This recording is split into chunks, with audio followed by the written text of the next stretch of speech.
Let's go. Good morning, peeps. Whoop. I spilled coffee 2 seconds in the live stream. That's the dream. That's the dream, y'all.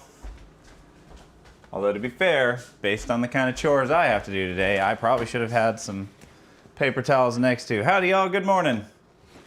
All right, we're a couple minutes late. I always forget exactly how I actually get signed into half of this stuff, so I will get better. I will get better. Good morning from Georgia, UK. Heck yeah. Santa Cruz, Carmel. I've been to Carmel a few times actually.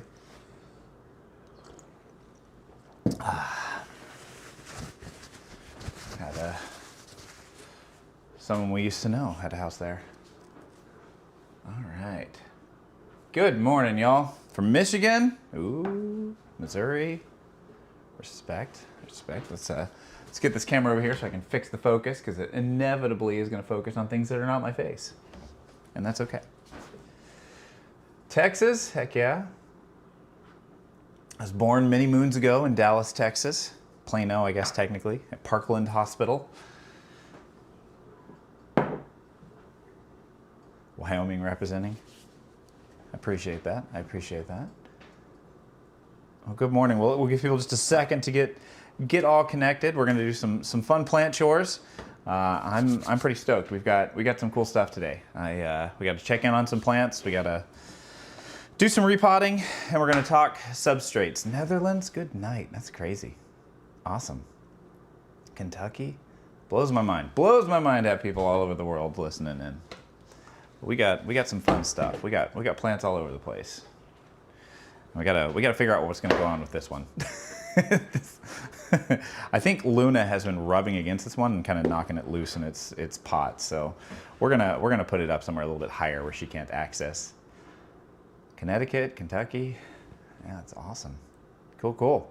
Well, we're gonna dive into some plant chores today. So the kind of the flow, the way that we're gonna kind of do things today, if I can make sure, okay, camera's focusing. All right.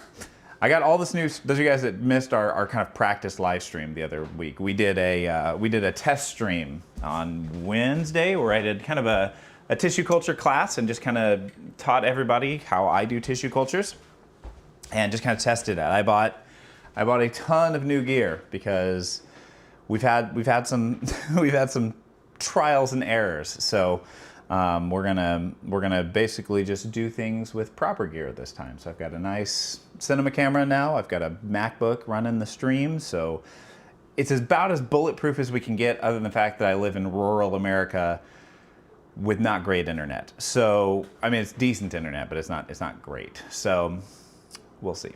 They haven't really updated the infrastructure in my city in like 20 years. So. But we're getting fiber soon, so I'm very excited about that. That will fix many problems. So we have a lot of random stuff we can do today. We have some things that we're going to specifically talk about today that we're gonna do. I have to get used to not looking at chat and looking at you guys on the camera. So we do have some chores to do today. The plan is that we are going to do a couple of repots here. Last session we talked about lighting and really just trying to get your plants as much light as possible. Everything else that I teach you after that is like bonus, right? You have to get your lighting sorted. I use grow lights. I lived in Oregon, and kind of showed you on my windows that I'm getting like 30 to 50 PPFD most days. And my grow lights were pushing between 200 and 800 PPFD, depending on the grow light and the distance. So that's why I've kind of pushed everybody towards grow lights, because most people, I think, overestimate the amount of light that their windows are actually giving them.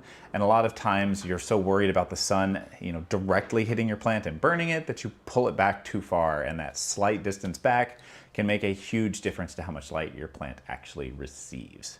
So that was kind of session one, was really just kind of getting people to give their plant more light and acclimate them. If you're not a part of our Discord, I have a button now that I can press, and it will post a link to Discord. So very excited about that.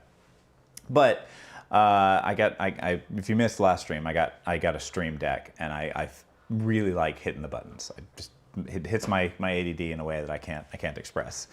But we're gonna kind of go a little bit further now, right? So we've had the Discord people, we've been sharing pictures and really seeing a lot of new growth. So hopefully you're seeing the same. and stuff too. So we're going to kind of dive today into substrates, whether you're going to go semi-hydro or stay in soil, and that's kind of the agenda. I'm going to stay a little bit more on task for the first half of the live stream and kind of get the teaching portion of it done as best I can so that those that are joining afterwards have a shorter video to watch if they don't want to try to watch the full 3 to 4 hours that we're going to probably be streaming today. But we will still talk and hang out. So I'm going to get caught up on chat here real quick, and then we'll dive into the rest. So and it'll be good. That's totally fine, Henry. Thank you for stopping in. I'm glad that we have the replay, actually. Yeah, this Aurea is really pretty. This is, I think, is technically a lemon pom-pom or something like that. I bought it at PlantCon. It was just labeled as a Monstera lemon. And the people there were not, they knew, they, how to put it? They didn't speak the best English, we'll put it that way. But it was, it's definitely different than my Aurea, that much I'll say. Oh, awesome. I'm so glad to hear that, Sublime. So TR40 has been a night and day difference. Yeah, the TR40 is really strong. It's the only one that I was actually a little nervous to put on the list because it's the only light that I've ever owned that can actually burn my plants. So I acclimate my plants to pretty high light levels. You'll see people like, oh, 200, 250 is pretty high light, and I'm like 400 to 800 for a lot of my plants if I can get there, which is why I love the TR40 because it's got that Fresnel lens on the front of it where you can kind of zoom it in to spotlight a plant, but then you're paying $60 per plant to light them, so it gets a little expensive.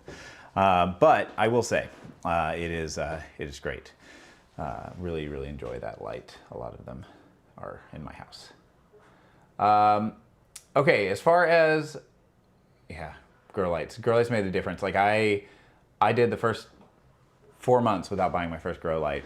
Got a Monstera, was not doing well with it. Then I jumped to semi-hydroponics, and I think a lot of people tend to do that because a lot of content is around like, oh, you need to jump to hydroponics. And that's why session 1 was just completely lights. We need to talk lights, we need to get lights solved, because if you don't have good light, your hydroponic conversion is going to fail. Which actually, I'm going to use this as an example here in a moment and kind of talk about that. Yeah, lemon pom-poms are awesome. Okay, so Discord, I think, I posted that a few seconds ago. I will hit the button again. That is a link. It'll help you download the program and then install it. It's basically, it's not really WhatsApp necessarily. It's closer to like Microsoft Teams or something like that. It's basically just a chat program, but we have a server there that you can get signed up there and kind of hang out there. We've got, I don't know, 300 or 400 people in there that talk plants and stuff. So, and I'm in there too when I can be. Yeah, it's half an inch back made the difference. Yeah, 100%. I talked about this last time, but the inverse square law is a really interesting thing that you can look up to. If you want to learn about it, just remember inverse square law. It does apply to grow lights. It's a little bit weird how it applies, but it is slightly different, and it's a good way to kind of get a feel for it. So, all right, I think I got everything. Cool. Okay. So let's kind of do an update. Let's update. Let's talk about where the plants are, and we'll kind of go one by one here. So, and kind of do a bit of a game plan. I've not really looked at these much since last time we did our live stream. I've played with one of them, but we'll kind of do a little bit of an evaluation together and talk about what I think needs to be done, if anything, and then we'll move on. So let's start with Bulbasaur. So if you do not remember, this is the Bulbasaur that I got from Moose Roots back in October as a tissue culture plant. So I think I deflasked it technically in November, but those of you that were wondering, or I think we did a little bit of a challenge to see when it would actually get its first interfenestrations, it got them. I did end up burning the leaf on this one. That's because it actually managed to touch the grow light, but up until the point it actually touched it and stayed there for a couple days, it didn't burn. So it did burn. That was a T8 light, but again, that was literal contact with the bulb that caused it to burn. So I have my plants within T8s. I mean, they are an inch away from them in a lot of cases. So you can get them really close in that scenario. All right. So what we're going to do is we're just going to kind of evaluate this plant, see what we think about it. and then we'll kind of move on. So we're going to get kind of a game plan of the day, and then we will kind of dive into substrates, and if you want to go hydroponics, we'll talk hydro. So, oh, and somebody asked about Miracle-Gro. Miracle-Gro is fine as long as you are in soil. If you're in hydroponics, you'll need to get something different, and we'll talk about that in a moment. Okay, so in here we have our Bulbasaur. So the Bulbasaur is doing really well. We've got our first interfenestrations happening here. These popped off sometime in the middle of May is when I first noticed this leaf coming out. So if you were kind of in that guessing game where we were seeing how many we were gonna get, or when we were gonna get them, excuse me, that was when it happened. I'm kind of looking to see if the next leaf has interfenestrations. It will, but I just wanted to see if I could see them. I don't yet, but they're there. And the thing that I'm gonna do right now is just kind of give it a little bit of a root check and just kind of see how she's doing. So we're gonna kind of pull her out of here, and I can tell you right now, I would love to repot this plant, but because we have a new leaf coming in, I can't, or I'm not going to. You can repot when you have a new leaf, it's fine. But the leaf that comes out might kind of become ugly. It's not gonna hurt the plant will be fine. It'll just start focusing on roots, and then it'll kind of stop working on that leaf, and so that leaf will kind of be ugly. And because I know that these leaves are gonna last quite a while, I'm not going to worry about repotting yet. So I know, oh my gosh, that we have some roots down here. Oh, we were completely dry, which explains this. So we've got a little bit of a desiccated root on the side here because it went dry. That's fine, we'll get rid of that. Okay, so unfortunately I will have to get a little bit dry, it looks like. So we got a couple of roots here that kind of died off. That's fine, everything here is good. We are all good. Wow, that's a big chunky one coming off the side. So sometimes with these pots, because they have things on the side, it actually makes it really hard to get the plant out of the pot. So I may actually get rid of this root. Normally I wouldn't say to do this, but I wanted this to be able to get in and out of the pot. So we're gonna go ahead and remove that one root on the side there, put it back in here, and then we are going to get this thing some fertilizer. So we've got it on a pole, it's starting to do its thing. I can actually see some roots kind of at the bottom. It'd be impossible to really show you, but there's a root down here at the bottom that is coming in. You can't see it, there's no way you're gonna see that. But there is some roots coming in there. So I think at this point, this Bulbasaur, we're gonna just kind of leave alone. I don't think we need to do anything with it. I think it's probably ready for a repot, right? Although I will say this, just because you have roots coming down into the bottom like this, does not mean it's ready for a repot. You want the entirety of the pot to be filled up with roots, and I don't technically know that, although I can see a lot of roots trying to come from the side of the plants right here. So I would say this is time. So we're okay to repot. It would be perfectly fine in here for a little bit longer, but I'm gonna go ahead and do it. And I think what we'll do next live is we're gonna actually take this one, we're gonna upsize its pole to a larger size pole, and then we will go ahead and repot this one next time. But for now, we'll leave this one alone. Next. Actually, I'm gonna get some fluid in that one before I forget, because oh, everybody saw my feed on the internet. You gotta pay for that. All right. Let's go over here and let's pull this over here, and then we will give it some water. Normally I would bottom water, or lift the inner pot anyways to water, but because this plant went fully dry, I top water. It's the only time that I personally top water when I'm in hydro. I find it helps with rot just a little bit. It's so rooted in there. I can't, there's like these little legs in the pot that they stand on. And it's so much roots, I can't get it to stand in there. I wish I could have repotted that. That's fine, it'll be fine now. All right, we're gonna get the Bulbasaur kind of out of the way here. Pull it over there. All right. Yeah, Steve, let me do this. I'm going to actually the pot. So people ask about this pot all the time. This is not my pot, just so we are all clear. This particular pot is one that a gentleman made, I believe in a different country. Let's see here. Let's grab self watering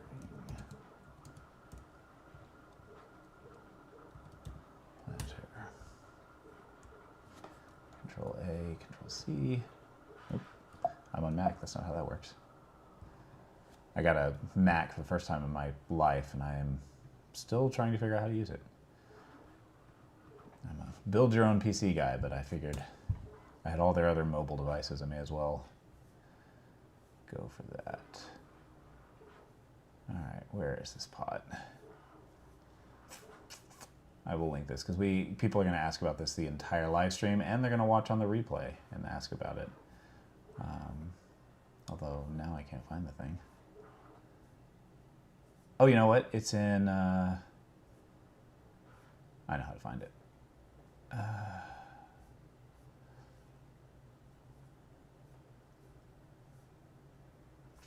Shoot. Okay. Do me a favor. I will probably have you just maybe shoot me a message on Instagram, maybe, or maybe I can. Well, I know I'm logged in to the website from here. I haven't logged in to MakerWorld from my laptop. I don't remember my password, but I do have it on the Bamboo Handy app. So I will get the link here. Find me. Likes. Yeah, those of you that are wondering about these pots that we have here, these are a pot that somebody else created. There's a couple things that I personally would do a little bit differently with them, but I print them and I use them. But I modified their file just a teeny bit in terms of the actual print settings. And so that's what gives them the actual like kind of texture on the outside. And it also doubles the print time. So just heads up, it's kind of a slow print, but it looks cool. And I did a couple other things to make things a little bit more leak proof. All right, I'm gonna pop this in chat. Paste. Okay, there's the model. So if you need the model, there it is.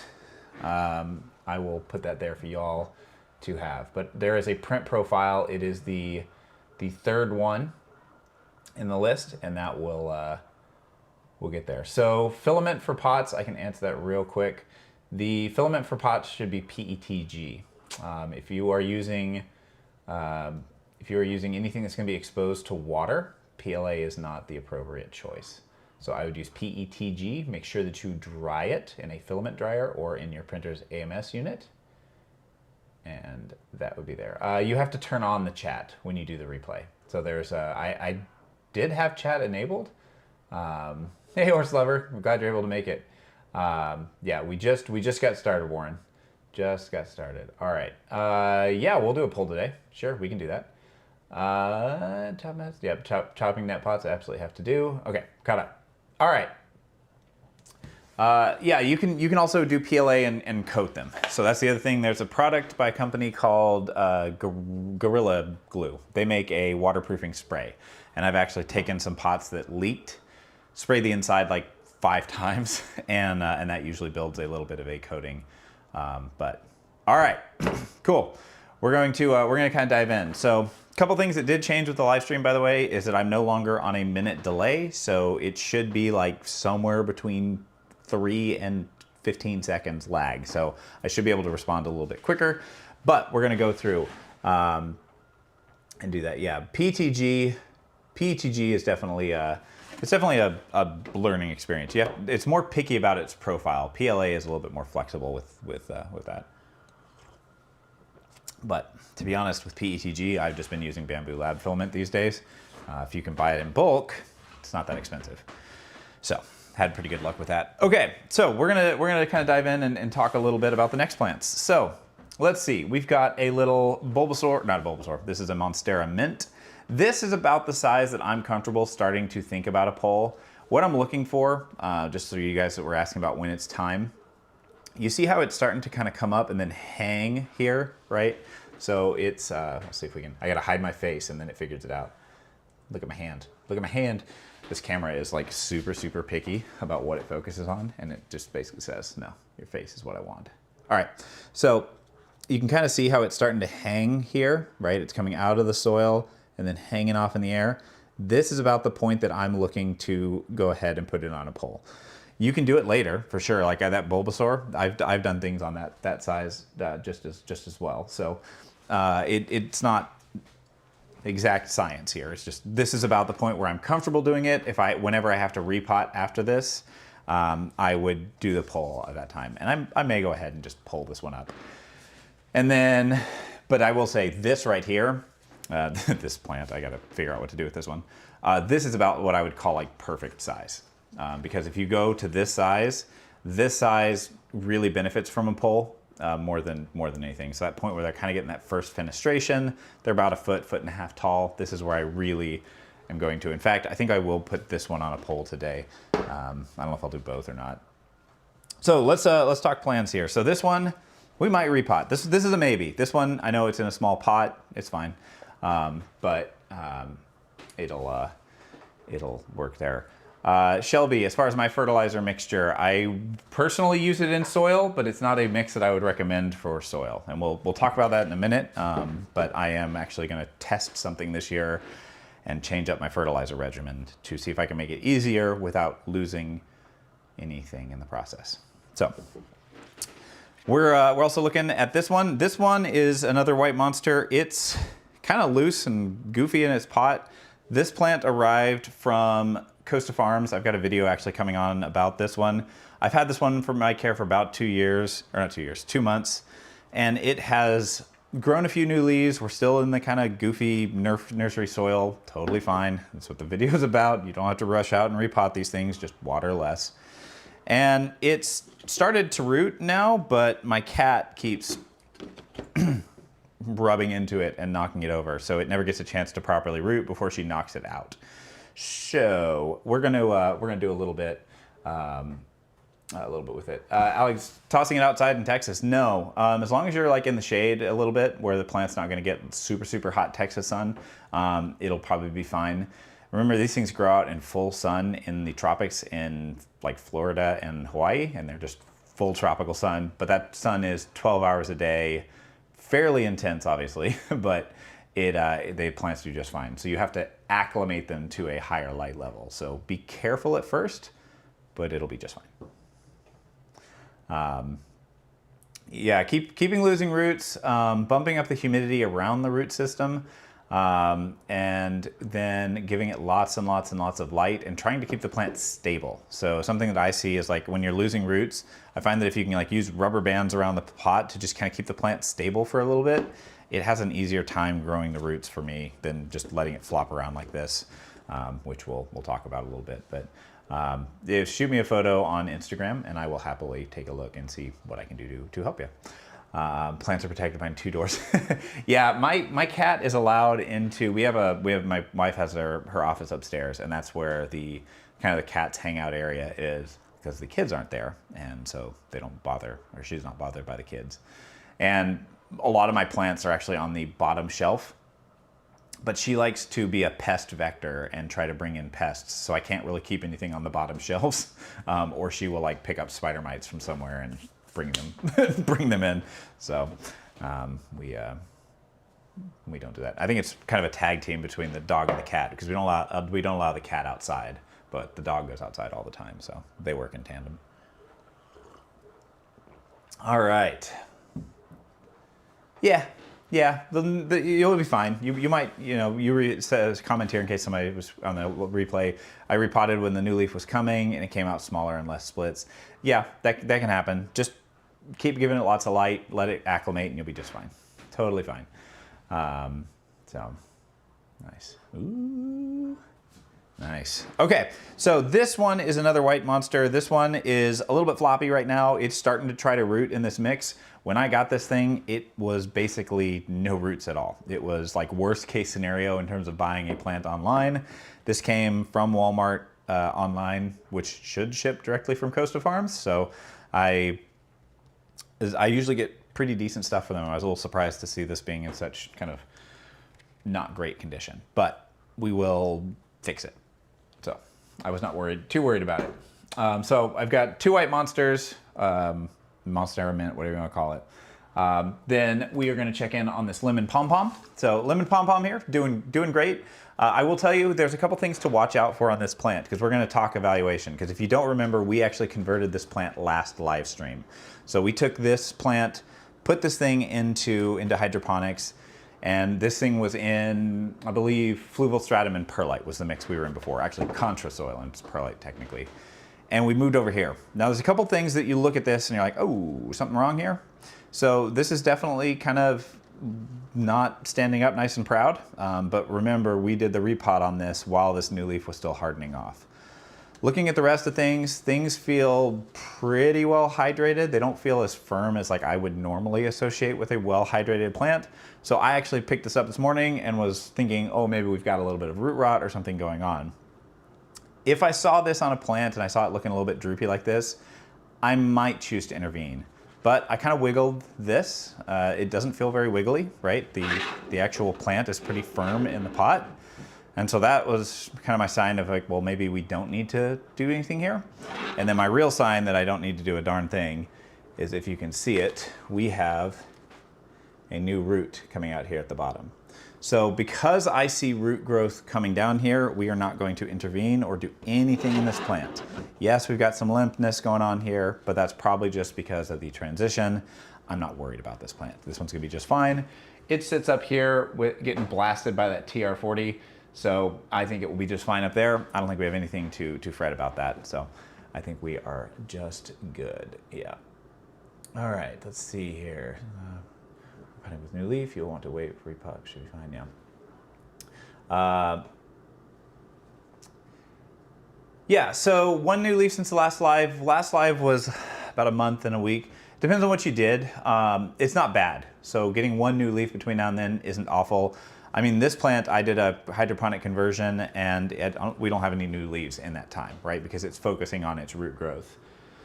This one, this goofy one here, did get a new leaf since the last live, and then so did the other one. So all of my plants right here are only at 1 to 2 leaves. The Bulbasaur, I think, got 1.5 leaves. So you're on pace there.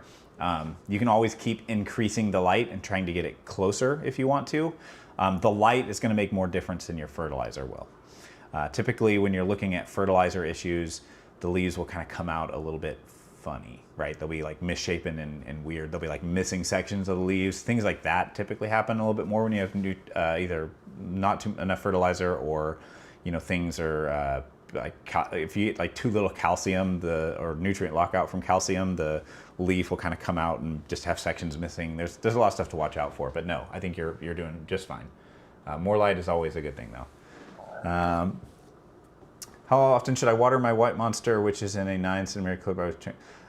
Warren, I can't tell you that. That is something that I try to tell people, is that I do not follow, and I know some people do. Some people follow watering schedules.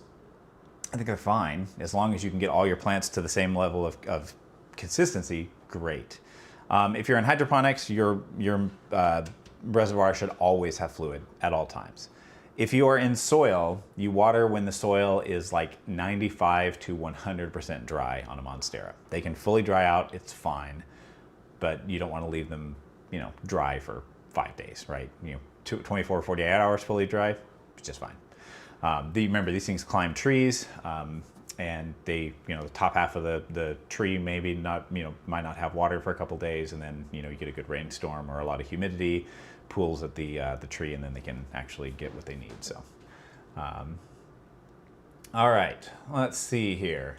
Where can I get the pot to use for semi-hydro? So Sydney, I use 2 different kinds. If you scroll up a little bit in the chat, I posted a 3D printed file. That's what this is. The other pots that I use 2 other ones. These ones are linked in our bio on Amazon, which, I've got another button for that. So this is one that Plants with Melissa. I forget what her actual handle is, I'm sorry, but Melissa. This pot right here, this is a self-watering pot that she recommended to me, and I really like this one. This one's really a great one. They sell them in 3-packs. They're on Amazon. I forget the brand, Gardenix, something like that. And I use that for most of my plants when they're getting going, until I can get them into a nicer, bigger pot as time goes on. I typically don't invest in really expensive pots in my plants until they're larger, because they're just going to grow so fast. It's like buying expensive clothes for kids. It's like no real reason to. And then this is a Dexter pot. This is usually what I use when I want something a little bit nicer. Although I have been trying, and this is actually what our big Thai constellations are all in as well. Is a big old 15 to 18 inch Dexeter. But I will say is that I have been experimenting with 3D printing custom net pots into ceramic pots. So I've been finding ceramic pots at like Goodwill and kind of thrift shops because you can find some really cool funky pots, and then custom print a insert that goes inside of them, and then turn it into a self-watering pot, because you get so many pots out there, and you just, even just at the store, where you will see, you know, oh, it doesn't have drainage. Oh well, it's like, well, yeah, but now it's actually a good thing, right? Because now you can use it and turn it into a hydroponic pot. So I'm gonna work on that video and kind of talk about how I do that. Yeah, we're glad you caught the life too. That's great. All right, let's go here. Ty's fine, Monstera not too much. Yeah, shoot me a photo if you're having trouble with your plants. Shoot me a photo on Instagram, and I'll take a look. Please forgive me.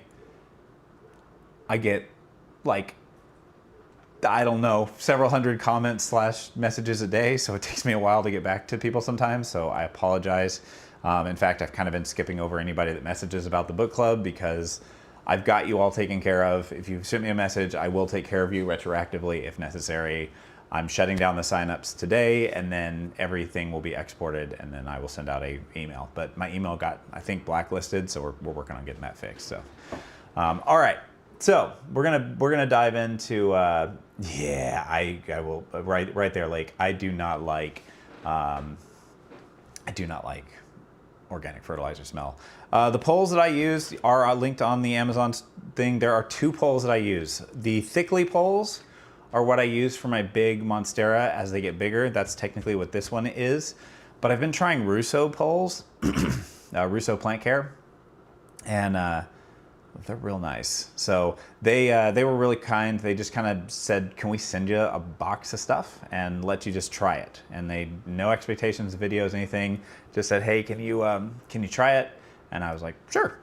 And I would be remiss if I didn't tell you that this right here is unquestionably the most sturdy moss pole system I have ever used in my life. It's expensive. I'm gonna tell you right now. I don't know what this actually costs, but it's probably like, for the pole, the stand, everything is pushing $100. But if you have a plant like this, like a billy or something that's gonna climb and be a little bit slower to climb, it's pretty dope because you can just put 2 poles on top of each other, put the kind of watering level thing on here. But like, I mean, this is nuts. So, and it's cool because it holds everything nice and in the back. So I really like this, but I just pre-warn people, it's not a cheap option, but it is unquestionably the highest quality. And even have put a little like wire hook here, so if you want to hang this on your wall, you can hang it on your wall. So it's very nice, but like I said, expensive. But I believe they're all American made too, which is really cool. So if you're into that, they do not sell them on Amazon. So the Russo poles are not on Amazon. They're only on their website. So. All right. Oh, delicious coffee. Okay. So let's dive into kind of the rest of the things. So looking at this plant, I think we're good. We're not going to do a darn thing on this one. It is still acclimating and getting situated in its pot. A little bit droopy, but we have new root growth coming out the bottom of this thing, so we're going to leave this alone. We're not going to touch it. And this is where I think people get messed up.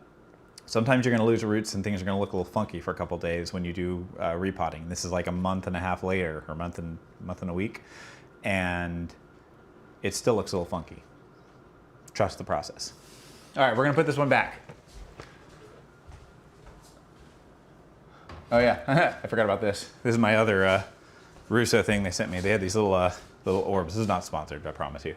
Let's see if this can focus. This is I bought a little platycerium, and they have these little like orb things that you go into, and you can apparently, I've not tried this yet, but apparently they like stack and they drain from one into the other, and so you can put them on those poles and have a whole bunch in a row, which is super fascinating. So I kind of want to try that. I want to see what I can do with these things. They seem really interesting. I'm thinking maybe like put some platies or something right here on the wall. Just this hollow space bugs me.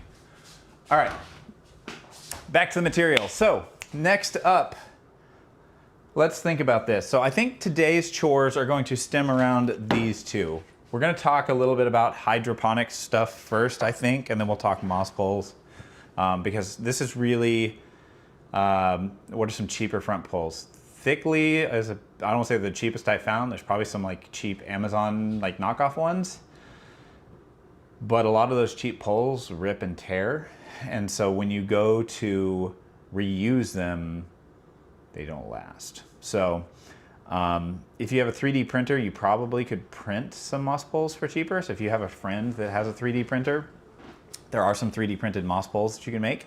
I don't know that there's gonna be any front closing poles, obviously, but if it's 3D printed, you can break off the, usually they come in like 2 pieces and you just kind of pull them apart. So you could probably find one that's 3D printed and go that route as well. But unfortunately, good moss poles are just kind of a little expensive, and I apologize to that. But if you look on Amazon, there's probably some budget options. I will say you can also go with the kind of chicken wire. I don't have anything down here that has it.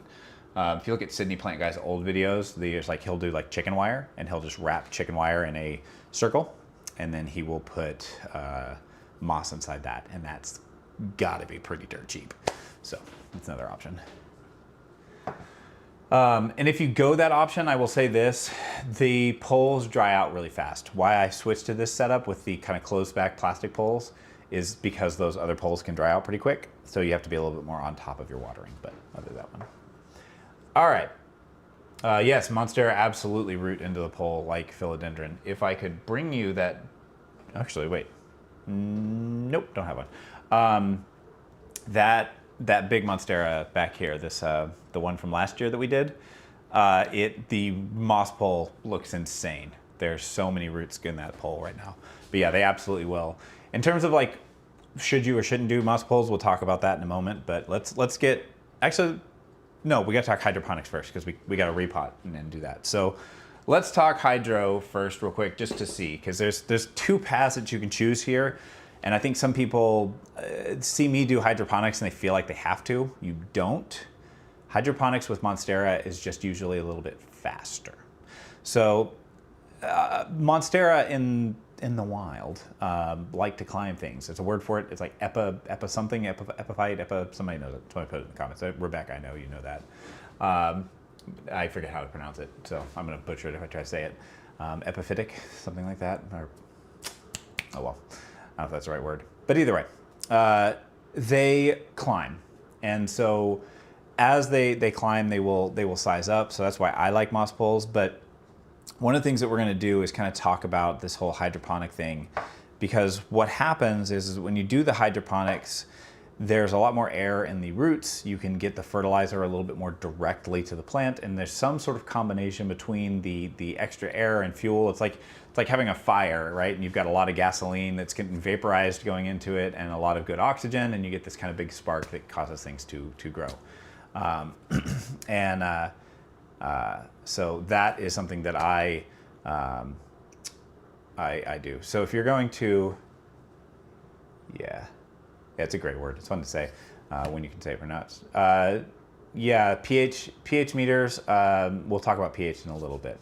I do have one. It's expensive, but it does work well. If you need them, they make little like test strips that you can get, and they're dirt cheap.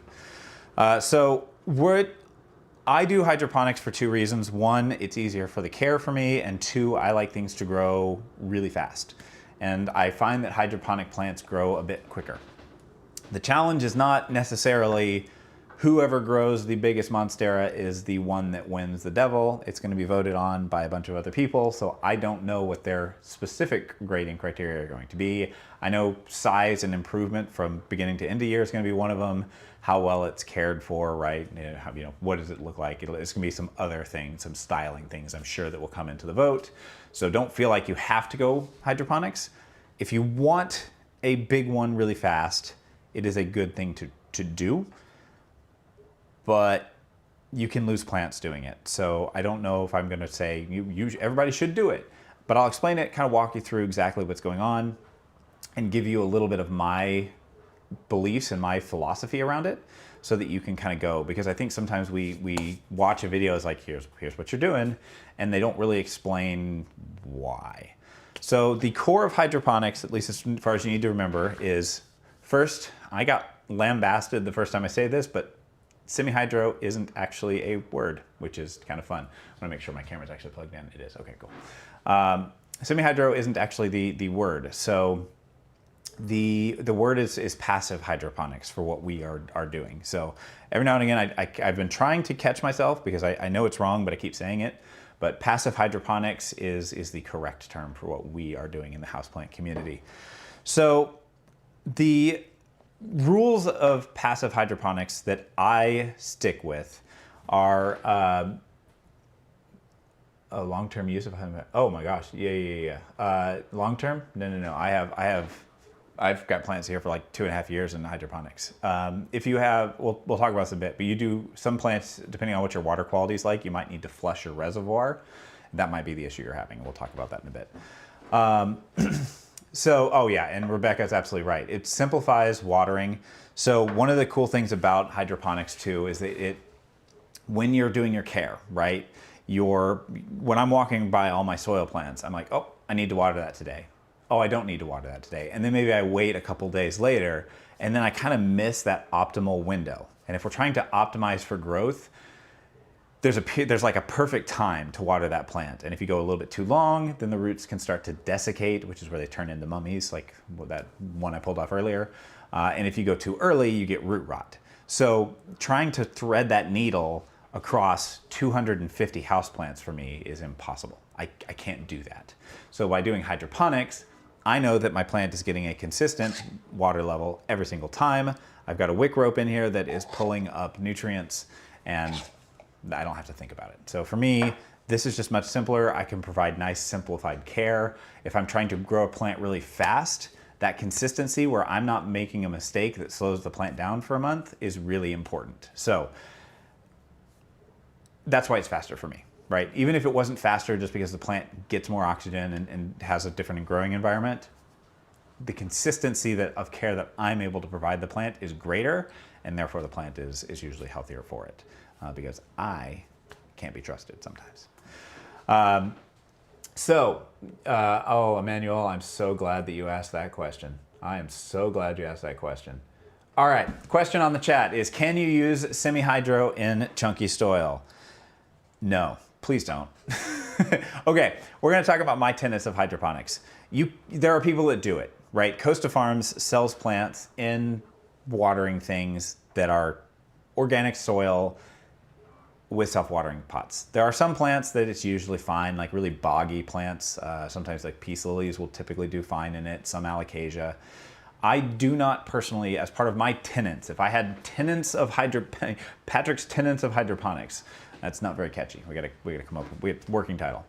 Patrick's passive hydroponics pillars of Patrick's. That's hard to say. All right, we're gonna come up with it. You guys can figure it out in the chat and let me know. Okay, my number one starting point is that there should be nothing organic in your pot other than your plant. That includes your nutrient solution. That includes the material that is inside of the pot that your plant is growing in. Nothing organic, okay? With the exception of your moss pole, which is typically, I put a little bit above the leca so that it doesn't actually come into contact with the leca. Why? So what happens with organic material is that every bit of organic material that you add to your hydroponic setup increases the potential for bacteria or something to rot your plant. So there are some people that will do they'll do like a pond tree fern fiber mix as their kind of mix. I don't do that. Tree fern fiber is really awesome, BTW, but what it's good for is it brings things. It's a little bit kind of passively acidic. And so it can take people who have more alkaline water and kind of pull it towards acidic where your plant can get better nutrients. It doesn't break down very quickly, right? Tree fern fiber, sphagnum moss, both of them are slow to break down. And so in terms of like things that work in hydroponics, those two work decently. I still don't use them because eventually they will break down. And when they start to break down, that's when they start causing issues. So your pH can go out of whack, which will cause nutrient lockout, etc. So me personally, one of my like foundational pillars, the rule that I have always stuck to, and it has done fantastic for me, is nothing organic in your soil unless it is A, really short term, and B, your moss pole in the other. The only exclusion to that is the temporary setup that I use with this fluval stratum kind of setup. That's the only time, because the benefit of that like fluval stratum's rooting ability lets you kind of dive in either to soil or hydroponics. So fluval has this really cool kind of ability that it kind of, in terms of like what your roots are adapted for, it seems to kind of thread the line between a hydroponic, passive hydroponic inert media. The word you're looking for is inert, by the way, I-N-E-R-T. That kind of threads the line between that and organic dirt. And so I find that if I grow them this way, I am free to decide later what I want to grow the adult plant in. I don't have any acclimation to worry about. This thing will be ready to go into hydroponics or dirt, totally fine. So that's what I do, and that's what I do. Now, there are many people that do. There are many people that do it and do just fine. Rebecca, I do say BTW a lot, which is funny, but it's kind of like saying www instead of World Wide Web. Technically, is more syllables, but we're never going to say it that way. But for me, that's my rule, right? That's what I do. There's a lot of people that don't. There's a lot of people that do the self-watering in soil, and it works fantastic for them. But to me, it just increases the likelihood that something could go wrong. So I personally don't do it. I personally don't recommend that people do it, but I don't fault anybody for doing it. I don't tell people, oh, you're wrong for doing it. No. My rule is always this. If it works for you, go for it. Keep doing it, right? One of the setups that I don't like for this exact same reason is that whole kind of, Sydney Plant Guy does it, a lot of people do it, but it's that alocasia thing where you're doing the leca on top of moss, right? You've got water, and then leca, and then moss. The moss will eventually break down. It'll cause the water to get more acidic. You can't flush out the nutrients, so you can get salt buildup and some stuff in there. So I personally don't recommend that setup.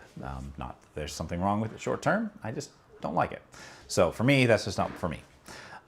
So first one, I don't put anything organic in my material. It is inert media, and fertilizers are going to be a mineral salt-based fertilizer, because that is going to be what is going to be absorbed by the roots of the plant in a hydroponic setup better. What up, Brutal? Okay, so yeah, Shelby, we're gonna try to do lives at, we're gonna do like Wednesday nights at 5-ish Pacific Standard Time, and then Saturday morning at 9 a.m. because I feel like those two times cover most of the places on the planet. So we're gonna kind of go from there. So the first thing obviously is nothing organic in your inert media other than your plant, right? Your plant is the only thing that is inside of your inner pot, okay? And then your nutrient solution should also be a synthetic, or what's called a salt-based fertilizer. They will be advertised as being hydroponic compatible, something like that. And sometimes people hear the word organic or synthetic and they get a little bit nervous. They feel like, oh no, we go to the grocery store and you associate organic as the healthier option. And for some reason saying synthetic fertilizer freaks people out. The reason isn't what you might think, right? It's not that like organic is better or worse than the other. The reason that we have two different types of fertilizer, as far as I've understood it, is that you have different methods of delivery to the plant. Your organic fertilizer is factoring in the fact that there's going to be dirt that your plant is going to use and kind of work with that organic fertilizer to break it down into a method that the plant can actually consume. In hydroponics, a synthetic or mineral salt, that word's important, salt-based fertilizer. What does salt dissolve in? Salt dissolves in water, right? So your plant can drink up the nutrients that way.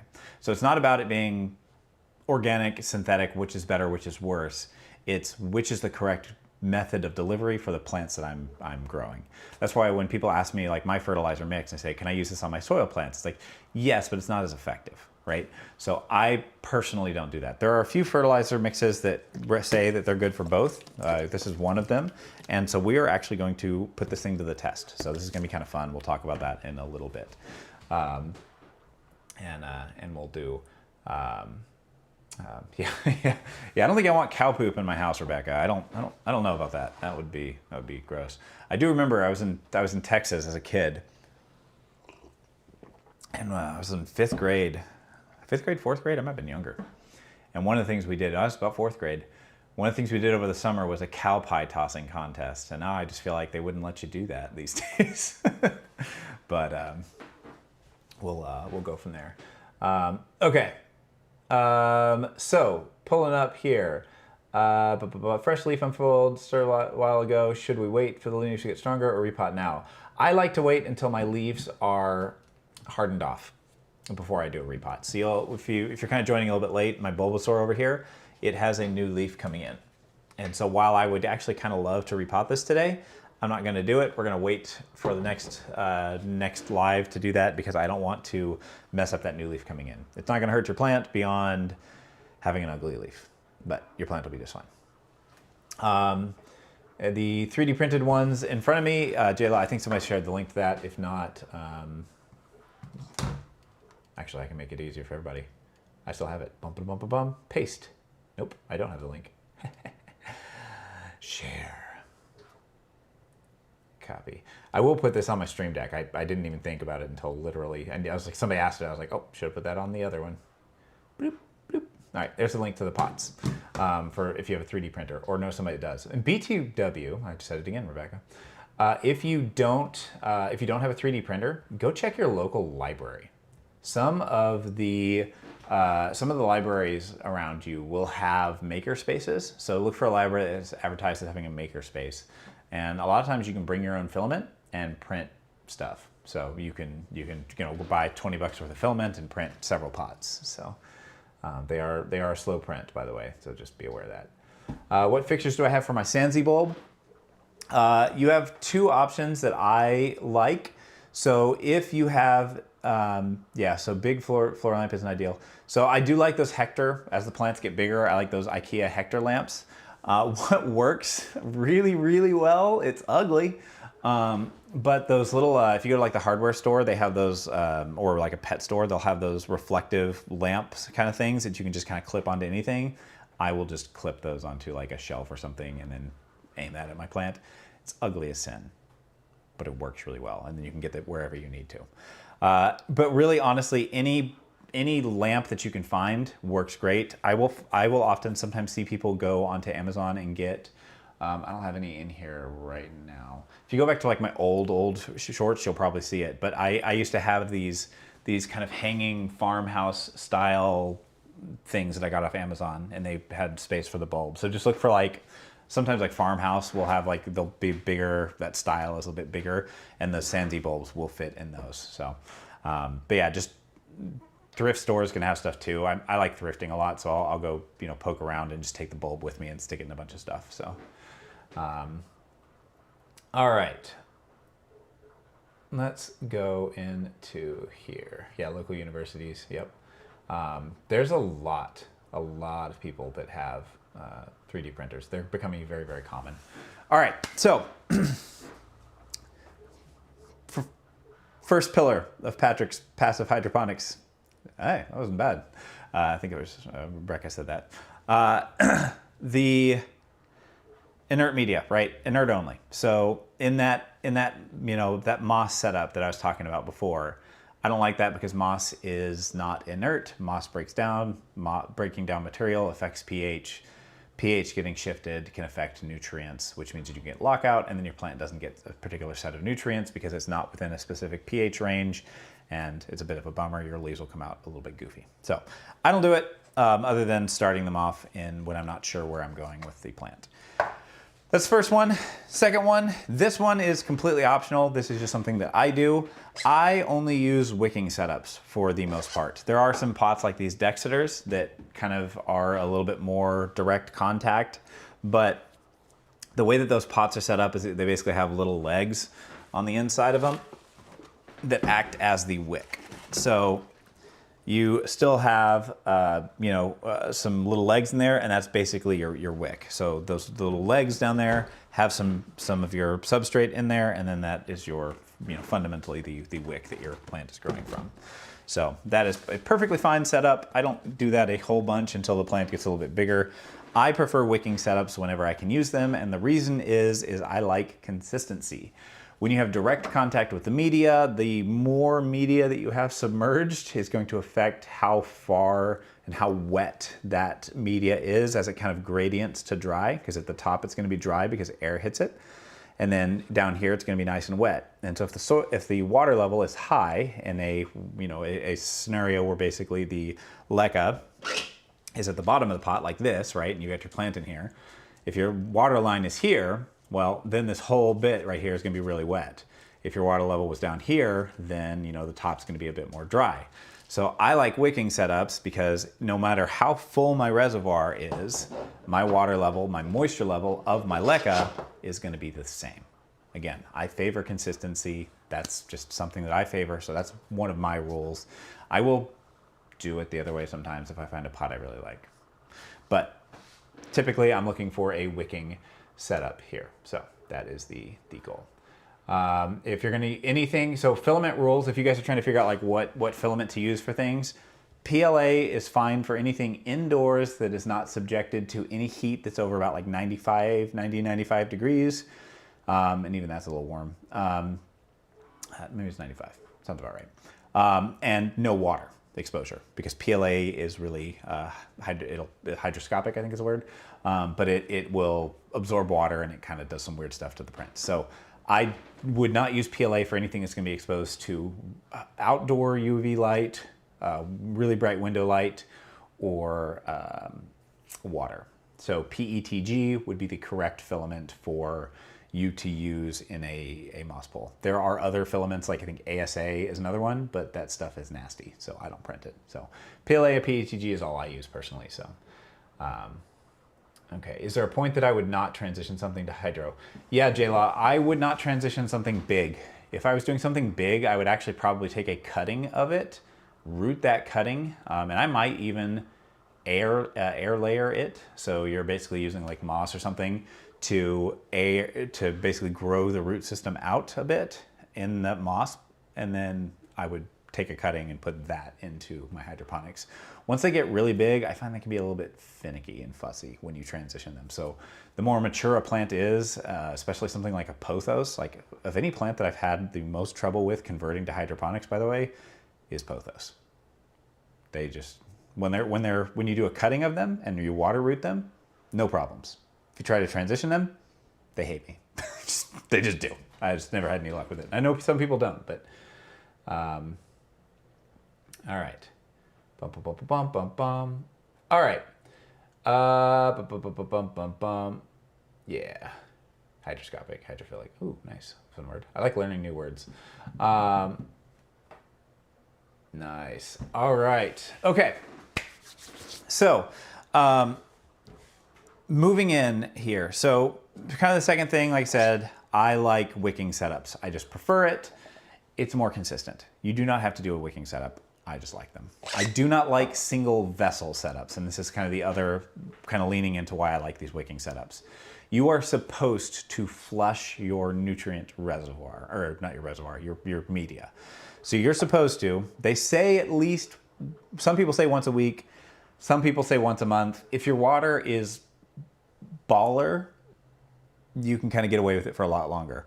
So my smaller plants, I try to do about once a month. Basically, I just take them under the sink, hold my plant under the sink, turn on the water, rinse it out, let it rinse out all the kind of mineral salt buildup and stuff that can happen inside of your leca or your pond. And then I put it into a dry reservoir for a couple days, let it dry out, and then put it back in and start bringing it back to more water level in the reservoir. My big Monstera are too big to flush my reservoirs. I have never flushed the reservoir in my big Thai because I can't. I can't lift that plant. That plant weighs, it's an 18-inch pot filled with leca and 3 gallons of water or something, and the plant itself. Like I never flushed the reservoir. I wouldn't tell you that's what you need to do, That's just the reality I live in. So that one never gets flushed. It's just fine. But ideally, you want to be able to flush your reservoir. In those single capacity setups, I find it's really hard. You can kind of like hold everything down and plug water in it and just kind of tip it and kind of flush it, but not for me. No, thank you. So I like the double pot setup so that I can actually take this to the sink, run water through it, put it back in, and we're good. So that's my thing. I like to have double pot setups, inner and outer pot setups. That's pillar 3, 2, 3. No inert, wicking. Yeah. Okay. Oh, and then you need to make sure that your fertilizer is synthetic. So that's my 3 pillars. Okay. So, named Grover. Love it. Nice. All right. Any questions before we keep moving? Just got a tiny pink princess rooting in a spag moss. Yeah. When the roots are ready, can I do? Yeah, you can do that. So Kate, sometimes what I do, what I often do, just random tip. We'll talk about this for 2 seconds and we'll kind of go here because this is actually related to what's going on here. Sometimes something that I will do is because I like hydroponics and some people in my town don't. I will buy a plant, from the store. I'll pay, say buy a plant for like 30 bucks. I'll take the plant, I will take a cutting of that plant, and then I will water propagate it. Let it just stick it in a glass of water, let it get a nice root system, and until you want to have like your roots should have roots, right? My brain just left me. It's like auxiliary, I forget what the word is. Someone will know it in chat. But basically, you get secondary roots. So you'll have a main tap root, your main root that comes out, and then you'll have additional roots that come off of it. And when you see that, that's the time that you're ready to go ahead and actually convert it to hydroponics. But I will take my cutting, root that into water, and then I will transition that. And once that plant is established, at that point, yeah, thank you. Once that plant is established and in hydroponics, then the old plant is still in dirt. That is usually growing its new stem, and then I sell that plant for like, half what I paid for it or something like that. And at that point, I'm not saying I got a free plant. I'm just saying it certainly wasn't as expensive, right? And the benefit there is that I get infinite tries. If that fails, I let it grow out, take another cutting, I try again. And eventually I will get a plant converted, and then I sell the original mother plant. So helps the people around me get some plants for a little bit cheaper, helps me get a plant in hydroponics with really no downside. How big is too big? There's no such thing as too big, brutal. You can send me a photo, I'll take a look. But yeah, I've transitioned like Monstera like this big, just fine. Just a little bit slower usually. Okay. So, yes, we will talk about soil in just a sec. So we're gonna do hydroponics, and I'll talk soil because I know some people want that. So I've got a bag here. We'll kind of talk about it, but this is just a mix and kind of talk about that. Okay, so we're going to kind of dive into this next thing. So that's kind of my kind of go-to there in terms of my kind of setup. Now let's grab my chat log here. I lost chat on my main screen.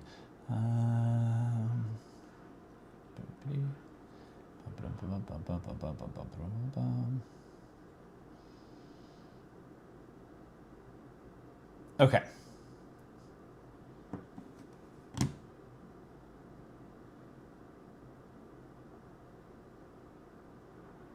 Let's grab that one. VPD is a cool topic. Not one we're going to get too deep in today. Because to be honest with you, it's not one that I like fully think about, right? So you can get really deep into hydroponics and talk about, how the relationship of like your humidity and affects your nutrient uptake and get really deep into it. I've never found that to be overly practical. When you're outside of a range, something becomes a problem, then you address it.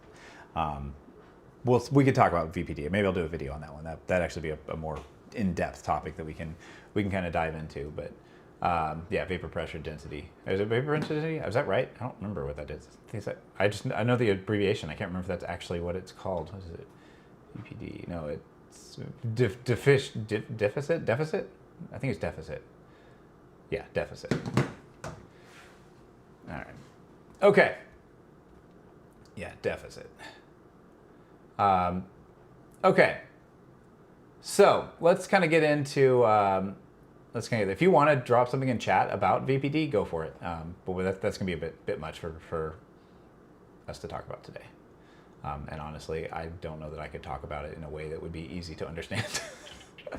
Okay, so let's go here. So we've got, I tried one plant and like she doesn't seem sturdy. Give it some support and kind of keep it, give it some basically kind of like give it something to stop wobbling. Give it more humidity and a lot of light. If you can kind of keep it stable, sometimes they have a little easier time letting the roots grow. It's like they feel stable and they're like, okay, now I can grow. So sometimes just sticking in, like you can even get like a little, one of those like clear acrylic orchid stakes or a bamboo stake or something. Just get it stable, and then I find they are more willing to grow roots. So that can help you out. Okay. All right.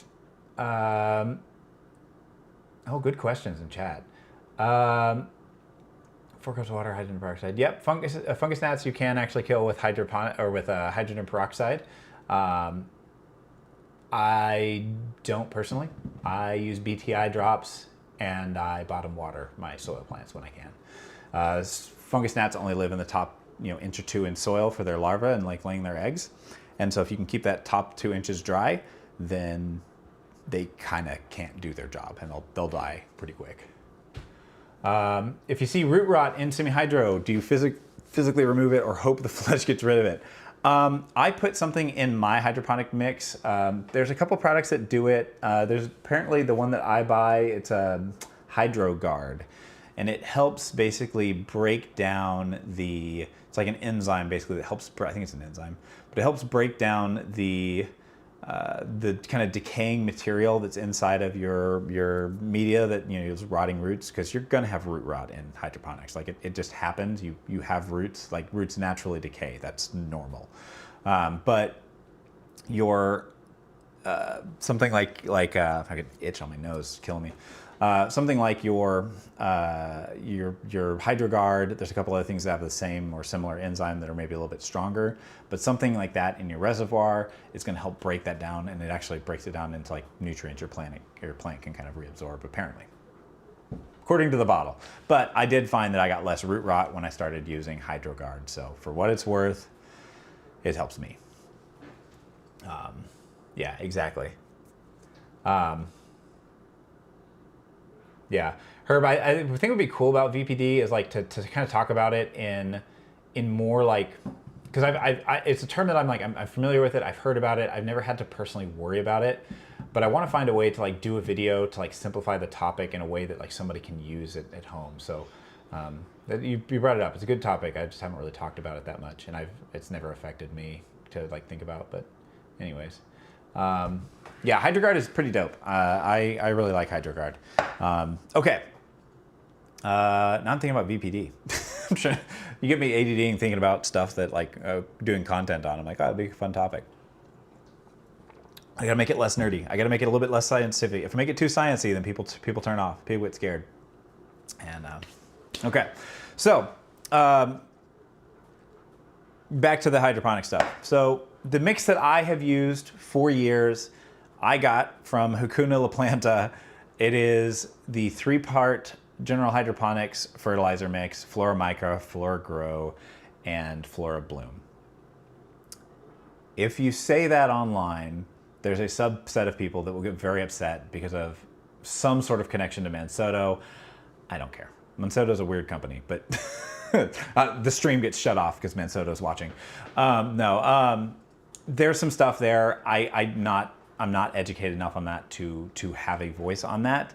It has just worked really well for my plants. So I use it. I've got 3 bottles of that mix, and that's the core of my mix.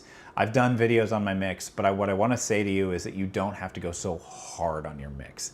I like the chemistry of like trying to mix it all together. I think it's fun, but you don't need to do that. So to prove it and kind of test it, because I want to know. So I'm viewing this not as a time just for you to learn, but I want to learn something this trip too. So I've got my mix here. And then the people over at Growth Technology shot me over a set of their stuff. A simple mix, 3 ingredients. I am going to run this mix on one of these mint Monsteras. So I've got 2 of them. I'm gonna run one on both. It's not gonna be super scientific. I'm not looking for which is better, which is worse. I'm looking for, are both of these plants healthy after a year running one mix versus the other? Okay, maybe there'll be some stuff we can pull off of it. Maybe we'll find some things that we can see. But at my point, I wanna see what difference it makes between the 2 of them. Like, does it grow both healthy? Because they're gonna be completely reliant on this, right? It's an inert media, no soil. We are gonna be just raw fertilizer and see how it does. So I told them that. I was like, this is kind of what I'm gonna do. I'm gonna shoot them out and just see. My goal, like I said, is just gonna see what it does. So that's gonna be my mix here. If you wanna see this mix, I did a short. You'll see all sorts of weed growers in the comment section, salty, which is kind of a pun there about mineral salts, but because there's some people that don't wanna smoke this. And I politely have to remind people that I don't smoke my plants personally, so I'm not worried about it. All right. Yes, Suko, sorry. Huge thing. Please understand this. So if you're going to use like my mix, watch the video. I believe it's pinned on YouTube or pinned on Instagram, one of the 2. But I walk through my entire mix, and there's some sarcasm in that mix, or in that video, but it's the truth in terms of the order. If you mix certain ingredients out of order, you can cause nutrient lockout and some other things that can cause you some pretty nasty effects to your plants. That's why sometimes I think a mix like this is really good for people to try just to get into it. If you feel like you're trying something, that like you want to get a little bit more involved than something like this, go for it, and I'll help you and we'll talk about it. But essentially there's kind of a mix order that you have to think of. So you start with a gallon of water. And your gallon of water, I typically start right away with conditioning. So I will take something like API tap water conditioner. There's a company, it's like Seafoam something Prime. One of my Discord members was talking about that's a little bit betterer, but it's a little bit less diluted, I guess is the word I'll use. I'll put something like that in there. Just follow the instructions on the bottles. By the way, I'm just following instructions that they have listed. So I will, CChem, thank you. Yes, I fertilize every watering on basically everything. But you've got your some sort of a dechlorinator, because we're starting to see, the old advice used to be take your water out, and you would have your water, on the counter. Actually, oh, I got a fresh bottle here, look at me go. You put your bottle out here on the counter, you would open the lid, let this sit for 24 hours, and all the chlorine would evaporate. Unfortunately, a lot of local municipalities are switching to chloramine, which doesn't evaporate in the air, which makes sense because they're trying to treat water and they don't want our water to like lose the thing that's trying to, purify it. And so they switched to chloramine. Unfortunately, that remains in the water. So depending on your local municipality, and you can look up your water quality reports, it will be listed on there. If you see chloramine in your water, then you really probably should look at getting some sort of a tap water conditioner. I use API tap water conditioner. I'll kick links in the bio. I lovingly joke about affiliate links, by the way. We do make money from affiliate links. That is a way to support us. I don't take channel sponsorships in the traditional sense anymore. I took a couple last year. The only way I'll take a sponsorship is if I'm actively already using the product. So unless I'm using the product, I won't sponsor it. So that means that I turned down a lot of money. I've left Temu on red for months. They are mad. Anyways, so you're gonna, I don't know why I put this away. I got distracted. So I've got your water here. I put in some sort of a tap water conditioner. It's like $7 for a bottle that's going to last you 5 years. It's worth it. It's 0.1 milliliters. It works instantaneously. It's just super easy to add to your water. If you have Calthea, that works really well to stop some of the browning you see on the edges of their leaves. I no longer keep those plants because they're the devil. I don't need any more plants in my life that like spider mites. We're good, thank you. I see questions. I will get to them in just a second. I'm gonna finish this thought and then we'll move on to questions. So that's where you're starting, is gonna be with your tap water conditioner. Then you can add a silica mix, which I'm actually going to do here. There is a lot of arguments online about silica and its effectiveness or non-effectiveness in ornamental plants. There are some plants that it's going to work better on in your house than others. There's a whole, you want to get real nerdy, there's a whole thing about basically nutrient pathways that are inside of your plants. It's like L1 and L2 pathways. And essentially there are some plants that have them, some that don't. And a lot of our ornamental plants do not have the pathways that silica would traditionally travel from. And unfortunately, a lot of our research that we have about plants is all based on crops. So, which makes sense, right? If you're gonna sponsor content, or you're gonna sponsor research, excuse me, on plants, it's going to be on crops, right? I don't say nobody cares about ornamentals, but like a research lab is not going to test silica on ornamental plants. They're gonna test it on the others. So there's not a lot of great research on it from a standpoint of like good peer-reviewed studies. I've tried to find something, I just haven't. What I will tell you is that there are some of your houseplants that will benefit more from silica than others. One of those is palms. Palms are one of the few houseplants that we do have that has the pathways and can actually use your silica mixes. I don't know about the whole, does it actually prevent browning? There's all sorts of thoughts. I will say this, I feel like I see a benefit when I use it. For me, it's not a huge added expense. I think it's the last thing you add to your mix as like the least important thing in your mix. I personally feel like I see a benefit. Maybe it's placebo. I don't care. I still add it. So that's my spiel. All right. So moving into this. So I use silica in mine. The thing with silica is that silica has to be mixed first. So silica is like right after you're done with your other, you have to get it in there, because it has to kind of spread and disperse in the water. If you have one of these devices, I'm so sorry. We're gonna follow their instructions, okay? So we're gonna follow what they say. Alexa, how many milliliters is 1 tablespoon? 1 tablespoon equals about 15 milliliters. 15 milliliters, okay. That's a lot of silica, really? Wow, all right. All right, so it says per quart of water. That does not seem right. That's a lot. Okay. No, we'll follow the instructions. All right. So this is something that I have fallen in love with. If you want to feel like a science nerd, this is it. All right. 20 milliliters per gallon, really? Wow. Okay.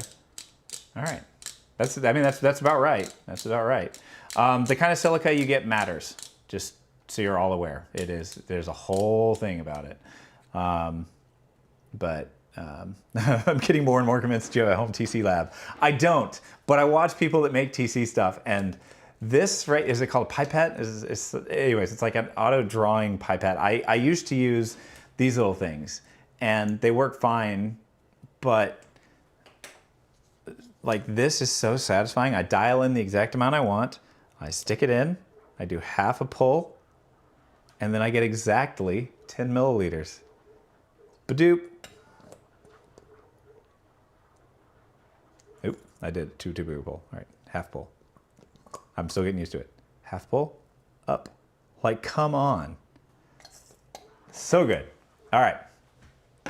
Yeah, I love those things. Peppature. Ooh.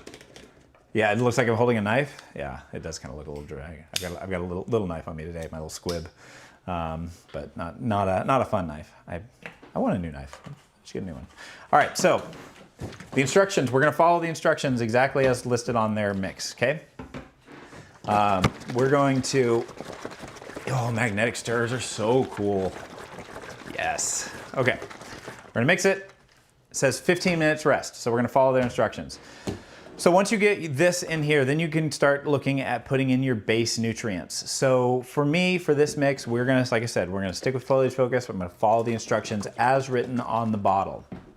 You're gonna mix in any of, well, if you're gonna feed CalMag in first, you would do that first. So if you're gonna do calcium, magnesium, you would typically put that in next. If you want, and you don't have to do that one. Some plants benefit from it more than others. I do it because I have it. If CalMag can help if you've got plants that are growing really fast and really aggressively. It also has some other benefits. So I add it, but this mix we're not. So if you had CalMag, next is where you would add it after this. Then after that, we're gonna add our base nutrients. So we're gonna add this next. This is going to be, if you were in general hydroponics, this would be where your flora, micro, and grow go. Bloom, micro, and grow. Bloom, micro, grow. That's where that would go. And then once you are done with your base nutrients, then you can go into your others. If you're using the general hydroponics mix, micro has to go in first. So it says all this on the bottle. I'm not just giving you something you have to remember. If you're into it, my video's out there, it'll go into more detail, but just kind of as a base level, if you're using that particular fertilizer mix, or a lot of them will come in like an A-B mix. If you have it, usually A or your micro will go in first, and then you add the others. After that, it really doesn't matter as much. Once you have all of your nutrients mixed in, that's when you can start going and looking at additives. So the additives after there are usually less critical in terms of order. That's like the really critical things: silica first, CalMag, and then whatever your A nutrient is, or micro, in your fertilizer, hydroponic mix. And then finish up your base nutrients. Once you're there, then you can look at additives. For me, there's a lot of stuff that I add to mine, HydroGuard being one of them, which I haven't decided if I'm gonna add to this mix. I don't think I'm going to. I think I'm gonna stick with exactly what they gave me, and just keep, in the spirit of what they sent, use exactly their mix. But then I also add HydroGuard, which helps with the kind of root decay, I find. The next thing that I typically add after that is going to be some sort of a pest preventative. So I like SNS, either 209, I think, or 206 is actually what I want to try next. 206 is a little bit more spider mite focused. 209 is more thrips and mite focused. So I think I'm gonna go a little bit more spider mites because I've never seen a thrip in my life, and I hope to stay that way. And then I pH balance, which I probably should have gotten my pH balancing stuff, which we will in a second here. The pH balance we'll talk about a little bit, but pH balance effectively is your plants have a window in hydroponics with which they can actually uptake their nutrients, okay? So you have a window of, I think it's 5.5, and anything lower than 5.5, you end up starting losing calcium and another one, but calcium's the big one. So about 5.5, or maybe it's 5.0 is where you start losing calcium. It's somewhere in there. And then about 7 or so, I think, is where you start losing some of the other nutrients on the other end. So between 5.5 and 6.5 is where I go. And so I hit 6.0, which I kind of chuckled a little bit because on the bottle here, it actually says from Foliage Focus here, it says to target 6, which is cool because that's what I chose, somewhat arbitrarily, but it just felt right. Nutrient mixes will tend to drift acidic over time. So some people will try to like make their mix and they'll be as close to 5 as possible. I don't recommend that because it drifts a little bit too acidic. I actually had a couple people message me and say, oh, I target 5.5, and like they do well for a week, and then the second week they seem to start struggling a little bit over time. And usually it's because I find they're mixing their mix a little bit too acidic, and it causes their leaves to come out goofy. So 6.0 is what I do. Hey, your light just got there, Steve? Awesome. Love it. Okay, it's been a while since I've looked at chat. I'm so sorry. I'm gonna go in there. Link that pipette thing. I don't have a link for it. Let's see, what is this one? This is the 4Es. This is the 1 to 10. I can link that. Yeah, I will link things that I actually like. If it's something's in my link tree, it's funny because like I think some people are like, oh, it's your affiliate links. That's what it's there for. And it's like it's for you to get money. It's like, well, yeah, I do get a little bit of commission work when you do that. BTW, you don't have to buy something from my links. So if you're gonna buy a MacBook, just click one of my links. You don't even have to add the thing to the cart. You can literally click a link to one of the things in my link tree, go buy your laptop, and then I get 3% of your purchase. So if you want to support us for everything you ever buy on Amazon, all you have to do is click a link and then go buy whatever you were going to buy. You do not have to buy one of our actual products in our link. So most people don't know that, but fun fact, that's how that works. 24 hours though. It only works for 24 hours, and as long as you don't click another affiliate's links. But either way. All right, every now and again somebody buys a MacBook after clicking one of our links, and it's fantastic. Okay, so the link for this thing, this is the 4Es 1 to 10 milliliter. There it is, got it. And I will link copy, doop, into chat. I should put this into chat there for you. Oh, thank you so much, Simon. I appreciate you. Didn't have to do that. I appreciate the tip. All right, there you go. In chat there, that is where you get that pipette. I said I think they're about 30, 35 bucks, something like that. I forget what I paid for it, but I really like it a lot. It feels very fun. Yeah, TC sounds like a ton of fun. This is a different knife. This knife, I do like my other knife, my D2, not my D2, my Pillar 3. I love that knife, but it's upstairs on my nightstand, so I grabbed the little squid, which is fine. I'm nostalgically attached to that other knife. That knife is, I got it like right before the birth of my first child, and then I lost my original one during the birth of my second child, so I bought another one. All right. Never seen the light. It thrips a year or so back. Yeah, fight. Yeah, thrips are brutal. Do I know why it drifts? Yeah, it's just chemistry. Heat, actually. Temperature affects pH too, from what I understand. So like if you're a little bit warmer, you might actually, yeah. All right. Yeah, this knife is a I have a lot of CRKT knives. This is a CRKT squid by Burnley Design. Little auto knife.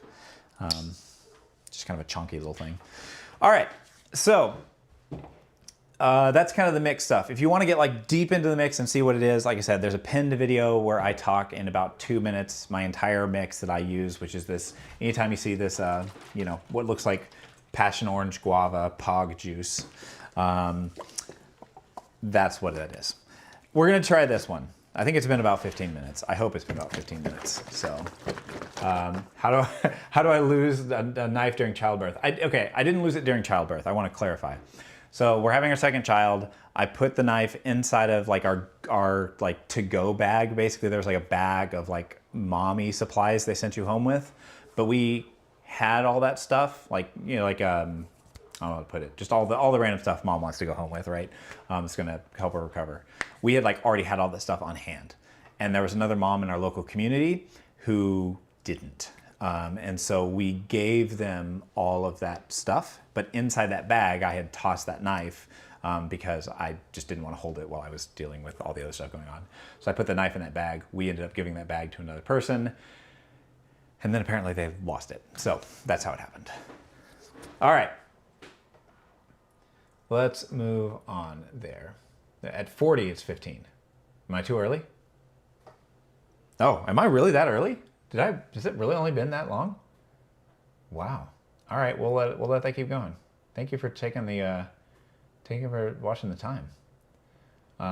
Okay, well, we'll do that. So while we keep mixing the mix, that's really all I have to say about the hydroponic mix right here we're gonna make today. So while we let this sit for a couple more minutes. Thank you. I appreciate you a lot. Time dilation is real on these live streams. I kind of lose track of what life means. I don't know how we end up streaming for like 3.5, 4 hours sometimes, and it happens so fast that I'm like, oh, we could keep going. And it's like, if I don't get off of here, I will talk all day, and nobody needs that. Okay. Yeah, so that's kind of the mix. We will finish this mix as we go along there. When 5 minutes comes up, somebody let me know in chat, and I will keep this mix rolling. So let's talk dirt a little bit. I don't use dirt a lot. Okay, I got sent this dirt. I'm going to use it as a bit of an just kind of an example here. There's kind of with Monstera. I think people just in general. I think people overthink dirt. Honestly. Just get something nice and chunky. That's really it with Monstera. Just some sort of a chunky mix. You don't have to overly complicate it. This is kind of a more, I don't know if this is actually soil. I'll mix gritty material about soils. I was just seeing what's actually in here. What did they put in this mix? This is actually, these guys are really fun. I liked getting to, I met these guys briefly. I'm looking forward. I'm really hoping they're going to be at Seattle Plant Con because I want to meet them again. Their branding, this is like, they have like kind of gritty, chunky soils. And up in the top, it says, "Do not eat, makes for terrible granola." And I just think that is prime branding right there. But I really like their stuff. I've used them for a few different plants now, and it does really well. So my recommendation for you is not necessarily go out and buy bougie soil for all your plants. I think it's really a good idea to buy at least one bag of bougie soil in your life just to see what it looks like. Just to look at the soil and go, I don't want to touch it. You guys know, if you know me, you know that I don't like gritty stuff on my hands. I don't have the gloves on, I'm not doing it. You can grab a soil mix and just take a look at it. So like what's in here is basically kind of, I'm gonna grab a little bowl just to kind of show kind of what this mix looks like. This mix is actually a little bit sandy, which is kind of interesting. I don't know that I necessarily agree with that for Monstera exactly, but it kind of lets you know what a mix might look like. So for me, a good Monstera mix is gonna be something to retain moisture. So you're going to use some sort of soil or something that's going to retain a little bit of moisture. Coir works really well. They also like the coir husk kind of thing. But this is kind of their mix. I've used this for some Monstera that I've sold recently, and it's been fantastic for them. This is not granola. Please do not eat this. I also can't focus on it apparently. So kind of looking here. Also, does anybody else have these plates? I've had these plates growing up. This is like the same plate that I ate off of when I was like 3 years old. And it has survived this whole time. And I've gone through like 45 different plate sets in my adult life. And this is the one remaining plate from my childhood that I got when I moved out. And it just survives. I'm gonna drop it on stream, just watch. So what's going on here, right? So looks like we got some leca balls. We've got some big chunky, kind of I'll say mid-grade perlite. We've got some orchid bark in here. They've got some sort of a coir husk. You can kind of see that kind of coconutty husk looking thing going on in here. Ugh. And then they've got some sort of a kind of a sandy material for moisture retention. I think I also see some charcoal maybe in here. I'm not sure on the charcoal. It's hard to tell. Sometimes it's like, was it charcoal or is it just dark wood? But this is a pretty decent mix, right? That's going to kind of work for you. Don't overthink it. Don't worry too much about it. If you want to find like a mix that works really well, a mix that I have done is I will go down to the store and I'll buy a bag of just regular old potting soil.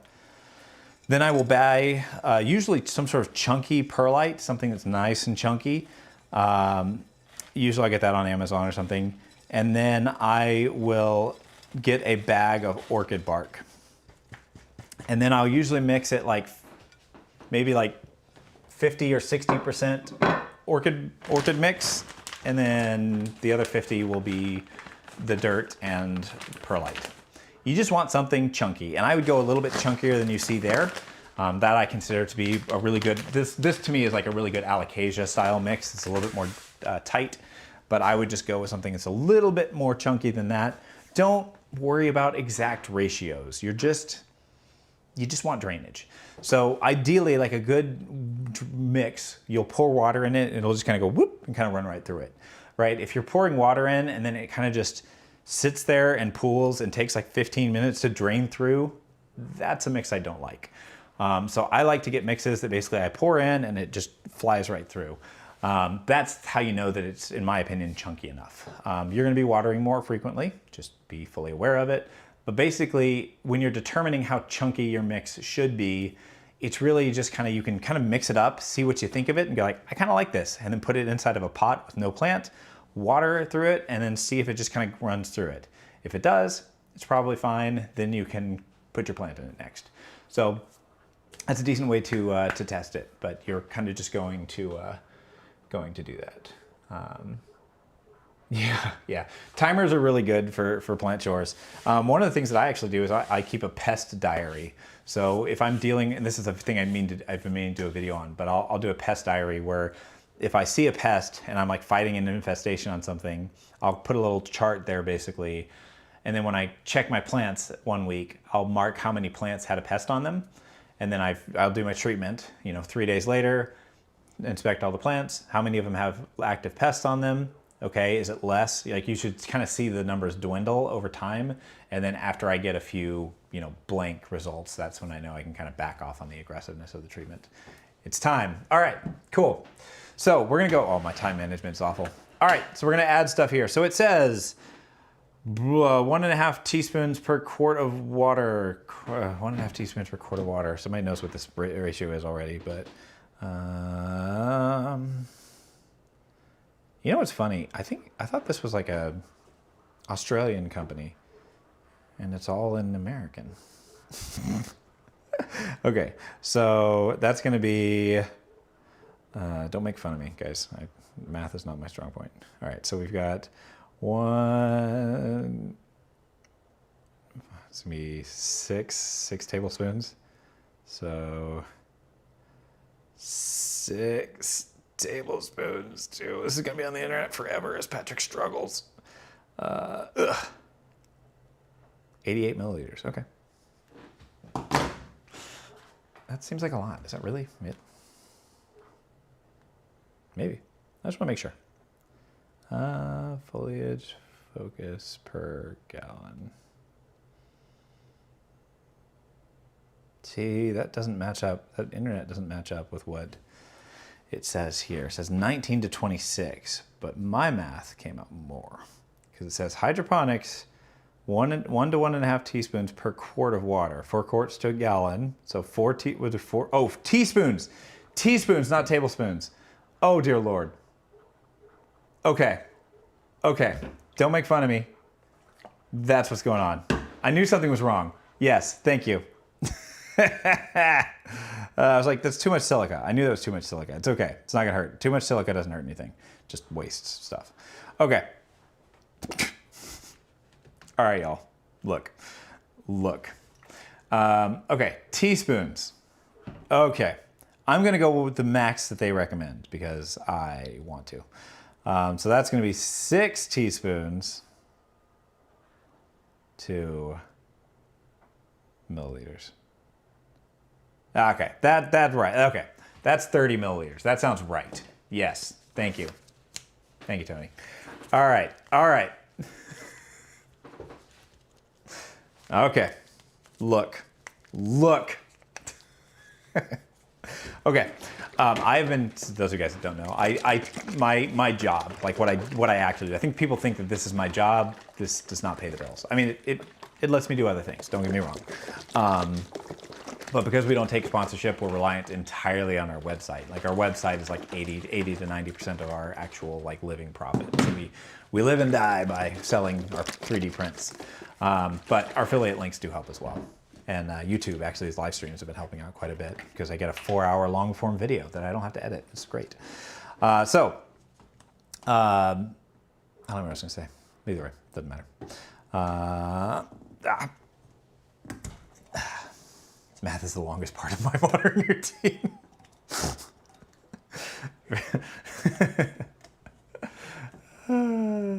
Yeah, I will say this. I do not mind making mistakes. Oh, I was talking about training, like what I do. I train people all day. So I work for a tech startup that helps people with automotive software. And we kind of made a new startup software a few years back. And I train people all over the world how to use said software. And I'm at the point now where I know too much about car dealerships to leave the industry, and so that's where I'm at. But yeah, so I teach people all day, but this week I've been teaching people in India, and so I've been waking up at like 4:30, 5 in the morning to get up and train people that are there, staying there till like midnight their time. So like everybody is tired. So okay, so I don't remember if I shook this, so we're gonna shake this one more time. Yeah, good call on that one too. Mixing stuff is all the same. I am spilling stuff everywhere. I took out the, I think I inadvertently took out the little lid that stops it from leaking. Oops. All right. Yeah. And this is a new mix for me. I've never tried this stuff before, so I'm pretty excited to try it because I have no problem making a mix as complicated and as convoluted as mine is. I think it's fun. I like the nerdy. Every time I get to use this, it feeds some sort of a dopamine hit in my body, and so I will look for excuses to use this. I would baste a turkey with this. Either way, that was a weird comment. This is 10 milliliters each, so we're doing 30 milliliters per their instructions. So that is going to be our base nutrients. We're going to kind of shake/stir this up a little bit. Looks like diluted Mountain Dew. And any special instructions, we're going to follow exactly what it says on the bottle. It says no. Okay, cool. We're good there. So we got that mixed up. We got their silica in there, which I lovingly put too much of. And then they have this root zone stimulant. So we're going to give this a shot. 0.5 milliliters per.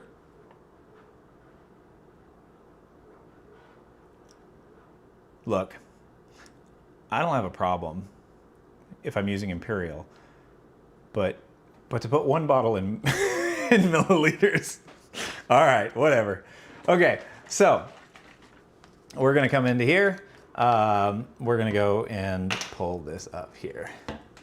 Yeah, I don't mind making mistakes. It's fun, Herb. You know what I find out is every time I make a good mistake, it's just good content. So you know that's fine. And you're doing it. I do need a smaller pipette. This one actually goes down all the way down to 0.1 milliliters. It has a little like thing you stick on the front of it apparently. But yes, I will happily take another one. Sorry, y'all. Okay.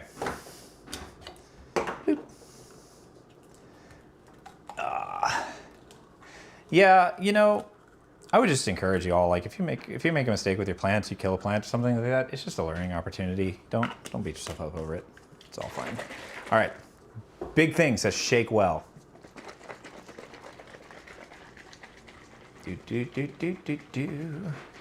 All right. So 0.5 milliliters per liter of water.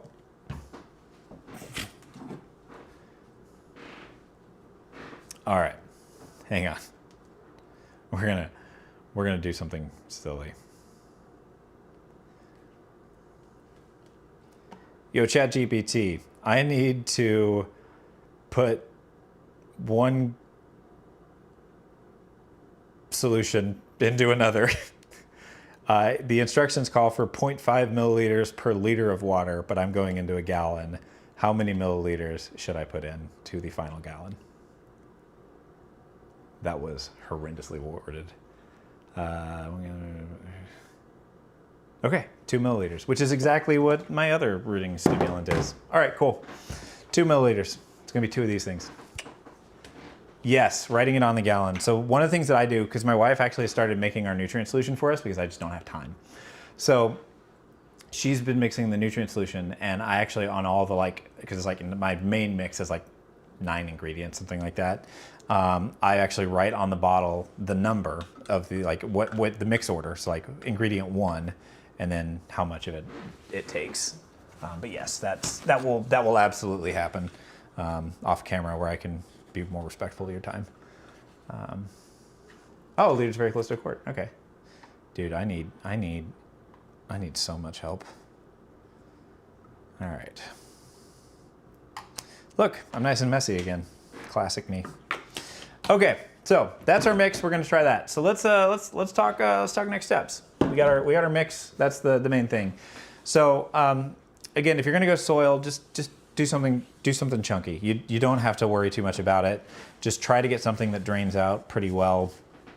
And then you know, if you find that your soil, ideally, your soil should dry out, you know, within a week is kind of the kind of general advice.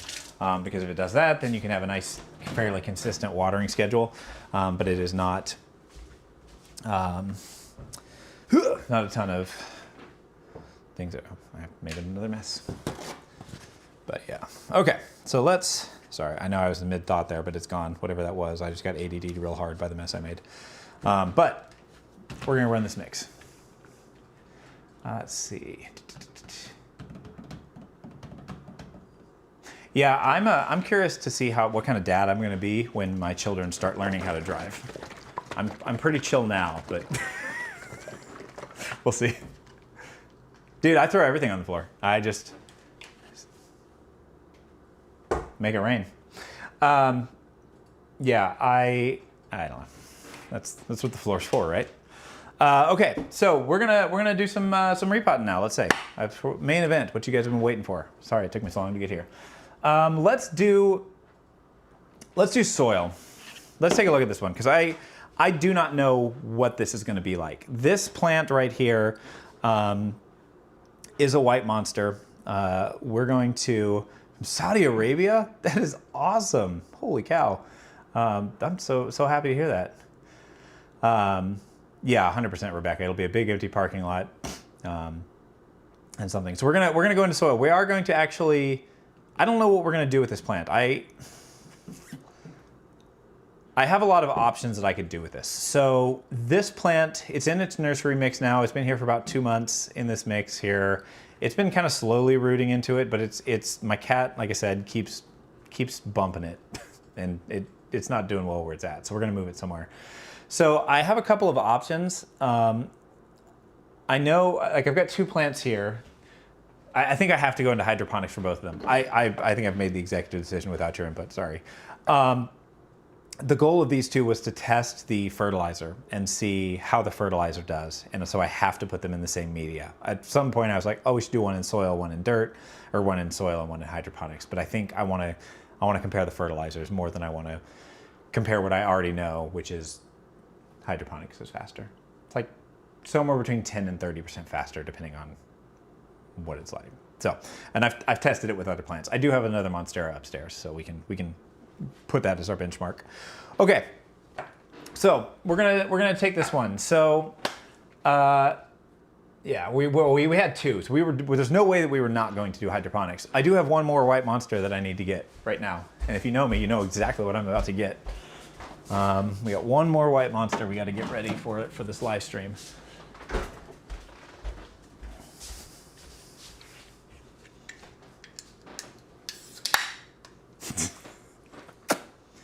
All right. Yeah, Herb, that sounds like a great mix. Orchid mix, perlite, yep. Fox Farm, Black Gold makes good stuff too, and like on the budget stuff too. I've had really good luck with that.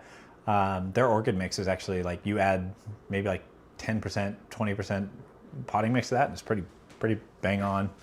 And some chunky perlite. All right, crack that white monster. Let's dive into this. By the way, shameless plug for our Discord. If you are not a member of our Discord, we have a Discord where people come and hang out, ask plant-related questions. I try to be there as much as I can. I likely long-term will move a lot of my like question queuing and like video suggestion stuff to my Discord group. It's completely free to enter because I am so bad about like doing any kind of monetization. It's terrible at it. But the Discord is completely free. If you want to join it, the link, I'll pop it in chat here right now. It's just a place for you to kind of come and hang out. I'm in there as often as I can be, but there's a lot of really awesome people in there that will help you out too with your plants. So really cool community. So that's like with that Obama meme where he's putting on his own medal. It's like, here's this community that we built. It's great. But yeah, I truly, great people in there. All right, so we're gonna convert this thing to hydroponics. So let's talk about this. So I think this is a really great kind of size to be setting them up on for hydroponic setups. I think this is like kind of my ideal Monstera size.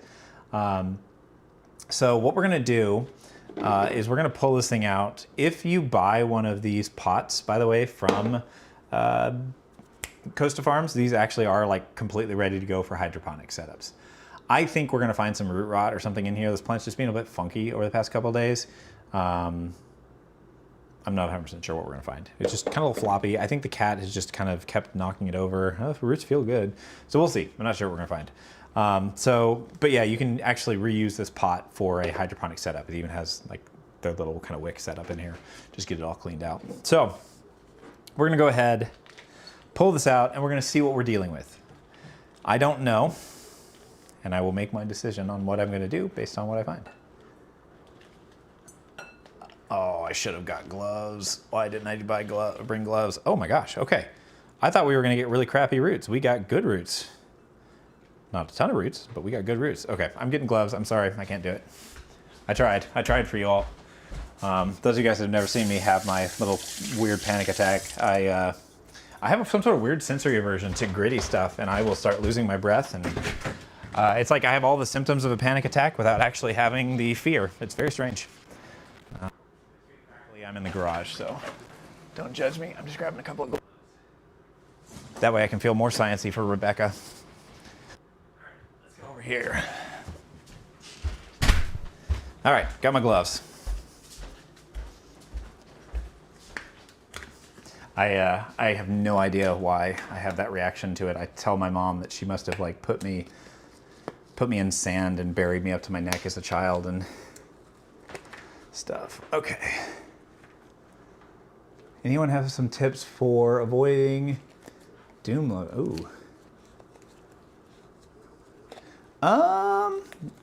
You know, Shelby, maybe if you go back a couple seconds, like you can still like go back a couple seconds in the live, and that might work. So, yeah, I have no idea what it is. If I touch gritty stuff, it's over. The worst, like the actual like full-on worst thing that's ever happened for it is when I touch sand from the beach in places I'm not expecting the sand. I don't mind going to the beach. Like if I'm on the beach, sand does not bother me at all in the slightest. What bothers me is when I put on my shoes a week later that I wore to the beach and there's a little bit of grit in the bottom of my shoe. That messes me up more than anything you could imagine. It is wild. But again, no idea why. It's just something that's always been a thing. And to me, I just kind of think it's funny. But it has caused some embarrassment in my life because there's no explaining it. What do you tell somebody? Okay, I'm really excited about this. Yeah, Herb, good suggestions. Microfiber is your ick. Ooh, I like microfiber. It feels so good. Okay, so we are pulling this thing out. What I'm going to do right now is I am going to kind of just start removing dirt.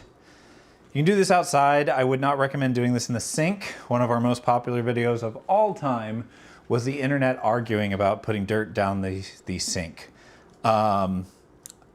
In their defense, in the video, it does look like I dumped the entire plant's worth of dirt into the sink. That is not what happened. There was a bowl and we have a filter that catches all the dirt in our sink. So we got famous initially, I think, off of people arguing about how much dirt I was putting down that sink. But we had a couple of plumbers chime in that saw it and they're like, nope, this is fine. Like I wouldn't advise it, but I've seen people do way worse. So, all right. Here we go. Oh, yeah, Rebecca, dusty floor? No, thank you. Okay, so I've got most of the dirt off of here. I normally would take you to the sink, but my streaming setup has actually gotten so convoluted that I can't move it now. So what we're gonna do instead is this bowl here real quick. But I'm also going to try to be a little bit cleanly, and kind of keep this work area a little bit nicer. So I'm gonna grab a towel here real quick and just gonna wipe up some of this dirt out of the way. All right, hit me up in the comments. What was your latest plant purchase? Anybody get anything cool recently? I feel like I need to go shopping again. I'm looking for ideas. It's like when your parents asked you what you wanted to be when you grow up. They were just looking for ideas. All right, put this in the water. Normally I would do this under running water in the sink, but we're gonna do it. We're gonna do it over here so you can see what I'm up to. More stuff on the sink. Oh, venom, heck yeah.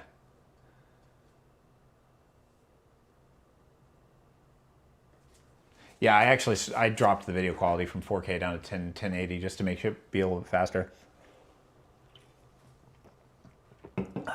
Eugelicata Zabrina, Bromark's Flame, Neon Pothos, and a red nerve plant. Ooh. Those nerve plants can be a little bit tricky. Just to make sure you don't miss the watering, but they're awesome.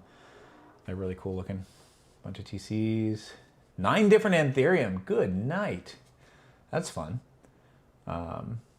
Purple Angeloba. Dude, Rebecca, I'm telling you right now, the purple Angeloba is a finicky little plant. I have no problems with Alocasia. That's the one that has just been a pain for me.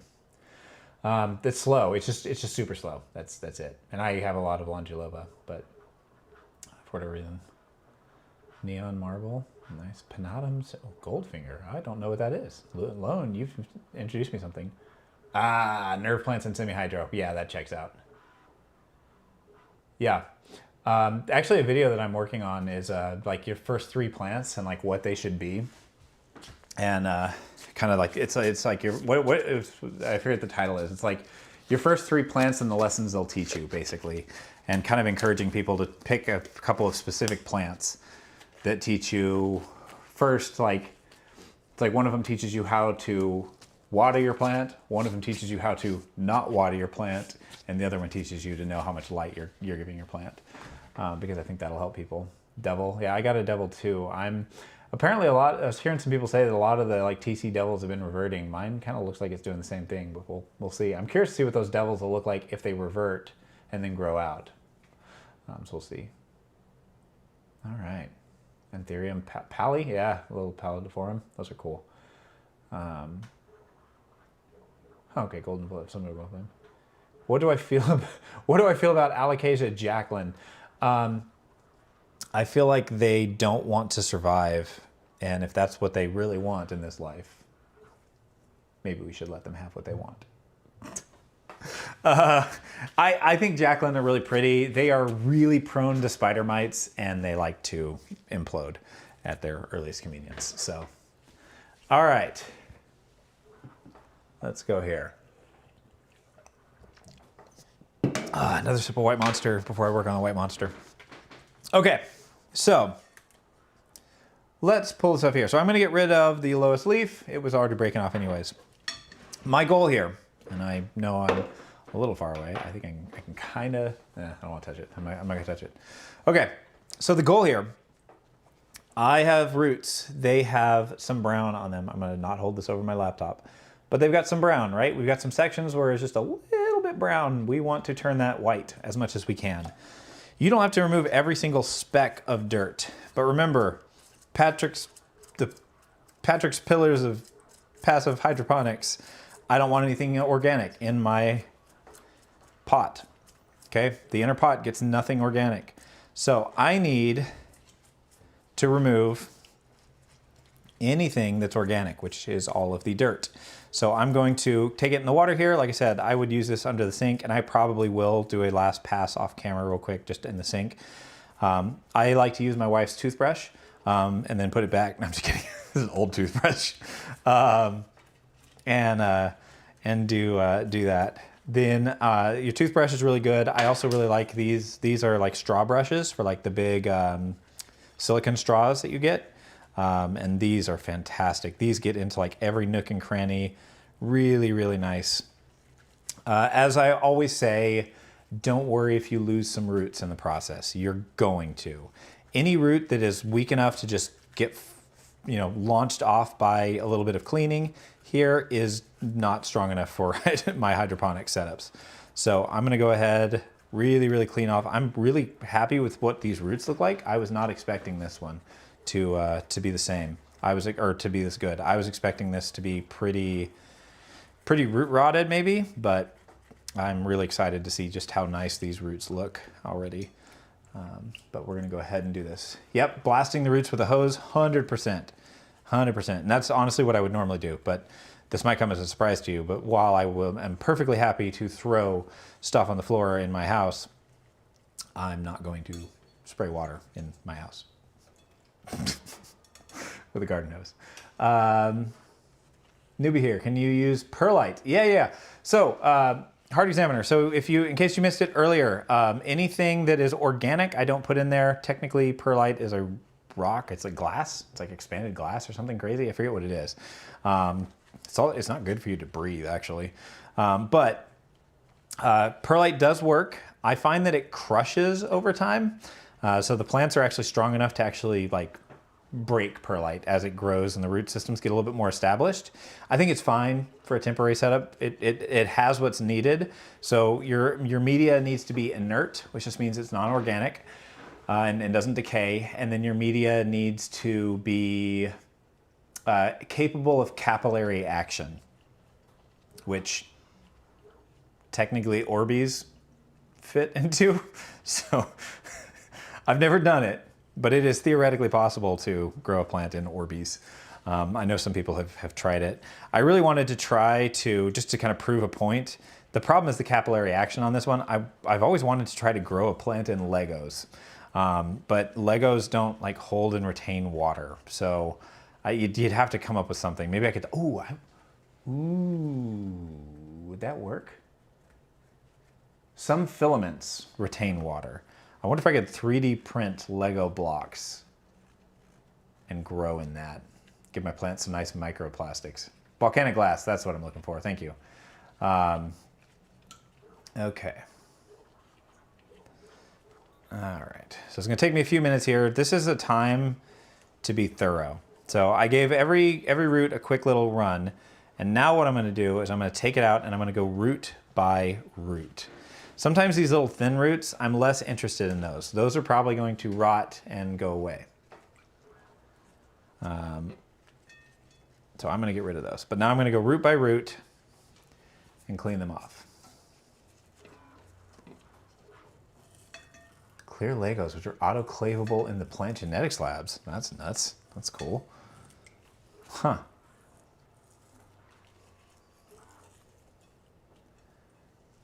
Print everything you can. Nice. All right, we're gonna keep going, keep cleaning. Again, it is better to pull a root off that you can't get clean than to put in the dirt. Okay. I get mine nice and clean. Some people don't go so clean. Some people ask about the whole long method versus a slow method. Nora over at the Leca Queen kind of talks about that sometimes. I think the more mature a plant is, the more likely it is that I am going to do the long method, which is basically instead of transitioning a plant like this, which is where you're going to either take a cutting or you are going to root the plant in water and then transition it to hydro. So the more mature a plant is, the more likely I am to do a long water propagation transition. All right. Yeah, I don't know. I'm curious to see. I just want to do something with Legos. I feel like Legos would be really fun to do something weird with. All right. More roots. I didn't like this root. It was not coming clean. We're getting rid of it. Throw it on the floor.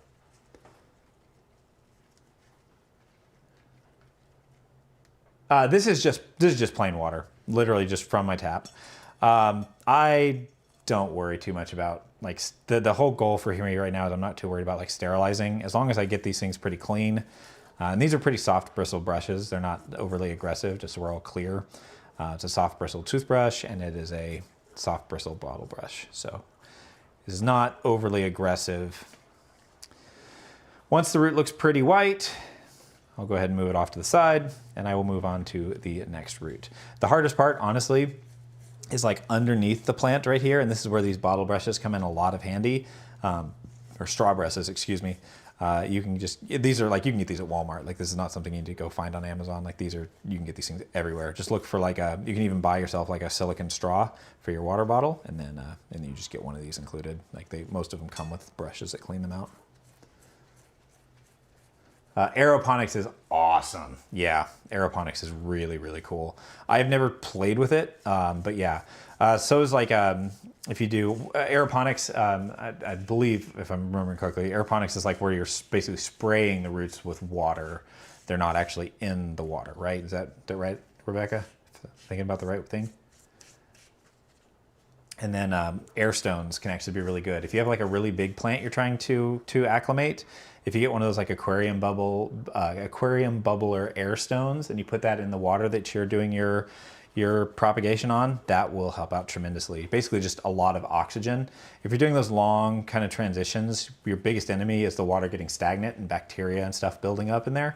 And to get around that, you can use an air stone to kind of get some of that oxygen in the water, and your plant's roots will thank you. Yeah, exactly. Yeah, aeroponics is cool. So if you've never seen this, they'll do these on towers too. But you'll have like a whole system that basically just sprays the roots with water and solution and stuff. And the plants basically just get an absurd amount of oxygen to the roots. And they love it. Roots love oxygen, and that's just a really cool way to do it. Yeah, I've wanted to do that for a while. I kind of wanted to put something like moss or aeroponic-y kind of thing over that couch, but my wife said no. She said, and I don't blame her. Didn't want anything that was potentially leakable on above her. She does not like getting wet when she does not expect to be. All right, let's see here. Questions, and obviously you are welcome to ask questions at any point if you want in the journey here, or chat amongst yourselves as well. Whole point of this is just to be communal and kind of work through this together. So if you're having stuff going on with your Monstera, we'll probably do for the next session, I'll probably do a live stream midweek, probably not this Wednesday, but next Wednesday. And what we'll do is I will have everybody be able to send in photos ahead of time of any problems they're having with their Monstera, and I'll pull them up on the stream. We'll take a look at the Monsteras and basically troubleshoot them live. Like, what would I recommend for your plant kind of thing. So that's probably what the next one will be. Love how fast they root. Yeah, I need to do. I want a fish tank. Those of you guys that have fish tanks and like plants growing out of your fish tanks, just know that I'm very jealous of you. I want a fish tank real bad, but I do not have space. I don't have space for the plants I have now. And to be honest, I don't know that I have time to take care of fish. Not until I'm potentially full-time this, if I ever get to be that lucky. All right. Yeah, for me to be, people ask it occasionally, like, is this like your goal to go full-time with this? It's a hard question to answer. I need to make sure my family's taken care of, and I don't know how to do that, doing this necessarily. But time will tell. I'm patient. I've got a good job. My family's fed. We're good. Let's see. Yeah, good question, Lone Buddha, on that. It would be nice for, and some of this, by the way, is just the color grade, like, because I've got this big light up here, it makes this look darker back there than it is, especially that window light coming in. It does get some window light coming in from that window off to the side there that usually hits the lower leaves. And then it's not over there right now, but I have another one of these T1Ss, and it sits in that corner. Actually, you can see it right there. It's right here, hiding back here. And I put it back. But usually, you ADD'd me, it's happening. Usually what happens is I have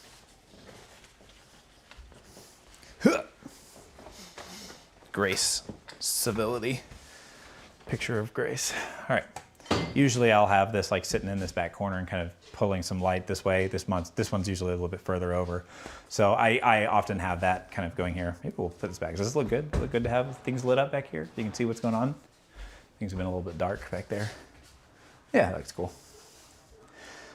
All right, let's keep going here. Yeah, there's fish water. A lot of people will actually take their fish tank water and they will actually use that to water their plants with it. I have no opinion on that other than it probably is just fine. It's water and it's got organic material in there. I would not put it into hydroponics, just so we're all clear. That would be a no-no. But in dirt, heck yeah. I don't see why that would be a problem. Clean, clean, clean, clean. So as you can tell, this is not a quick process. This takes time and some dedication. I'm trying not to damage the roots too much when I'm doing this, just so we're all clear, but I do want to make sure that I get the dirt off as much as possible. These will not be perfectly sparkly white. They'll be clean, but they will not be. The level of clean I'm going for, basically, I don't know how else to describe this, is the only analogy that came to my head, is like, I wouldn't choose to lick the roots, but if somebody paid me like $5, I'd do it, right? That's about how clean I want it. It's just like, $5, I'd do it.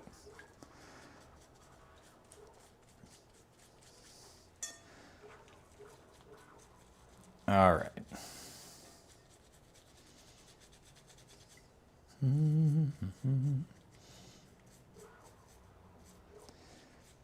All right. Okay, so we're getting pretty done here. I think we're about good. I think one of the things that I want to do on the live stream next, like what I want to get next, is I want to get a camera right here that shoots down so that you guys can see my hands working. That would be my next thing. But I've dropped like $7 grand on this live stream setup, so. All right. Oh, one spot. I missed a spot.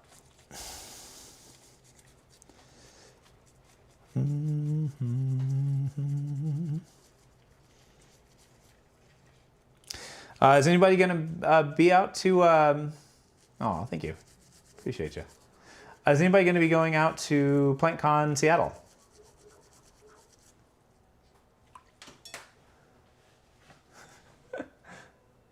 Oh, $5. Oh, God. You know what? All right. All right. You did it. You got me. A man of my word. Man of my word.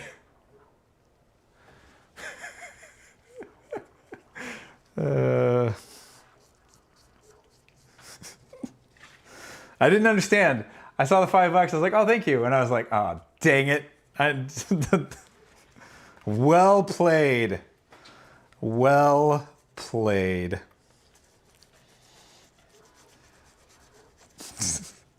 Mouths wash. Did I just lick the plant? What? Yeah. Yeah.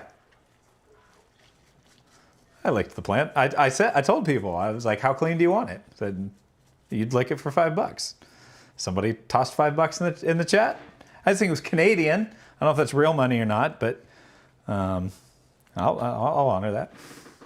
We actually just started shipping to Canada. I'm super excited about it. We were finally able to get approved to start shipping to other countries. So Canada was first on the list. We'll probably do Mexico next, and then we'll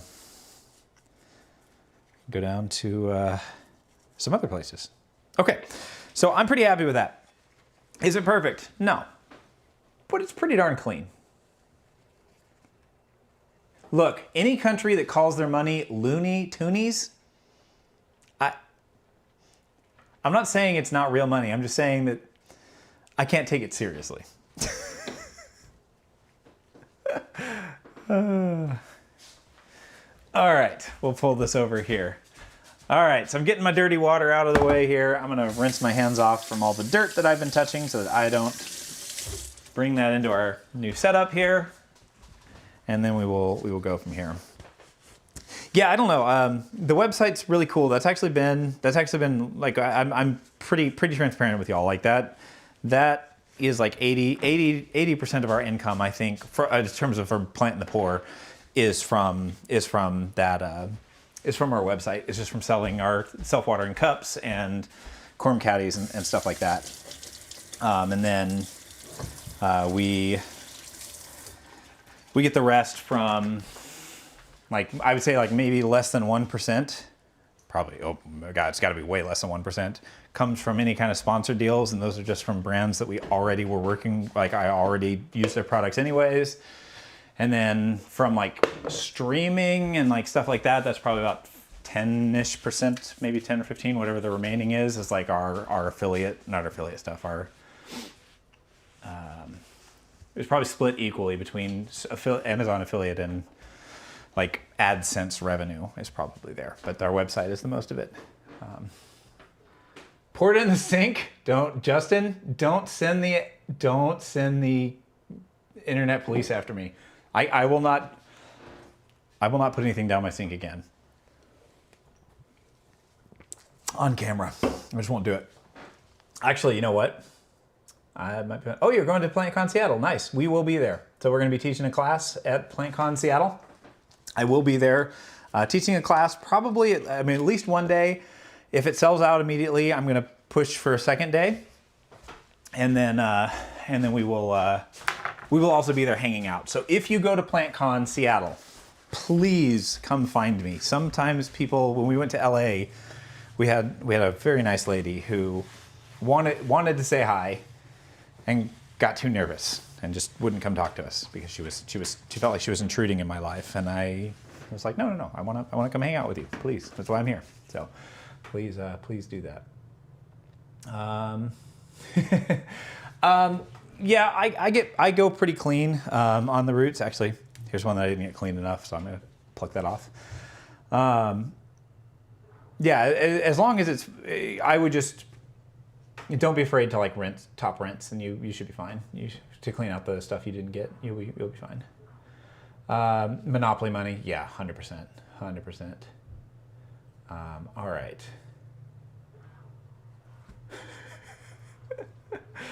Okay, cool. Yeah. All right, cool. I'm caught up in chat. Thank you guys for hanging out today. I really appreciate it. It's fun. Like I said, I've mentioned this on my Instagram and stuff, but I've always wanted to do live streams. This is so much more fun than being alone in a room recording a video. And then I love that we get to record these because not everybody can make it, and then I just have a video out there for people to do. And then what I do is I don't turn on monetization during the live stream because otherwise you guys get interrupted by ads. But then I turn it on after the live stream is over. So replay crew, sorry, you get ads, but it helps me pay the bills. That's how I can afford this live stream setup. So thank you for your support, willing or not. Okay, so we have our plant here. I'm gonna put this one on a poll. Somebody asked about polls. Let's do a poll. We're gonna use, let's use one of those Russo polls. I really liked those. Let's grab one of those. All right. I've given this speech before about moss poles. Only buy front closing poles. There's no reason to buy anything but a front closing moss pole. It is the greatest invention to moss poles since the moss pole itself. Front closing poles, in terms of what the difference is there, a lot of the old poles would close in the back. So they would have kind of a mesh material up front, and your plant would grow through that, and then they would kind of button in the back. The problem with that is that when your plant grows to the top of it, if you ever want to like upsize your pole, so like this one right here, this plant is going to outsize this moss pole pretty quickly here. And eventually I'm going to need to upsize that pole to a larger size pole. If it's front closing, I can just unbutton the front, take the whole thing out, plop it into a bigger pole with some more moss, shut it up, and we're good to go. Otherwise, I have to destroy the pole to get the plant out. So I will never feature a front closing pole again, or a rear closing pole again. So, all right. Let's see. Go back. Going to Scotland. Okay, look, I'm jealous that you're going to Scotland. So, I think you win. I'm pretty sure that you going to Scotland beats me going 2.5 hours to Seattle. So, do you think that having a plant hobby is way more common with women compared to men? I'm a dude myself, but I mostly come across other women that share the same hobby. Not that it's a problem, of course. I think to some degree, I think the tide has kind of changed. I don't know that it was ever really a gendered hobby per se. I think I'm seeing more and more guys that are getting into it. I think the aspect of just kind of caring for something and nurturing for something is attractive no matter like what you identify as. And I see more and more guys getting into it. I think like you look at some of the like content creators that make content about plant care, and a lot of the ones that are like into that more educational kind of thing tend to be guys. Like a lot of the guys are more into and it's not universally stating here. I'm just saying that like a lot of the kind of guys that I watch are the like more they want to kind of get into the more nerdy, sciencey kind of stuff. And you've got some great gals that do that as well. But I think that everybody has something different about the hobby that calls to them. And that's definitely something. I think that one of the things I think that gals tend to do better than a lot of us guys that do this is their plant care routines are easier to just enjoy the plants that are in your life and not make them take over your entire life style. Whereas I think some guys go a little bit too gung-ho with it. We get that testosterone-filled competitiveness, and then all of a sudden we have no time for anything else in our lives. So, but yeah, I don't know. I definitely think there's probably more gals that are into it than guys, but I see a lot more guys these days that are kind of getting into it as we kind of, I guess, degenderify the hobby a little bit, maybe. All right, opinion of using chunky mix in a pole. I've never done it. Sydney Plant Guy has. It seems to work just fine for him. He knows what he's doing. I think he's somebody you can trust.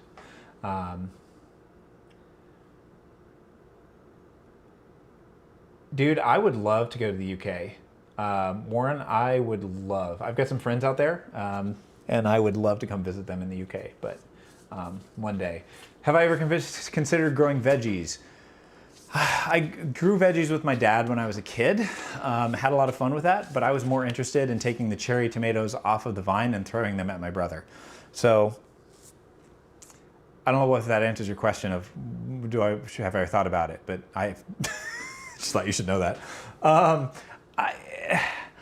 I don't grow plants outside almost ever. I have like 3 plants outside that are mine. I have a wisteria and I have a elderberry bush. Those are like my 2 plants outside. I don't like scenarios I can't control, and Oregon weather is really uncontrollable. So I don't like to grow plants outside. Oh, I have a Christmas tree. My Christmas tree that we bought, if you followed us around the Christmas time last year, we bought a Christmas tree and we kept it in a pot.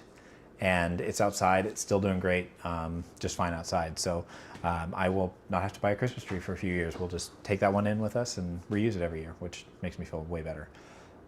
Yeah, I do still have the planted Christmas tree. It's out back, I guess. I should have mentioned that, rooted. Rooted, let's see. Yes, do still have that. Let's see here. What's the ideal PPFD? My answer to that is always as much light as you can give the plant without it burning. I have a very nice PPFD meter that was given to me by, Mars Hydroponics. That feels right. They were super kind and sent one over, and I use it, but I don't use it a ton. Like I'm looking at how the plant is responding. So if I can get the light closer and the plant still isn't burning, that's what I'm basing it on. If I see burning, then I pull it back. So for me, it's like, is the plant burning? If no, get light closer, regardless of the PPFD. If you got a meter and you're trying to figure it out, 250 is a good place to start. And like 250 to 400 is like a good like indoor highlight. Like outdoor highlight is like 800 to well over 1,000 sometimes, I think. But indoors, if like you can get like 200 to 400, you're going to be miles ahead of most people if you have it on there for 14 to 16 hours per day. But that's just me. I like lots of light. It's hard to live with that much light though in your house. So just so you're aware, it is bright. Let's see, indoor comments here. It's very hard to use the laptop. I'm about to sneeze. I've got allergies. It's going to happen. Just so you're all aware. My sneeze is going to be real loud. I apologize. I sneeze like your old grandpa. Indoor. Yeah, some people use all kinds of natural fertilizer. I'm going to sneeze. It's going to happen. Ugh. All right. 500 ppfd, yeah, heck yeah, go for it. Yeah, my big Monstera back over here is like at 800 ppfd. You want to see the white Monstera? You don't want to see my monster? Okay, well, I mean, I like it. I have two. So these are both technically a form of white monster. In terms of like what's going on with this, there's the mint Monstera. As far as I understand this, because this gets complicated, there's a mint variegated Monstera, and that's what these are. Some of them are TCs. Some of them are TCs that have a proven lineage back to Kunzo, who is the guy who, I guess, I don't know if he trademarked this technically, but he is the finder or the kind of the person who has a specific kind of version of this called the white monster. So if it's from his exact lineage of plants, it's called a white monster. Otherwise, it is a mint, or I think mint no ID is what they're calling them. But either way, that's what this is. This is technically a known Kunzo white monster that came from TC from Costa Farms. He confirmed that all the Costa Farm ones are from his lineage. So, but to me is, yeah, Photon's really good. There's another one called Free PPFD. It's apparently actually more accurate. I've used it, downloaded it, and I need to do a video comparing it to my actual like several $100 PPFD meter and see how close it is. You just reminded me, thank you. Yes, so 97 D-Lab is PPFD free. Photon, I think, is the one that requires you to have like special equipment and things, but the PPFD one is awesome. Yeah, Herb, good point too. You do not need the absolute much. And just so we're all aware, like just Herb, I'm glad you mentioned this. I don't know if it's just say Herb or Herb, but you can drop $300 on a nice light meter, you know, or more or less, whatever. But you know, somewhere in that over $100 on a nice light meter, and it might be 5% more accurate than the cheap $30 one. You don't need to be that accurate for what we're doing, right? Just get a ballpark. And if you want to know like what PPFD am I getting on a particular grow light, if I have the grow light, just measure it and be like, my plant's 2 feet 3 inches away. What would my PPFD meter be? And I'll measure it with mine and let you know what you're getting, because it should be pretty darn close. If you don't want to download the app, but I would encourage you to download the app and try that first. But yeah, you don't need to be like that super accurate. Honestly, like I don't use a PPFD. I have a very nice PPFD meter. I don't use it. Once you just pay attention to what the plant's doing and you're seeing the growth you want, it doesn't matter what the PPFD actually is. My opinion. Okay. Let's see. Do I have any contacts in Czech? I don't have any contacts in any other countries at all. That's not true. There's some sellers in Taiwan and Indonesia that have reached out. I get a lot of people from Indonesia, and there's a lot of scams that come out from there, so I'm always hesitant, but there are a couple of good importers that I've talked to over there that are working, but I'm kind of working with some people in Taiwan, but until I can like really recommend specific people that can import, I'm not gonna say names yet. So until I can prove that they're good, they don't get a mention yet. Okay. Going up to every light in the shadows outside. All right, cool. So moss poles. The trick to moss poles is that we are going to fill this thing with our moss, and the kind of the goal in terms of how compact we want this thing, it should take effort to compact it, right? A little bit of effort to kind of compact and get these things seated. If you're closing this and it's just super easy to close, you don't have enough moss in there. If you're also like trying to put it in here and you're like squeezing with every ounce of your strength, it's way too much moss. If you put too much moss, then it will not dry out quick enough, or like it'll just stay too damp and nasty, and you'll get fungus gnats, and you'll get all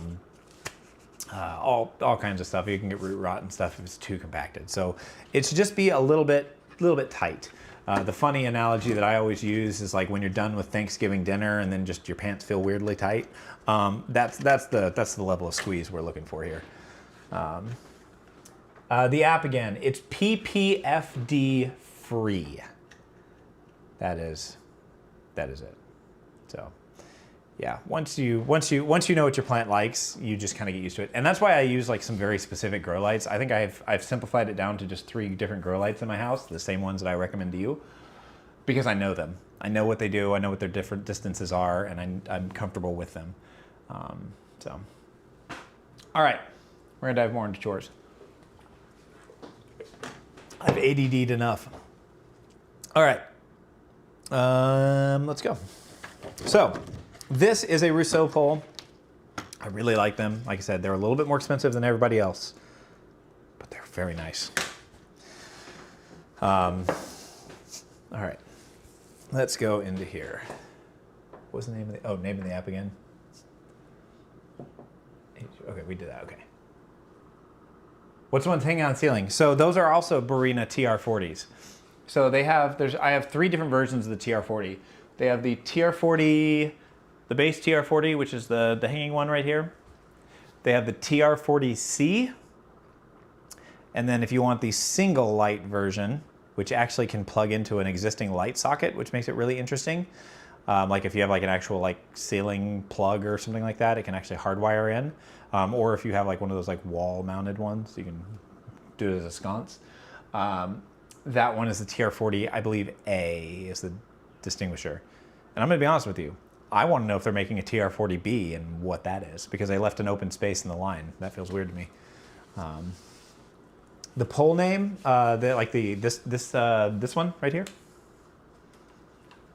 that is linked in our bio, or linked here. So that pole, let's do this. Yes, TR40C. That is that one. I can't pull this down. There we go. Now I can see that. So Barina T1S is the pole. TR40 is the bulb. Oh, is the bulb? Oh, the moss pole. Yeah, that is. So the one that I like is a. I may spell this wrong. I'm so sorry. Plant care. And then Thickly V3 is the kind of more budget option. That's what the Bulbasaur is in. There's a Thickly V3. My nose itches so bad. I have to go off camera and go itch my nose. It feels weird to do it on camera. Okay, so we're gonna go ahead and fill this thing up. The moss that I use, I will be honest with you. This is one of those times that like I'm not. You can save money by buying cheaper moss. I've not had good luck with cheap moss. So I get Best Grow moss. I have found, it's the only one I can get on Amazon that I have found that I really like. There are other good brands that you can find at nurseries. That's my address, you guys don't need that. But this stuff, I think this is the AA grade. They also make AAA, and the AAA is super nice, but the AA grade is better than most of the other ones I've tried on there. I know there's like a bunch of other ones. Watching all the way from India, nice. I was just training some people out in India. Have some good fun with those people. They're good peeps. All right. Are larger pots problematic? Not as much, Brutal. They're not nearly as big a deal. The pot size, I don't say it doesn't matter in hydroponics, because that's not true. It does matter, but it's not as big a deal. How big is this plant? This plant, ooh, it's a little bit sketchy. It's a little small. I mean, okay.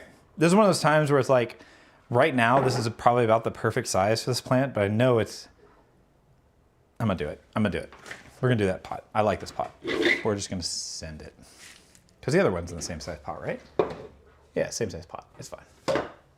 We'll do that for the conversion. Okay. Yeah, pot size is not nearly as big a deal in hydroponics. Especially like undersizing and oversizing your pot, honestly, in both cases is not a big deal. The moss or the plant will just grow into the bigger open space in the reservoir a little bit quicker if you have a smaller pole. And then if you have like an oversized pole, the only thing you have to worry about with that is just make sure that it's not so ridiculously big that the moisture from the reservoir is having trouble getting down there. Because sometimes on those big like 18-inch poles or pots like we do, only the like bottom 2/3 are actually wet. Above that, it's dry. And so if you put a plant that doesn't reach down to the bottom, then you can run into issues. What I have done before though is take a really big pot like that, like one of those really big kind of pots, and plant the plant really low in the pot and only use like the bottom, half of the pot, and then let it grow up and then never have to repot the plant. And that is a really fun little cheat code for you. If you want to do a big pot, just don't fill the pot all the way. It'll look ridiculous for a very long time. But if you have a plant that grows pretty quick, you're good to go. So, yeah, moss quality is, moss, yep, okay, yep, economically sourced too. Also, that's one of the reasons that I don't use peat moss. It's not really a problem, I guess, for America, it sounds like, but in other places of the world, peat moss isn't sustainable. Like it's like takes like 100 years or something for it to grow. And so it's one of those things that's like, I don't do it because it isn't ethical, I guess, is the way I'll put it. So peat, I don't use peat mixes in my soil. I've done 4 to 9, brutal. I've done it. Just make sure that when you do that, you plant the plant low and don't just leave the top little, few inches fine. I love clear pots for hydroponics, 100%. Please, clear pots are life. The only reason I'm not doing them is because these pots aren't clear and I don't have any clear pots, but I love clear pots for hydroponics. Yeah. Let's see here. Let's see. Yeah, those pots. Yes, the pots that Moses uses. Yes, these things are fantastic. I've got them linked in our bio. They're like $26 for them. To be honest, I'm very tempted to go grab one to use these because it probably is the more appropriate size pot for this plant. But I think we'll just send that one. Let's see. Hi, Miss Nippery. Okay. Native toe Joe's, nice. If you're just getting in here, Nippery, you want to make sure that you go to our website. So I'll post a link here. The very first link is our website. I am closing submission. We already were going to close submissions on the first. I just haven't yet. So there were some people. So like, conclusion of this live stream, if you're watching the replay, it's probably too late. But we're going to close the things. You're welcome to be here all the time. But anyways, we don't do that. Okay. We're going to shut her down. Okay. Yes. Monstera are not low light plants.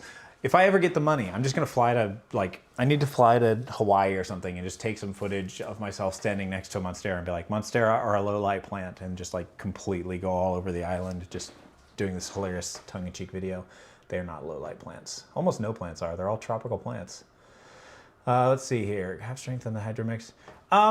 Brutal, I've done it both ways. I used to I used to use it. If you already entered, you're good. You're good. If you've already entered, you're fine.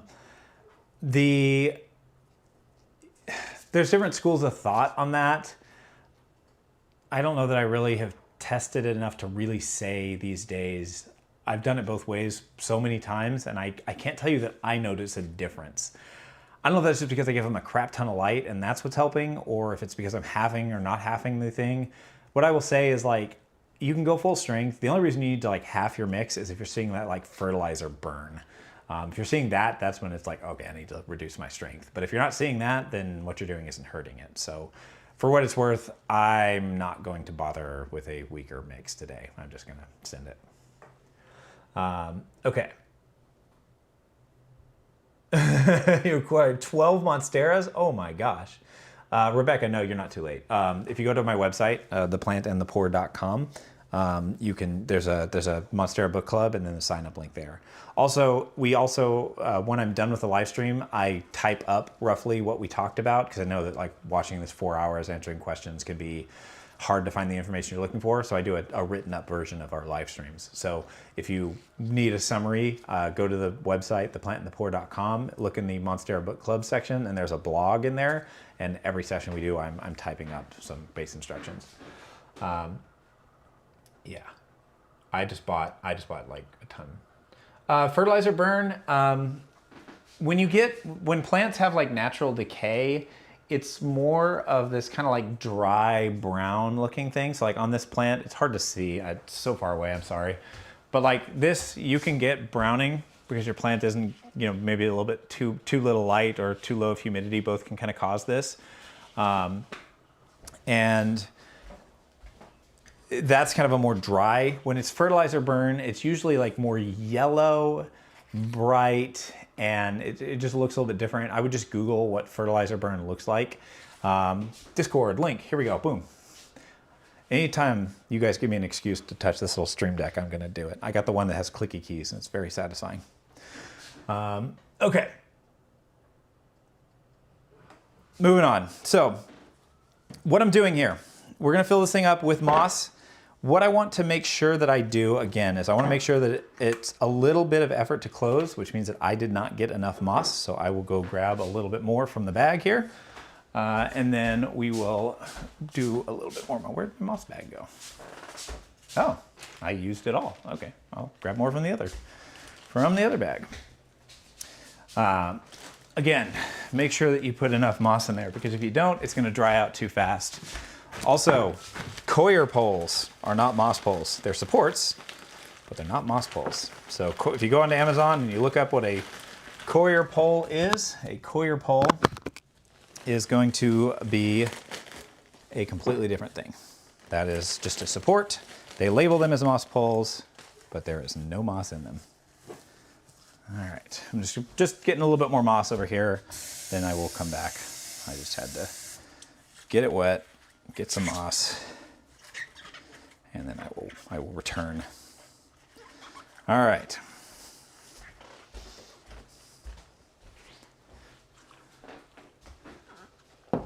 All right, here's my question to you. Is there a plant that you have sworn you will never buy again? And if so, what is that plant? What is that plant that has turned you off of plants, of buying any more of that particular plant? For me, it is Calthea. I just won't do it. No more prayer plants for me. Fried X, oh no. Oh, Rapidophora, okay. I love fried X. Calthea, yeah. Succulents and cacti, really, okay.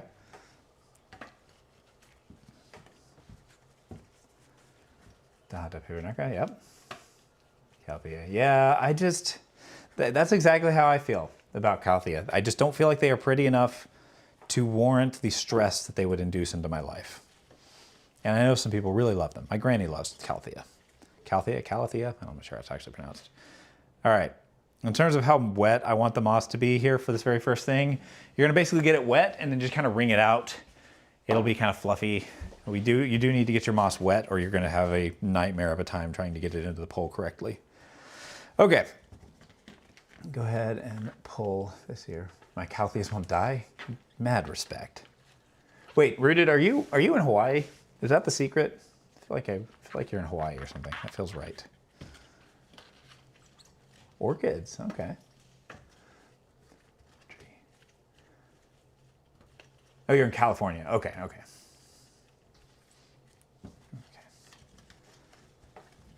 We've got a couple people that have names of like Rooted in, and I have a hard time remembering who's where.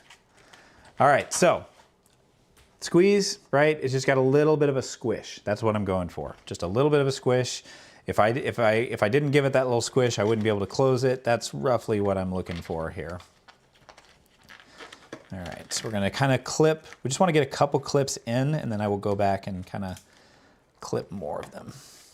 Okay, so again, nice little burrito. If I can get it to focus. Trust the burrito. It's not trusting the burrito. This camera, for all its fantasticness, is very, very focused on the face. Rex begonias, okay. Yeah, turn off the fan, yep. Pumice hunting daily. All right. Just gonna clip this all together. Ooh, and we can put on the top thing. Oh, I put in too much moss. Okay, we'll fix it. We'll fix it. We'll fix it. I want to show you guys this thing. This thing is sweet. This is one of the reasons I really like these Russo poles. They have a whole like ecosystem of stuff. Okay. Stuff it back in there.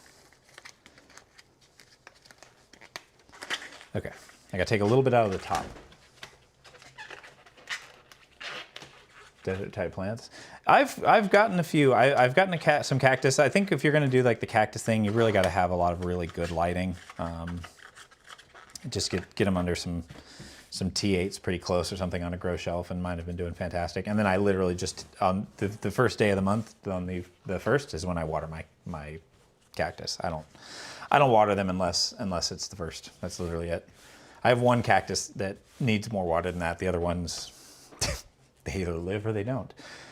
And that's been successful for me. Just once a month, pop some water in there and leave them alone. That's all I do. More stuff on the floor. Money plant. Ooh, I've never grown the money plant. Money tree. I know that that's like a huge thing, that people love those things. I've never tried one. I'm kind of trying this year, and kind of one of the reasons that I asked this question is I'm trying to try new plants. Some plants that maybe people have had struggles with, to see if I can figure out like what struggles I think people are coming up with, and then see if I can kind of come up with some care tips that would help. That way, if somebody really likes a plant, but they're struggling to take care of it, that maybe they could get a little bit of a care guide. It's a little bit more practically worded for them to help. I think, okay. So let's talk pot setup. What the goal is here. We have our wick rope. We have our outer pot. That's where our nutrient solution is going to go. We have a inner pot that sits above that reservoir. Okay, so we need something to go between them, and that's going to be this wick rope. This wick rope needs to be something that is not going to rot over time. Some people use cotton. I do not. Cotton is really, really, really good at moving water. So its benefit is that it is able to just move water really, really efficiently.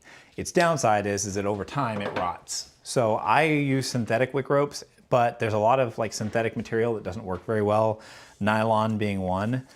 Some types of nylon are just, they don't transition water very well. So this is made out of polyester. I believe it's like 100% polyester. We have them linked in our bio. It's like Omicron or something like that is the brand. They're not expensive. It's like $6 or $8 for 120 feet of this stuff. So super, super cheap. So what I do, here's the bottom.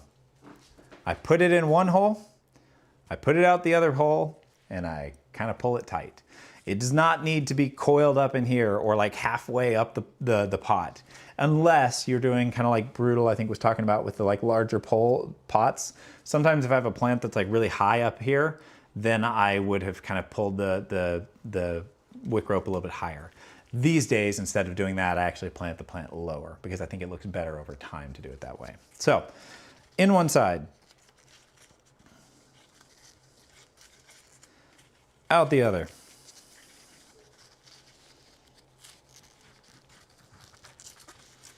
Okay, now what you can do for a little bit of extra credit if you want, I will sometimes just take it and just on one side, just kind of do a little bit of a loop. If you can kind of see that there. Just kind of see it's like a little half semicircle there. That's plenty. That's all you need. All right.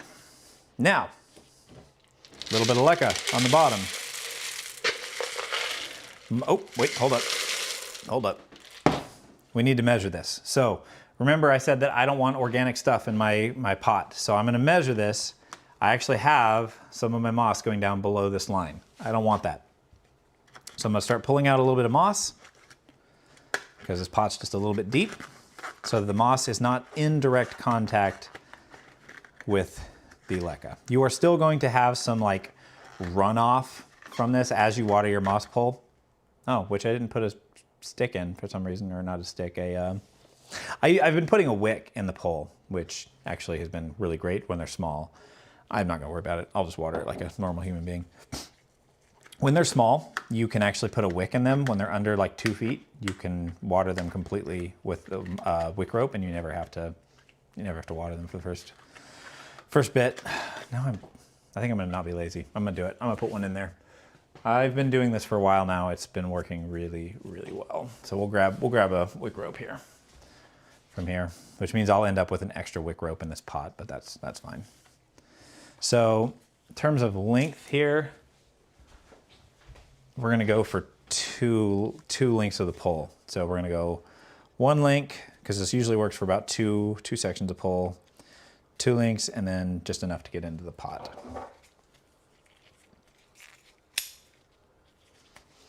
I've yet to cut my finger on a live stream, just saying. Pretty happy about that. All right. Now we have to figure out how we're gonna get this thing in there. Could use a chop. I'm just gonna unbutton the pole a little bit and stick it through there. That's the correct way to do this. We'll just back up a step. We'll just back up a step while we'll answer some questions. Yeah, synthetic polyester, not cotton, so it works well. Yeah, exactly. Polyester I find works really well as a synthetic. The reason we don't use cotton is just it breaks down over time. It's kind of that same rule of putting synthetic materials, or not synthetic, excuse me, organic materials in hydroponic setups. Kind of same deal. It breaks down over time, causes issues. I've actually had, when I first started, I used cotton, and I had a wick rope actually completely erode inside of the pot. And the wick rope actually rotted, and then the 2 pots were no longer connected anymore because the wick rope had actually decayed and snapped off.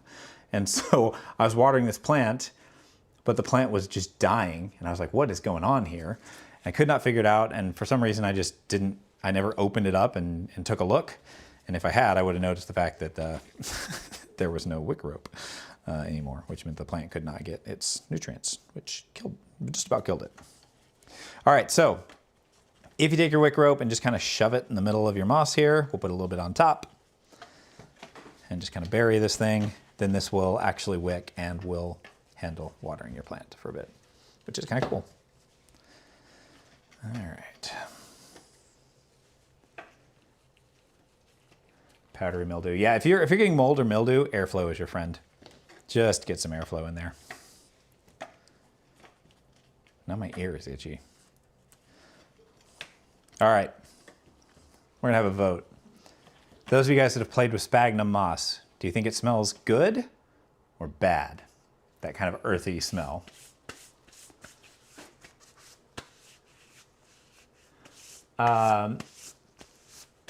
What pays you better, the long form live, or is there a difference? I make no money during the actual live. So like during the actual live, unless somebody pays me $5 to lick my plant, then I technically don't make any money, which is fine. I actually don't mind that at all. The whole point of this was to teach people. But the replays, when people watch the replays, I get paid pretty similar to a real video of us when you watch one of our videos. So it technically doesn't matter which of them you watch. But I will say this, like the revenue of one person watching a video is like pennies, right? It's more like the cumulative effect of over time as people kind of consume the knowledge and stream the entire thing. Our first Monstera book club got like, I forget how many thousands of views it got, but it paid like $100 or something like that. So not bad for, fundamentally 4 hours of streaming in the other, but that's not gonna pay you a livable wage kind of thing. It's just, for me, it's not about the money. It's just fun.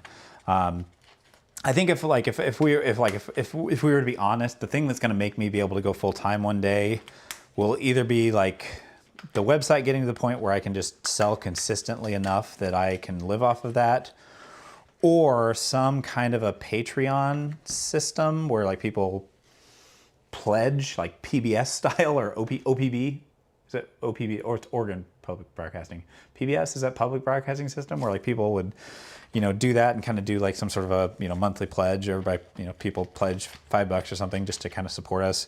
Some people use that buy me coffee thing, but I've seen people's subscriber numbers on there and they're not making enough on that. And I think the idea of buy me coffee, like the title is actually kind of the problem. The point isn't buy me coffee. The point is, help us do this full time.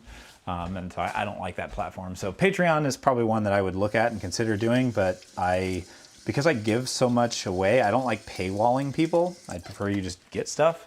It's hard for me to do Patreon because everything is free. You can join my Discord for free. You can, any plant care guide I'd release, I will just do for free. So it's, I'm not a great business person, but I'm relatively a decent human being, or try to be. All right, let's see here.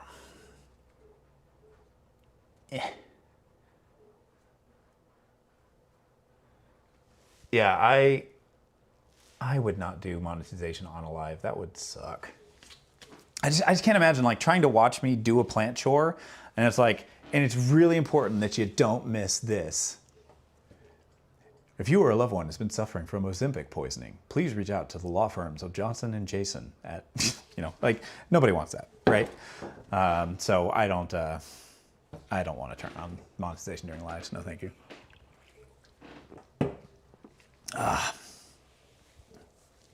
All right. Okay. I appreciate it. We will do Discord. We will probably do Patreon at some point. I just want to I need to find something that makes Discord worth it for people. Whether that's, I don't know. I got to figure it out. So if you have like cool ideas of like Discord tiers that you think people would like actually pay for, that doesn't feel like I'm just paywalling people. Some people sell proximity, like is the idea on Patreon. So it's like that's why like the private Discord is a thing. I've thought about doing it more like, instead of you getting more from me, like giving you, I don't want to say status, but like if you're in our Discord, right, you get a different role that kind of shows your tier of support, kind of thing. Like I said, I don't like paywalling stuff. I'm very giving with my stuff. Like if I ever do a book one day, it's going to kill me having to charge for it, but it's a physical item. I would probably still do a free ebook. Like all our designs, like the stuff that I sell on my website, every single design on there is free on MakerWorld. If you have a 3D printer, you can print them out yourself. I earn literal pennies when you do that. But I have people that follow us all over the world, and it's not fair to me that, it's not fair that those people would not have access to our designs because I can't ship to them right now. So I put them all out there for free, even though that means that people steal our designs and sell them, which isn't legal, but people do it anyway. Most people I've talked to have been really cool about it. They just don't know. People just don't know how the 3D printing licensing works. Can't do that. You can't sell people's designs unless it's Creative Commons. Or Creative Commons with attribution or something. There's a few different ones you can do. Okay, here's my moss pole. Have I thought about doing multi-streaming? Yeah, I've thought about it. My camera and my setup here allows me to do multi-streaming to Twitch, YouTube, Instagram, and a couple other places all at the same time. I don't know what the internet requirements are for that. We only have like 35 megabytes upload here right now, and I don't know if it's enough to multicast to them or if that actually affects it. So maybe. If it works, then I might actually do it. But one of the things that I actually bought recently, this is gonna be like super nerdy, so I'm sorry if you don't know what I'm talking about, but I bought a new camera, and the camera that I bought has a feature called Open Gate. So normally a camera, like when you take a picture with an old, old school, God, I hate that sound, the way that sounded. You take a photo with an actual camera, it's in a 3:2 aspect ratio, so 3 inches by 2 inches, let's say. And most content is shot in 16:9. we did some content that was in a 2:1 aspect ratio. But I bought a camera that does OpenGate, which is 3:2 at 8K or 7K resolution, which means that I can actually shoot my content horizontally and then decide later whether it's a short form or a long form video because I have a full 4K vertical resolution. So because of that, I can do some interesting stuff streaming too. So it's gonna be nice. But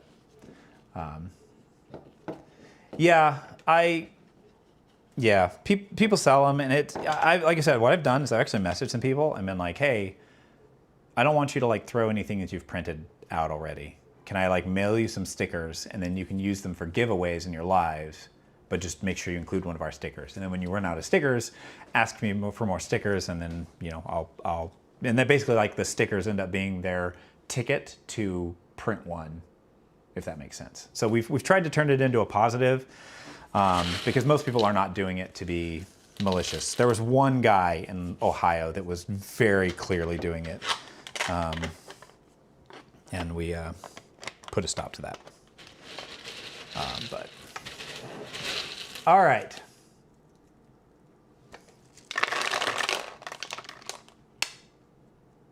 I mean, you can just ask me. I'll tell you. That one right there, this big one, that is a philodendron melanochrysum. We call them philodendron melanochrysises sometimes. You guys want to be? I'll bring it over. We'll wheel it over. I'm going to tell you this right now. Make sure you're ready for frustration and heartache. These things can be, you know what? I'm going to leave the stand behind me. These things can be absolutely lovely plants, but they're a lot of work. Dun, dun, dun. We'll put a little bit of light on it. That work? I don't know. Yeah, so that's a philodendron melanochrysum. There we go. Now you can see it. But yeah, it's a chonky boy. Good plant. But absolute pain in the butt, just so you're all aware. It will. It'll ruin your life. Okay. Oh, sorry. I didn't see it. Yeah, sometimes chat goes too fast and I...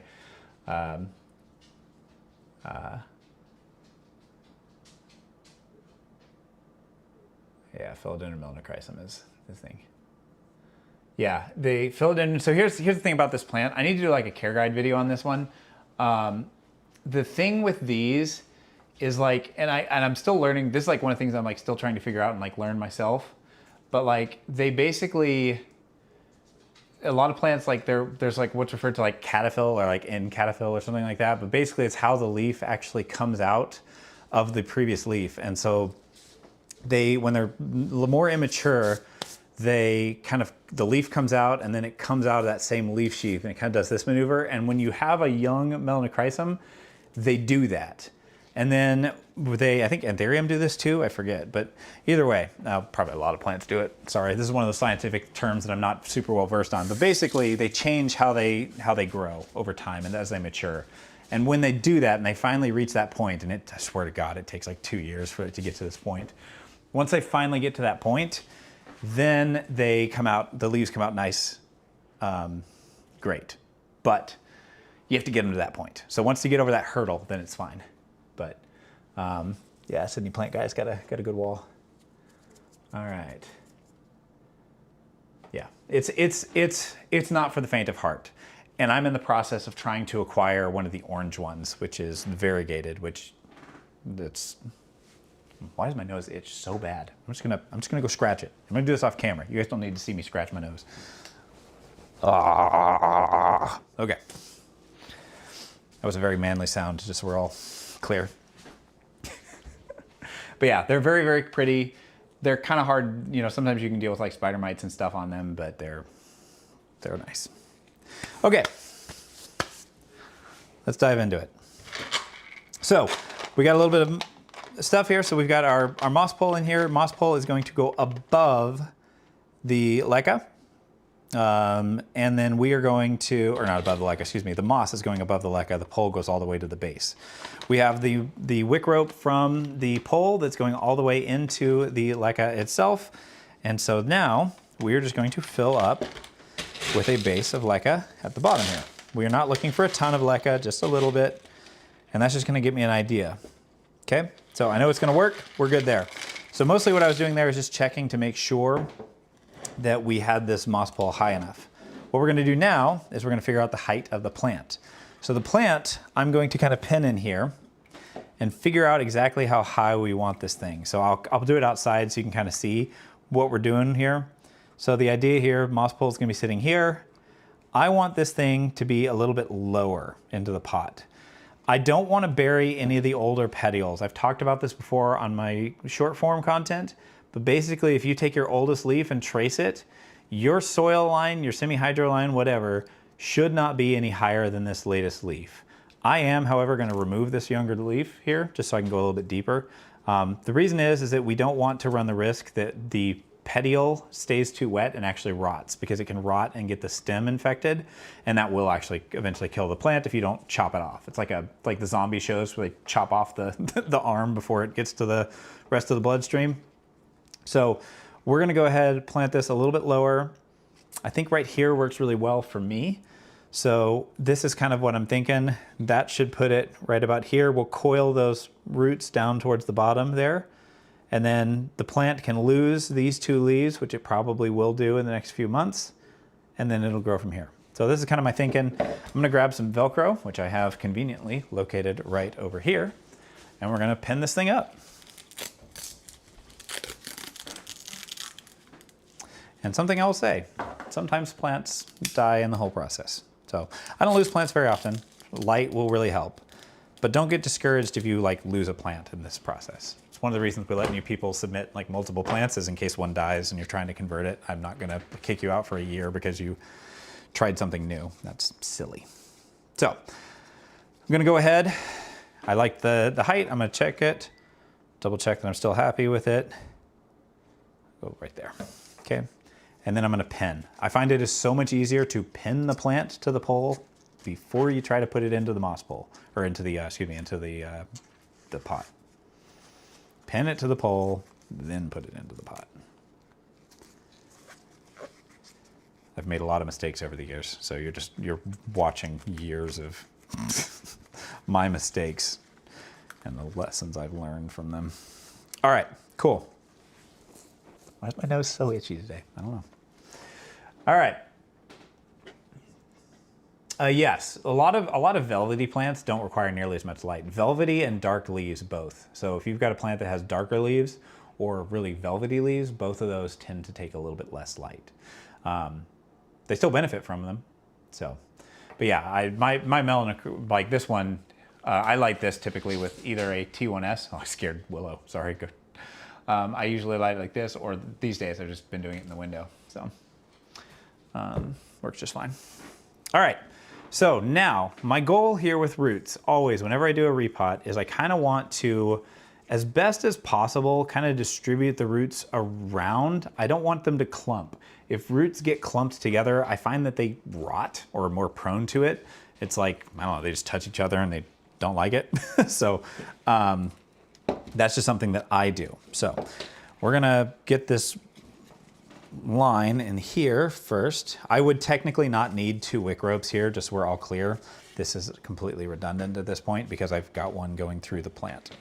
So we're gonna kind of put this in here, kind of guide the roots in. And again, I just want the roots to just kind of fill the space. And you can kind of see, this is a kind of large plant for this little pot. But my thinking is that sometimes when you're doing these conversions, you end up losing some roots. And by choosing a little bit of a smaller pot, I can lose some roots and it's not as big a deal. So I'm happy with that. It's a little bit tight, but I can live with this. Dude, Regal Shields are awesome. If you want to try Alocasia and you are scared of them, get a Regal. Regal Shields are such a good plant. Highly recommend them. All right, I got some roots misbehaving over here. They're all tangled up on this cord. Also, your roots are going to find the wick rope, just so we're all clear. They will ruthlessly hunt out that wick rope. That's okay. They will grow into the wick rope. It's fine. They're going to do it. You can't avoid it. Okay. I'm trying not to destroy this root down here, but I think I may keep squishing it. All right, we're going to get the pull. Oh, I can't. That's a big chunky root. Okay, there we go. And now we will spread them out now that I've got them in here.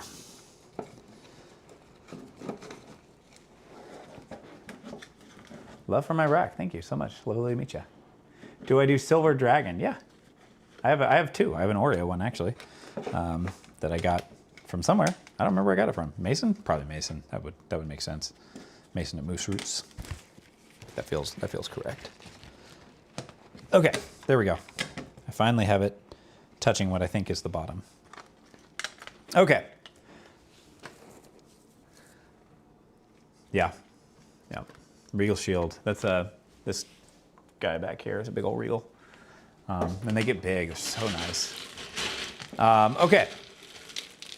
So now what we're going to do is we're going to go ahead and start filling this up with leca. Trick here is just to try to make sure that we fill up the bottom of this moss pole as well, because that's what's going to help us lock this in. But one of the things that we're going to do as we are filling in with leca is it's pretty easy for leca to get hollow spots in it.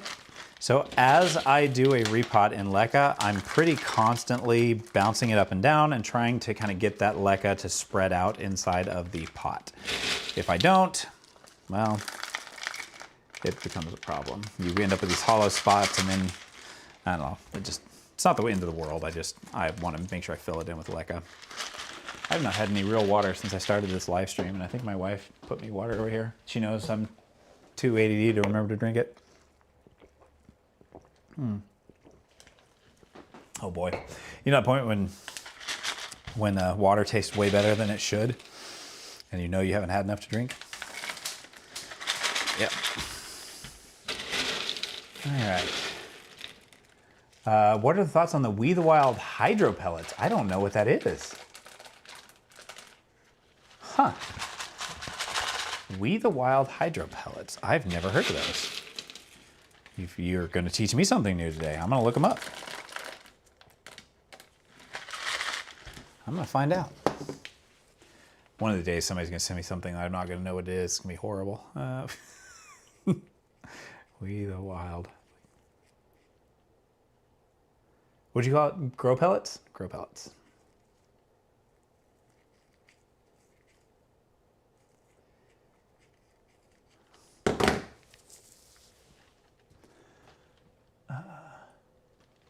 Okay.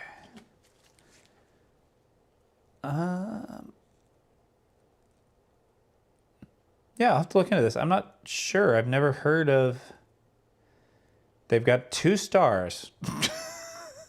Is that people not understanding how so release organic? Yeah, I'll have to look this up. I'm not sure. It breaks my tenant. It breaks my tenets of hydroponics, which is nothing organic. But yeah, I'll look that up. I'm not sure on that one.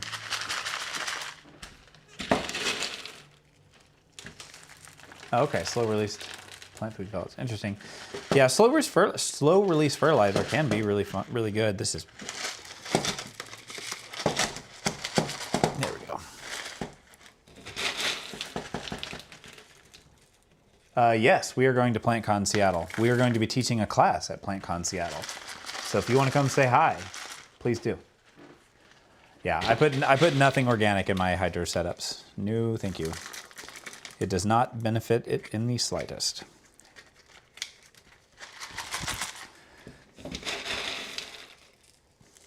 So we're just filling up with leca. I want to kind of get the leca in between all of the root system here. I want to make sure that I get it nice and spread out. Get it nice. I want the roots to just kind of feel like they're being hugged, right? Just want to give them a nice little hug in there. Let's see here. Yeah, I'm looking forward to PlantCon Seattle. That's the 15th, 16th, I think, of August. It's going to be fantastic. I've wanted to go to Seattle for quite some time. I think we're gonna leave our kids behind, have a nice little romantic evening away.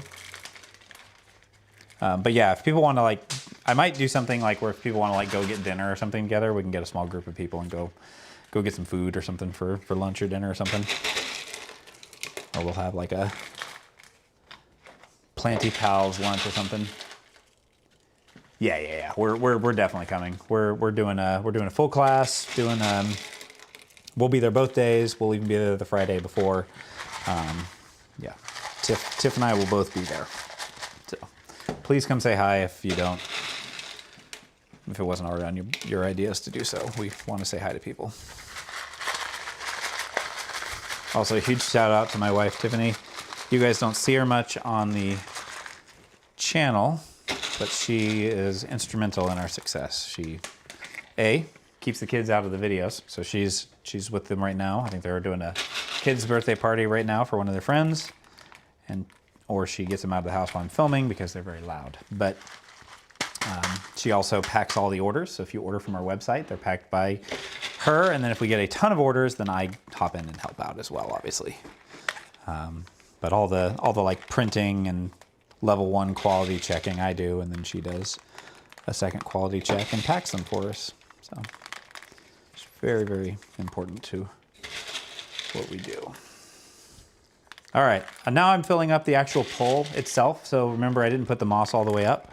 So we are going to fill up the bottom of the pole and do that as well.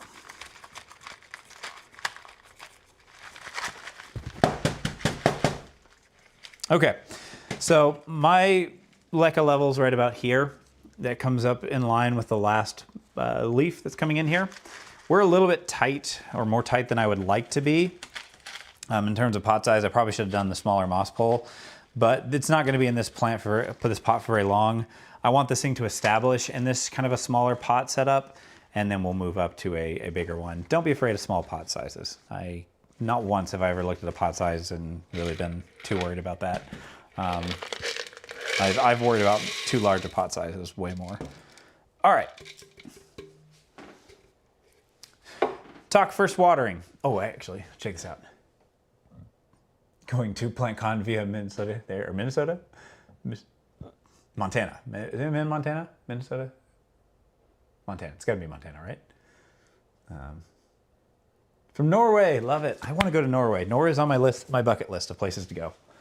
I don't know why, just Norway seems great. All right, so we're gonna grab this thing. I want to show you guys this. This is one of those things that, like, to me, really completes this setup for me. So the Rousseau poles, you can buy this attachment that goes on the top of them. So I have this extra pole for like the watering, and this is all self-watering, so I don't have to worry about this right now. But they make this thing that, again, not sponsored. I just think these are cool. I'm gonna step off to the side so you guys can see this, and then I'm gonna focus on this leaf here. Okay. So they make this thing that like is a self-watering kind of moss pole setup. It drains pretty fast, so I wouldn't say it's like slow release or anything, but you just kind of pop it in here. It's hard to do one-handed. You just kind of pop it in, and then it snaps into place at the top here. So it actually like it clips in there. And then you just water your pole with that. And it's got this nice little like Art Deco kind of thing on top. It's really neat. So I'm quite liking it. So, yeah, neat. Okay. So, first watering here. I say so too much, sorry. Yeah, the Rousseau, yeah, exactly. I'm really liking their stuff a lot. They're really cool people. So one of the things that I like, sometimes I have companies reach out and I'm just like, this is just a company that like created a product to sell. And other times I have companies reach out and I'm like, these people grow plants, right? Rousseau, like their whole team is like just nerdy plant growing people. And I think to both their success and detriment, they don't want to sell on Amazon, and I respect that. But I know that some people only buy from Amazon. I'm kind of somebody that buys a lot from Amazon despite my feelings on them. It's just, I live in a small town and we can't get stuff very easily. But anyways, they are a really cool company, really, really cool people. And rather than reaching out like a lot of companies do, where they say, hey, here's money, say you use our product, and I just tell them no. They said, can I send you a box, try the stuff for like several months, and let me know what you think. And yes, please. That's what we need more of. Like if you want me to use your product and recommend it, or if you want me to recommend your product, I need to use it, and I need to decide that it works in my life so that I can recommend it to somebody else. And they did that, so. Okay. Oh yeah, you wanted to ask about how the Russo pole's doing? Is that what you're asking about over there? Or did it dry out? Wait, hang on. Russo. This thing dry out over a couple days? Yeah. This, I mean, the pole itself did perfectly. And they even have like little like holes in the sides here that I think are, whether it's for airflow or not, I'm not sure.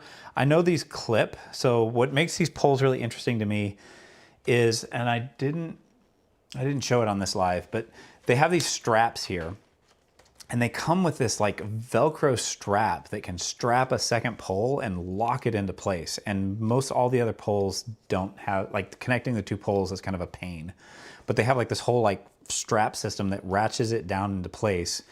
And then they have these like clips on the side that I showed you before, where you have, you know, the setup here where it can do the whole like sideways setup here. So I don't know. It's like I said, they're kind of, this Billy is so pretty. Like, excuse me. Like this Billy is just, it's pretty good. To be honest with you. Yeah, I really like it. I don't know that I would say like every one of my plants is going on a Russo pole because they are kind of expensive. But I'm gonna get this thing out of my way. I keep clipping it. Just move it back just a hair. Whoa. Oh, that pot has wheels. That was easy. Okay, moving on. All good. Willow just ran into the wall. Okay, I think I'm done with sensory chores that are gonna freak out my hands. So that is my pole. So again, kind of the goal here is I'm setting up a system that basically is going to be self-watering to water the pole. I find that when they're getting on their pole for the very first time, having something that's self-watering is really nice, because when they're just starting to get the roots into the pole, if the pole dries out, the roots can kind of abort sometimes, and keeping it nice and moist at all times really, really helps. So I think what we're going to do is this. I think that here's the trick. I'm going to water this pole, or this plant. This plant will only get the Growth Technologies Foliage Focus Mix. It's a little bit bigger, so it's gonna start on the Foliage Focus Mix. This other one, I'm gonna water with my mix. And we'll see if it catches up or not. I think that may be the actual correct test. I know there's like slight differences in their variegation, and one will probably grow slightly. I'm just kind of curious to see, can this catch up to this one in a year? I think that's a fair test of how it does. Dude, Willow's awesome. You guys want to say hi to Willow? We can say hi to Willow. She'll love us for it. You want to come over here, girl? Yeah, you can come over here. Come on. Let's see if I can do this where she can see her. She's a good doggo. She's a good doggo. We'll put this a little closer so you can see her. But she's a Bernese Mountain Dog mixed with a Golden Retriever. Sit. Want to shake? Good girl. Lay down. Oh.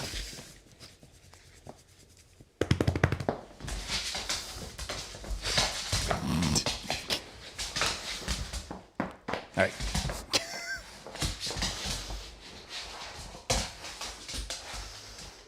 All right, you derp. Get out of here. Get out.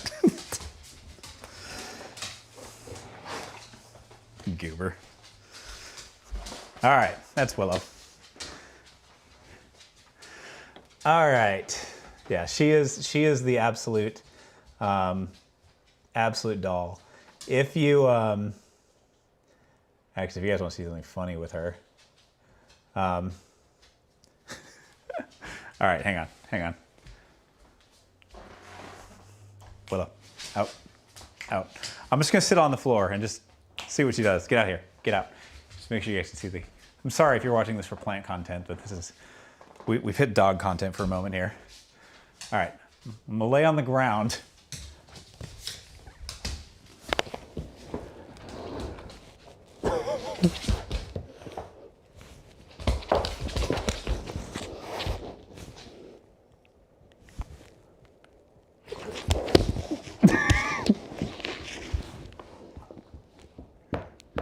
All she wants is a cuddle buddy at all times.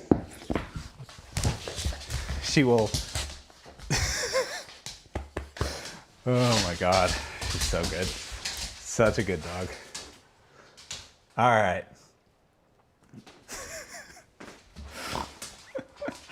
Oh, all right, get out of here. Get out. Get out. Lay down, settle. You settle? Hey, settle. Good girl. All right, probably ought to give her some cheese. Yeah, she's an absolute doll. She's a sweetheart. Okay, so we're gonna water this one with our mix that is going to be that general hydroponics mix. Ooh, you need a bath. You smell bad.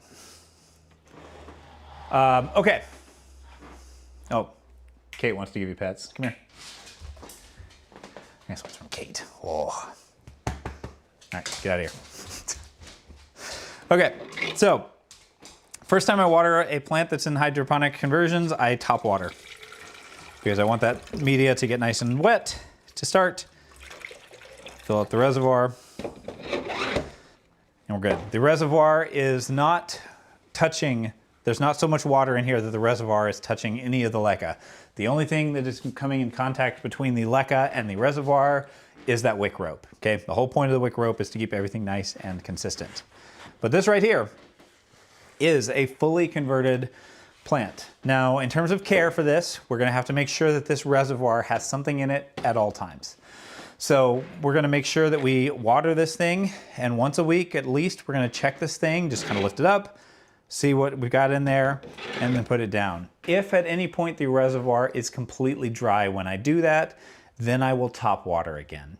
Okay, then I will water from the top and refill the reservoir, just to make sure that it gets moisture. It's okay if it dries out a little bit, kind of in this early conversion phase here. I'm okay with it kind of having a more natural cycle where you water, it dries a little bit, and then rewater.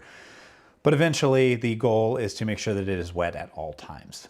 The biggest thing that I will say is that if you're going to do this, please give your plant lots of light. A lot of people read about semi-hydroponics, or they see people talk about, this passive hydroponics thing, and they get all excited, myself included, and they run out and they get the stuff they need to do it. They put the plant in there and then they fail with their conversion because the plant didn't have enough light to actually survive. And so that's why when we started this book club, very first session, light, light, light. If you have not started with your light and you don't have a good grow light or some sort of really strong window light that your plant is acclimated to and is actively growing, that kind of one leaf every 3 to 6 weeks.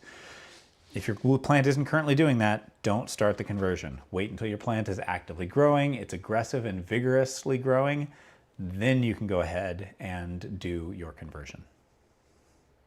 So, oh, does it have a mark? So that's a really good question. So this pot, the way this thing works, inside it are these there's this kind of a, let's see if I can focus, there we go. There's kind of a lip right here, and there's 3 of them that the inner pot actually sits on, and that is the water level. All right, let's see here. But yeah, there is a thing there. Although I will say I kind of just get a feel for it. But yeah, love Willow. She's a sweetie. She is a sweetie. Yep. So that is that plant done. Now, I don't know, I can't answer for you whether hydroponics is right or wrong for you. I don't want you guys to get the impression or the kind of feel that like you have to do hydroponics to be in this. I just happen to like hydroponics. It's a lot of fun to me. I think that Monstera especially are a really great one to try. My anthuriums are all in hydroponics as well. You know, all of them have been doing really, really well. Oh my gosh, I forgot about this one. I'm real into this. This is one I picked up at PlantCon. This leaf is just something else. This is a, what is this thing? This is a hybrid. This is a pap and a Carla Blackie mix, and that is just so good. Two things.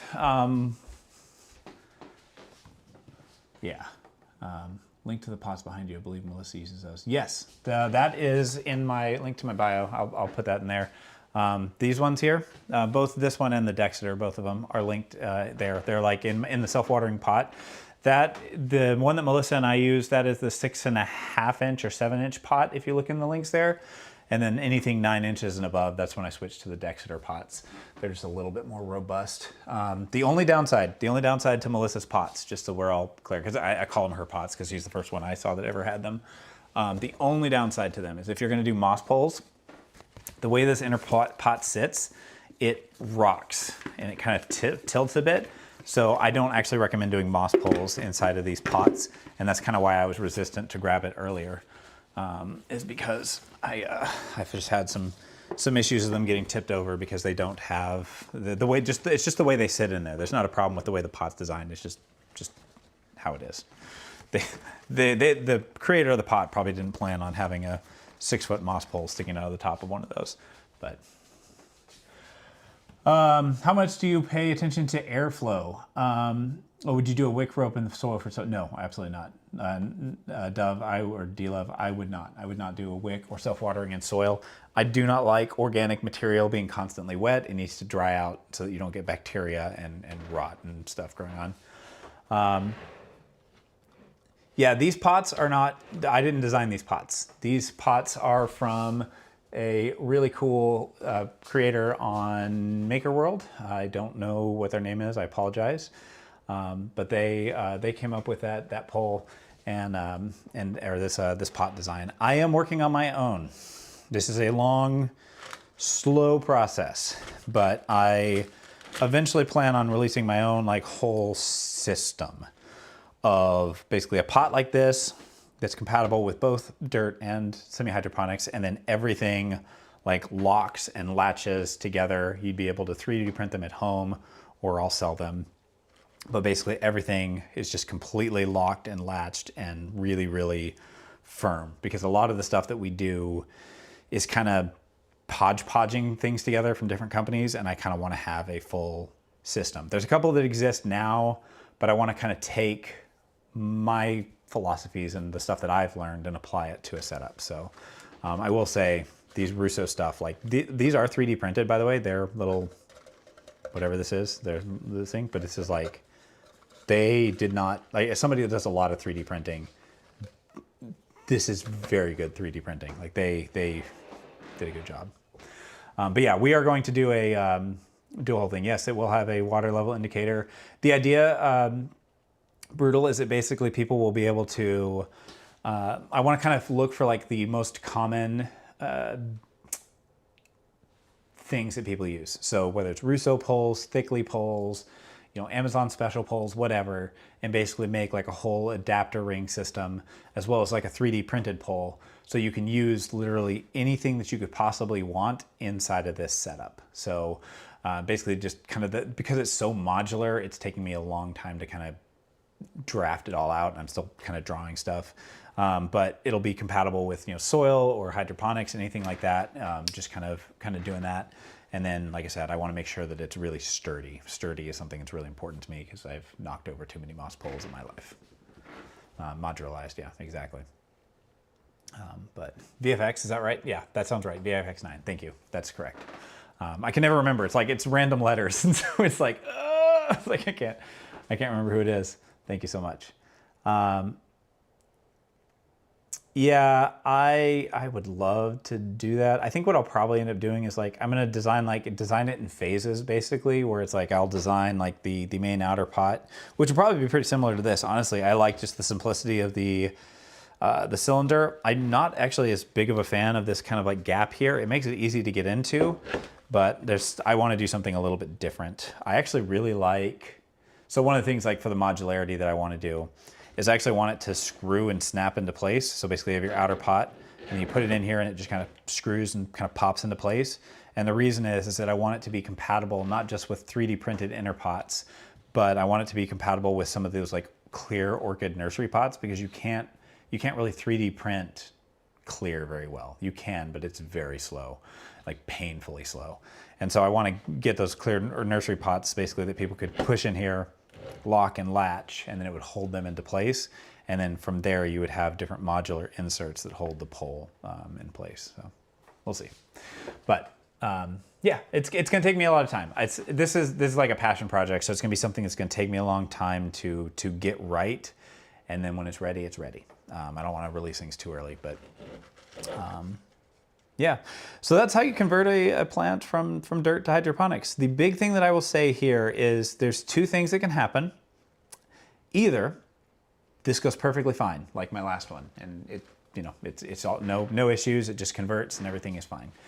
If it starts to get too floppy or things just don't look like they're going right, that's when you might start looking at trying to put it in a place where the humidity is a little bit higher. If you've got a plant that's struggling, sometimes a little bit of extra humidity can really help stop it from freaking out. So I will, you can put it inside of like a clear plastic box, just something that's gonna keep the humidity up nice and high. I've got 35% ambient humidity in my house. I do not use humidifiers. Somebody asked about fans. I don't have any fans. I should. Airflow is something that does help plants out quite a bit. It helps prevent mold. It can help dry. Sometimes your leaves will get guttation, which is basically where they sweat, and they kind of at night, you'll kind of wake up in the morning and there'll be puddles underneath your plants. That is natural. The plant basically takes that kind of excess moisture and kind of drips it off the end. And that's fine, but if you don't have airflow, it can kind of mush the end of the leaf and kind of turn it brown and gross, which actually, here's a good example. Here's a plant that is doing it. So if you have a plant like this little mellow here that has this kind of, I put my face here and you can see it together.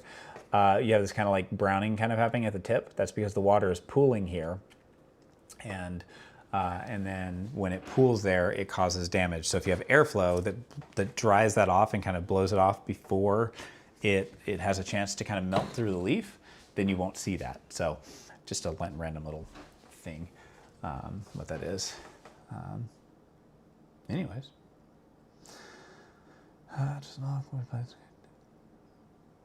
Phone disconnected to your uncle's video. Hi, Uncle Robinson. Yeah. So we'll see, but I'm just kind of enjoying it. I'm just kind of enjoying the process. But so for this, if I start seeing things too dropping, get the humidity up, keep the light up really, really high. They need a lot of energy to overcome this, but I'm not worried. This thing had such healthy roots on it that I am not worried at all. You're gonna see a little bit of a back in time on this one, because my next short form video is talking about not repotting these things, or at least so you don't have to, because I waited like 2 months inside of that nasty nursery soil. And I kind of wish I had pulled it out of the soil, but you guys saw here how nice and healthy those roots were. So it can be just fine. So cool. So what we'll do is just kind of leave it open for any questions. If you guys have any kind of questions you want to talk or ask, we did our chore today, which is we decided to go hydroponics and convert that and put a moss pole on it. From here on out, the main things that we're going to be talking about is kind of just helping people with their plants. Ideally, you should be pretty good. We'll talk probably fertilizer next session, kind of more specifically. We talked a little bit about it. I'm gonna kind of, can I do this? Can I move this safely without dropping my laptop onto the ground? We'll kind of do a little sit down. We'll get a little bit more intimate. We'll do a few more minutes here, or just kind of hanging out, and then we'll kind of wrap it and call it a day. But all right, let's see. Yeah, I really enjoy getting to do these. Let's see, is this gonna be the correct distance? I'm kind of tall, so it... All right, let's get that light a little closer. Will it be okay? Actually, that's a good point. Do you need a moss pole? Let's talk about that for a couple seconds. You do not need a moss pole. And I like them because remember my goal, and I think this is really important, by the way. I did a video on this and it actually went really well. I was really happy the video did so well because I was really passionate about the topic. And that was, we don't all have to agree on the same plant care stuff, and understanding why somebody does something is really important. So when you look at someone like me or Sydney Plant Guy, we want those big climbing plants to be nice and large. We want them to grow that way pretty quick. And Jan has different priorities than even I do. But my priorities are going to define why I grow things a specific way. And for me, that moss pole is the way that I am going to get that plant as big as possible, as quickly as possible. Even a large form Monstera will grow a little bit quicker on that. Large form Monstera are pretty compatible without a moss pole. They crawl on the ground really well. So people kind of mistakenly call them crawlers, and they're not. Tycons are not crawlers. They are climbers. All Monstera are climbers. However, they're really good at climbing, quote unquote, on the ground because they have such tight internodal spacing. And that's the spacing between where their leaves come out. So if you look on like this plant, right? Large form Monstera, it's like leaf, leaf, leaf, leaf, leaf. A small form Monstera will have space between all of its leaves. So you'll have leaf, you'll have a node, and then it'll have like 4 inches of space. Next leaf will come out, kind of like a pothos or, excuse me, my melanochrysum back there. The space willow got excited. I pointed back there and she got excited. You don't have to do the whole moss pole thing, especially if you've got a large form. So if you have a white monster, if you have a Thai constellation, all of those are large form Monsteras. Now, if you have a Borsigiana, which is the small form Monstera, those I kind of feel like do need a moss pole.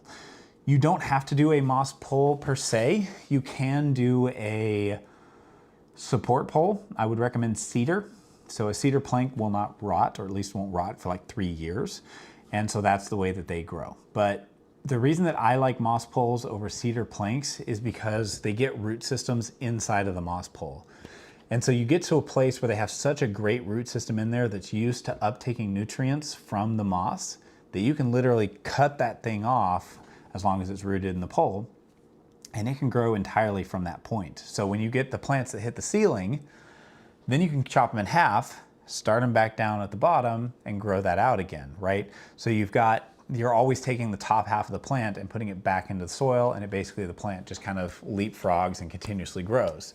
I think the people that don't want, like the people that grow on those cedar planks, a lot of times they haven't had to chop their plant in half, and it's harder when you've got a cedar plank because it's not as rooted. So it's the cutting process to me is scarier. So I don't like to do it because of that, but it is way less work to do it. So I do not fault anybody for it. I would not tell anybody for a second they are wrong from doing that. The video on hydroponics mixes, hang on, I can find it for you.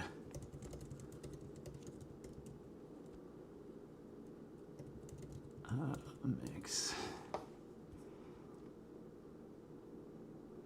I found a Facebook link. You can have a Facebook link. That's what I found. Command C. Command V. So if you're looking for the full like hydroponic mix, oh well, that didn't work. Command Shift T. Is that it? Oh, it is. Look at me go. I'm learning Mac. Oh boy. Okay, I will put this in chat for you. Doop. Control V. I can't paste. Can I do that? There you go. All right, give that a shot. That's my mix. Again, that is way harder than you need to go, but that's it. So, making a shirt wrapping the Massive Glue Club, that'd be fun. Yeah, go for it. No, I'm not opposed to that at all. I have one shirt design idea that I'm holding for myself that I'll be sad if somebody takes from me, but no, go for it. Wrap it. Yeah, so I like, hey, from South Africa.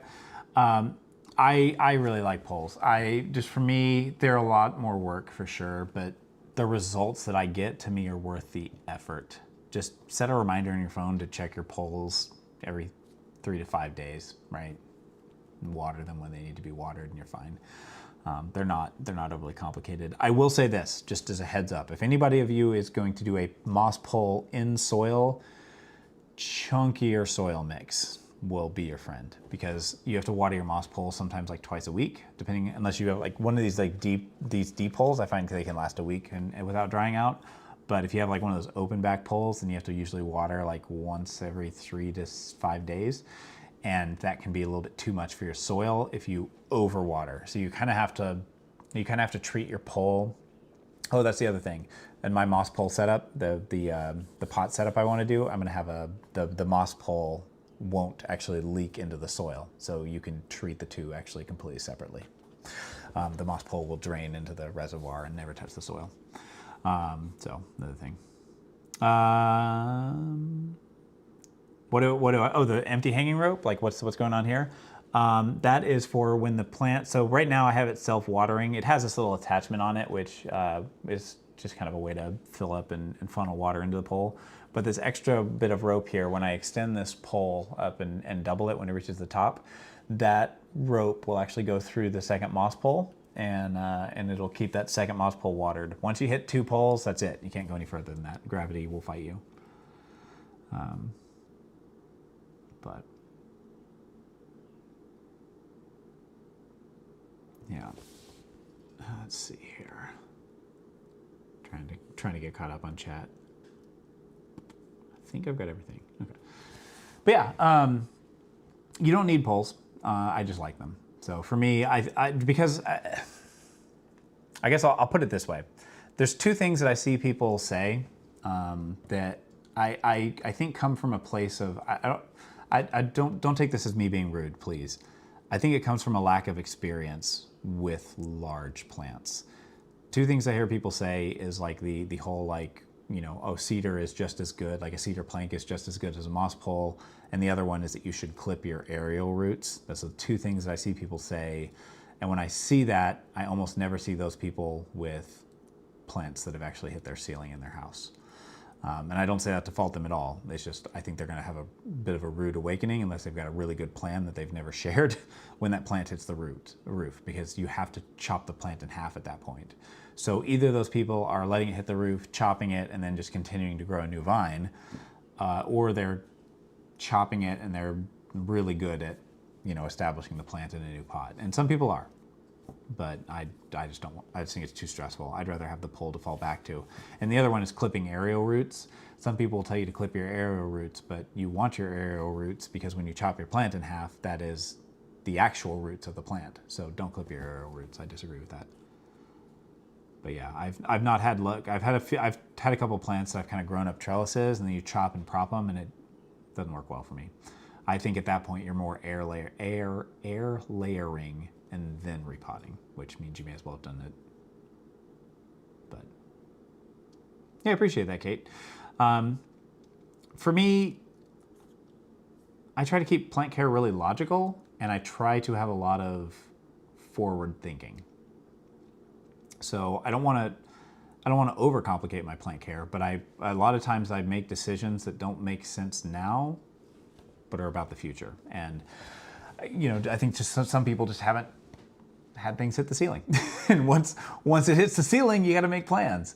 I'm actually really sad. My big Tycon, the like huge one in the other room, needs to be chopped in half again. I don't even know if I could wheel it out here to show you. It is so big, but it's fun.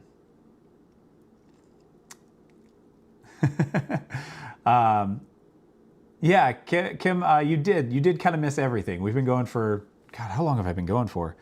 Woo, 4 hours, just shy of 4 hours.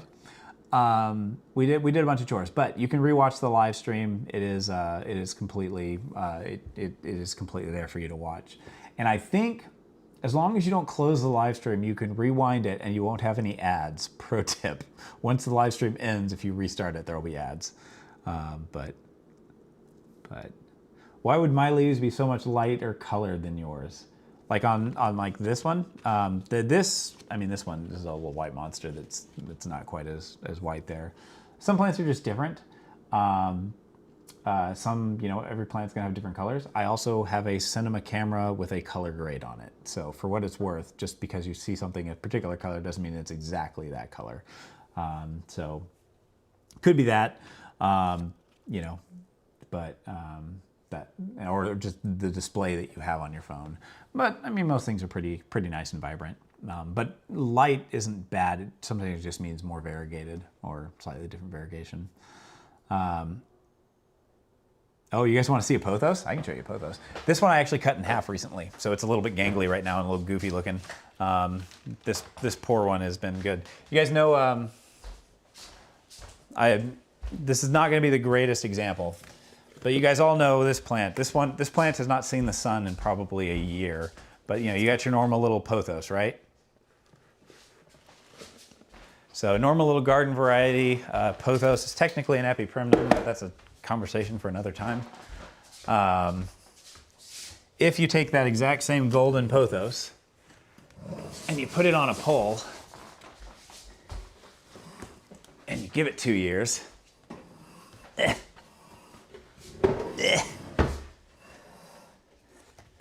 then it will get nice and big.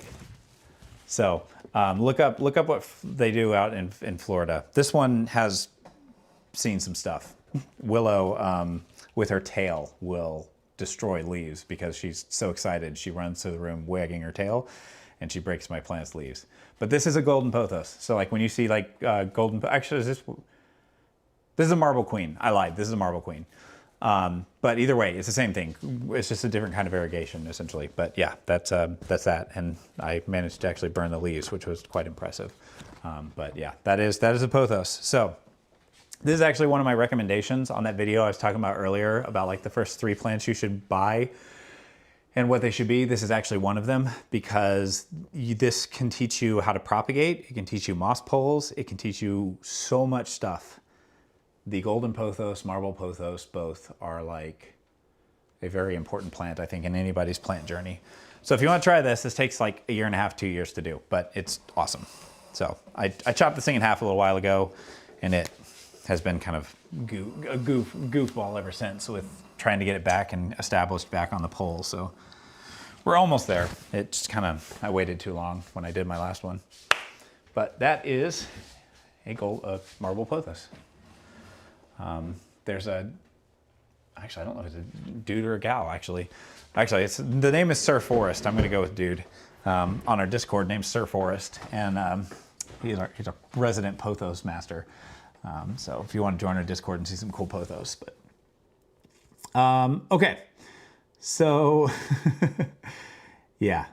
If you want to see crazy stuff too, like those pothos, go look at Florida out, like the Golden Pothos, Florida, and look at photos. The term isn't fenestrate. They do something. It's the same idea where like the leaves get splits. The term isn't fenestration though. It's something different for that.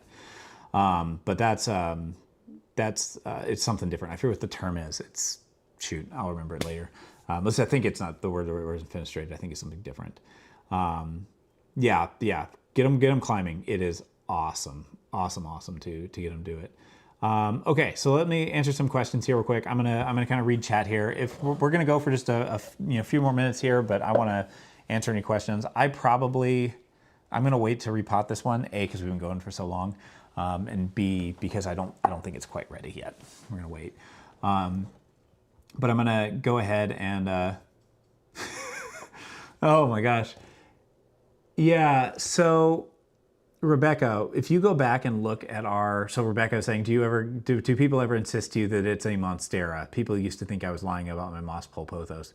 If you go back to our YouTube forums, I think it's pinned, or at least it's in the playlist, but go back to the very, very first Monstera video that we did, the How to Grow a Massive Thai Constellation Part 1. And there are quite a few people in there that's like, that's not a Monstera. That's not a pothos, it's a Monstera or whatever. Or it's not the same plant. And I get that all the time. People are like, it's not the same plant. I'm like, yes, I got 2 plants with identical variegation and I lied for internet points. Nah, you can get big plants. But yeah, they very often have people think that they try to tell me it's a Monstera, and it's like no, that's a pothos, and they are beast. And I think part of it too is like they're not technically a pothos, they're an epiprimnum, epiprimnum aureum something, I forget. But yeah, marble, we just, it's like a collective thing that we call a pothos, and it's not technically a pothos. I'm not super into the stuff there. Is it normal for TC bulbosaur to arrive with 2 fully green leaves and only 1 partially variegated? Corbin, it's possible you have a reverted one. That can happen, but sometimes it comes back. I'm not clear on, so some types of variegation are like built into the cellular structure of the plant. So like a tie constellation, those like basically cannot revert because it's like in the actual cell structure of the plant, the whole genetic code is built around that variegation. And other plants, it's more how it plays out in the stem and like where it comes out. I'm not sure what the growth pattern is for Bulbasaur yet. I've not seen anybody actually go into the scientific breakdown of how that particular plant works. I have heard some people tell me that their Bulbasaur is reverted though. So give it lots of light and hopefully it'll come back. Sick, yeah. Growing pothos out of fish tanks is really fun. I've seen people doing that. Potting medium for Monstera, Pon, Leca, or etc. I really like pumice would work great. 1/4 inch pumice would work good. You can even go up to like 1/2 inch pumice and get something a little bit bigger. Basically, you just want something nice and chunky. The nice thing about inert media is it's inert. It doesn't matter. As long as it's a inert media that can move moisture, you're fine. It doesn't matter if it's Leca, Pon, pumice, whatever. That's like with Pon, by the way, like I like Lechuza Pon, don't get me wrong, but it can be expensive for me to get here. And I can just go down to like my local, I have a garden store that's about 45 minutes away from me. And I can buy a bag of pumice that's like, I don't know, like this big, like 40 something pounds. It's like a cubic yard or something of pumice for like $7. Now that's me in the Pacific Northwest. I understand that it's more expensive the further away from me you get, but pumice is perfectly fine and I can get it in a variety of sizes. If you want my favorite pon, actually, the basement's pon is real nice for Monstera. It's really chunky and it's really pretty. Their rocks that they have gathered are very, very pretty together. So I really like the basement's pon. And it actually has drainage in the bottom of the bag so that you can rinse your pon through the bag without ever taking it through the bag. It's really cool. So when is the next live stream? Good question. I don't want to go so long this time. Let's see. Let's look at the calendar here. What's the calendar? We're going to do another Saturday. Where's my phone? My phone's better than that. Let's see. Let's check my calendar. Check the family calendar. We're not going to do Father's Day weekend. Let's see. Let's look at the calendar here. The family cal. Okay, today we get the pumpkin. We get something. What, I don't know what the big. Oh, it's the dog. Okay, we're dog sitting for a little poodle, which is hilarious. Not the 20th. Probably the 27th might be good because then we can weave it before Independence Day. Let's say the 27th. We'll say the 27th at 9 a.m. I will create a live stream. So I'm getting a little bit more organized. Forgive me, I'm not always the most organized human being, but I'm gonna start pre-scheduling our lives. So make sure that you're subscribed to our YouTube channel so that you can actually go and look up like when we're gonna go live again. So I will say the 27th at 9 a.m. will be the next session. And that one will be probably a little bit more troubleshooting. We'll have like a smaller topic we'll talk about, maybe like fertilizer or something, and kind of talk about how, you know, some of that a little bit more. But I kind of want to do like a plant clinic one where I'm like helping you guys because you guys will be on this journey now for about 2 months. And I think, you know, some looking at your plants of like, you know, day 1 to day now and kind of giving you some advice would be fun. So we'll do some information around that. Be looking out for that. We're going to move most of the information about this to YouTube. So I'm going to open up the YouTube community so that you guys can actually like comment and stuff on the YouTube app and just kind of keep this a little bit more centralized. We've got like 160,000 followers across all our platforms and keeping everything sorted is pretty rough. So I think the best move, because we've had some trouble with like our email server getting rejected because we had so many emails going out, which I've mostly fixed. I'll have final emails going out this week, but to everybody. But if you have submitted me an email or some sort of message, you're in. I will figure out if I have to do it manually myself this weekend. But I'm going to open up the YouTube community app. I'm going to start programming these lives in a bit earlier, but the 27th at 9 a.m. Look for a little bit later. We will have that going. Thing. If you double entered, don't worry about it. I will figure it out. I've had to like all I need is like one email and a photo. As long as you have like your email and your photo in there, and like what country you're in, that is all I really need from you. The light, by the way, like I was collecting like what light people were using because I want to like do like a big chart and see like who had the most success with which light, because maybe next year we kind of simplify the lighting even down to just a one light or something like that. Do I have an Alocasia Maharani? Yes, I do. I have one upstairs. I just put out a video about it. I converted it to hydroponics. The conversion almost failed, but I have rescued it. It is rooted and doing really well. It's ugly right now, but it is like one of the nicest Maharanis ever. Look back in our short form. It is like gorgeous. I got it. It was basically a show plant. It's like the one sponsorships that I like doing is like when a company wants to sponsor one of their Palm Street lives, and I buy all my plants from Palm Street. So if a really cool seller reaches out and it's like, hey, we want to send you some plants to like just announce our live stream, I'm actually pretty interested in doing that because I'm supporting another fellow small business.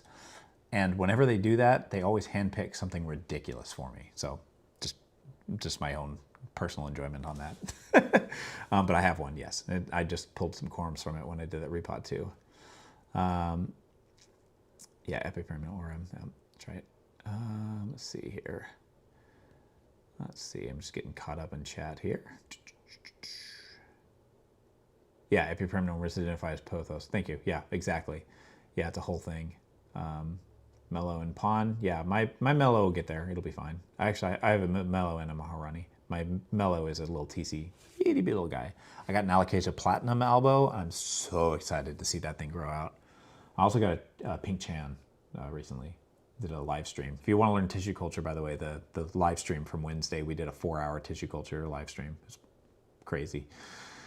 Let's see, grow up, Simon, sunburn stuff is identical. Make sure you keep the lid off. Yep. Does zeolite really help with pH? Oh, brutal. Good question. Yes. Okay. Does zeolite really help with pH? It acts as, it has cautionary exchange properties, and it does help pH. It's a pH buffer. So it's like, it keeps things a little bit more stable. But in my experience, as long as you balance your, oh, that's what I didn't do with my mix. Oops. Okay, there's one more thing I technically do with my mix. We'll talk about this next time. That's what maybe we'll make this next live stream.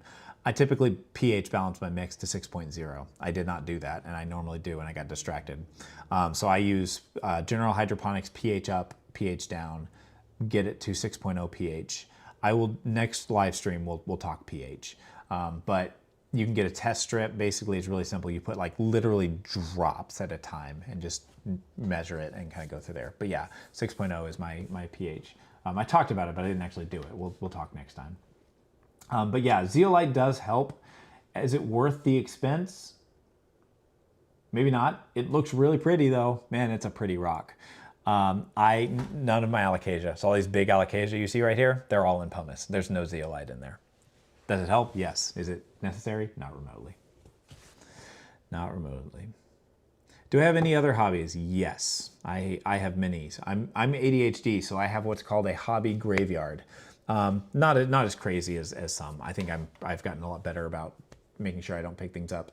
I'm a musician, so I sing and play guitar, so and produce music. So if you Google my name, you can find me. I do that, and then I do, what else do I do? I like to build computers and, like, you know, play video games and stuff like that. Photography I enjoy doing, but I don't have time for that anymore, unfortunately. God, is that it? I used to be more interesting. After I became a dad, my hobbies were basically like taking care of my kids. didn't have room for as many hobbies anymore. But yeah, I pick up random hobbies. My aerial roots have all been reinserted into soil. No, that's fantastic. Please do that. If you're gonna put your aerial roots anywhere, just guiding them back into this pot is like what I do. So like if they miss the pole, I just let them keep growing until they find the soil, and it's fantastic. The photo sharing, Shelby, I'm kind of working on a system to see how exactly I can do it. There is a channel in our Discord. Shameless plug, I get to hit the button. There is a thing in our Discord that talks about, that's like a massive Monstera book club challenge, and people are in there just constantly sharing their new leaves. So I don't have a way to like link it yet to like a specific person to I mean, I can track it, but I can't track it for everybody yet. So we'll figure it out.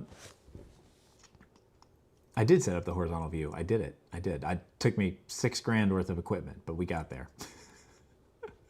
I went a little bit overboard, but I wanted a new camera.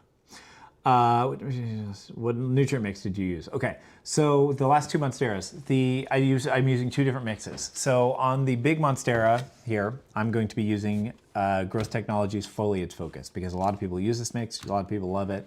It was really simple to mix up. It was just a couple of ingredients. I did their Foliage Focus, their Rooting Stimulant, and their Silica. Mixed all 3 in there. That is that mix. So we're gonna have this Monstera growing on that mix, and then I've got this little Monstera, same kind of plants, just another mint, a little smaller. And we're gonna water this one exclusively with my current 11 something, 9 or 11 part mix.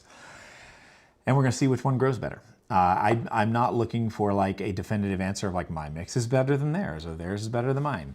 I want to know if both mixes can healthily take care of a plant, because while I love making my mix, I don't want to give somebody the impression that they need to have a mix that crazy. You do not need to buy $190 worth of fertilizer mix or more to be successful, is my hypothesis. We'll see what it's like in a year. TDS meter, yep. TDS is a whole thing. You're very welcome, Lady Balefire. It's always lovely to see you.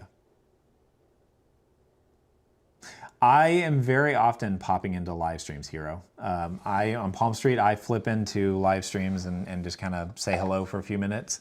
And then I'm trying to do this whole secret shopper thing, but our name is too recognizable. So I'm trying to sneak into lives and buy plants, but I can't do it from my main account. So I have to create an alternate account just to secret shop people, because now they know who I am. Yeah, General Hydroponics is good. It's been around forever. It's super solid stuff.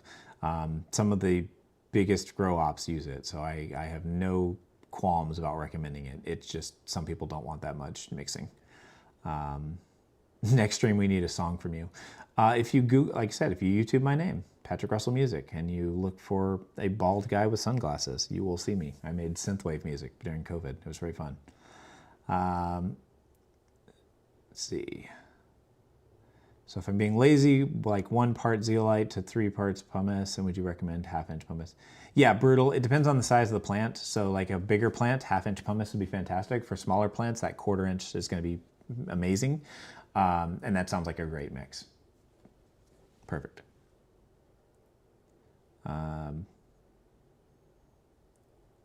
I used to fish, Lone. My dad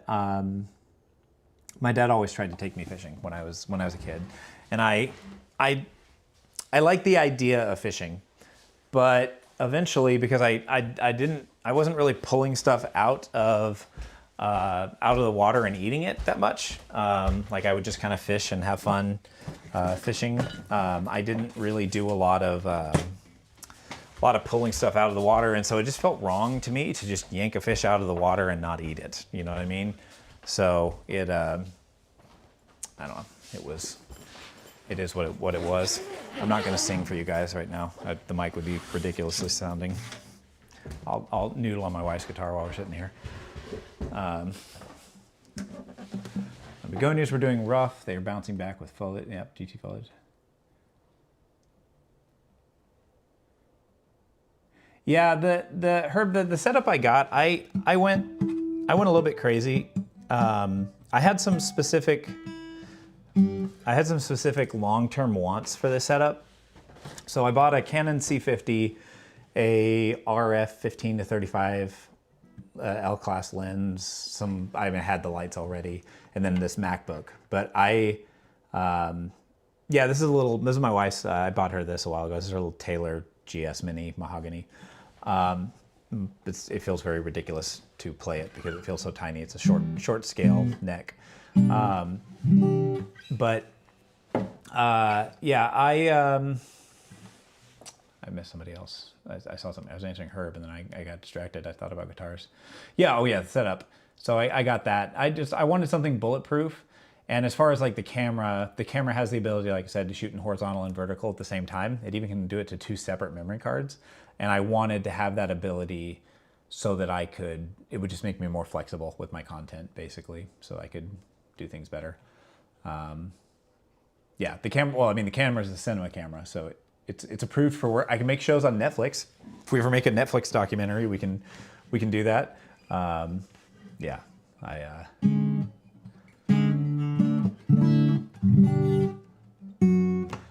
we could play some Creed.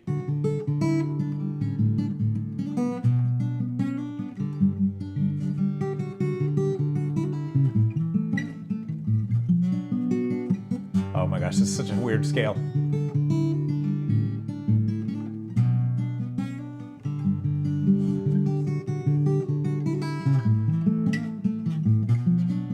Ah, I played in so long.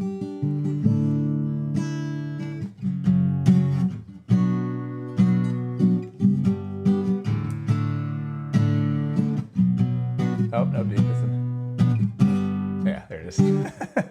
Or what's the other one? No, it was what was it? Yeah, it goes Sunday. It has to be.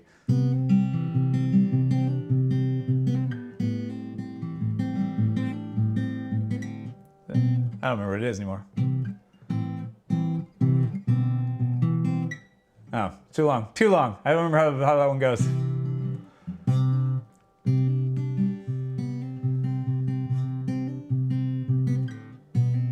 There it is.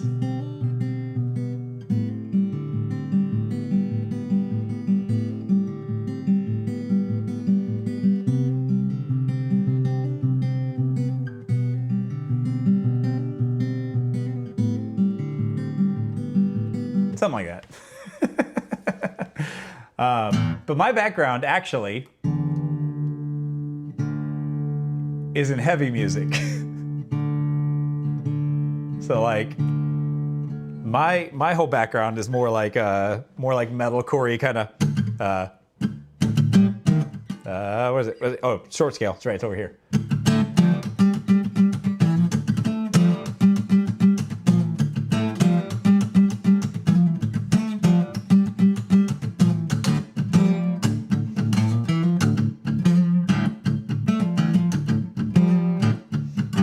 Ah.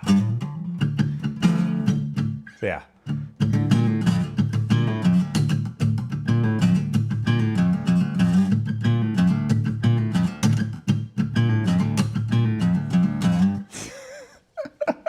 So yeah, my background's a little different, but I don't know. I was thinking we did like what was it? Oh, we did Linkin Park stuff.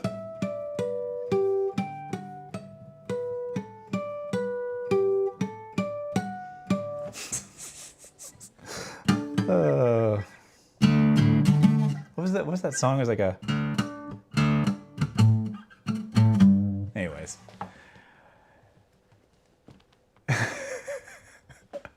Yeah, I don't know. Guitar's fun. It's been a while since I've played. I don't get too much time to play anymore. I'm too busy. Man.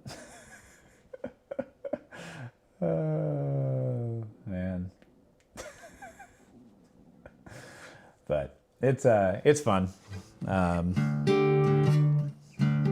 What was that? Nope, bit different tuning.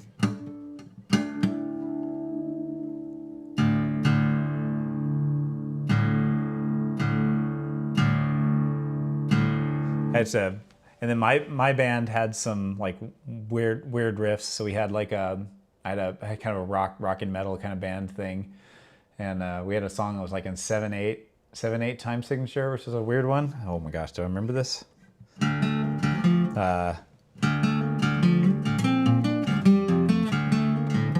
Yeah.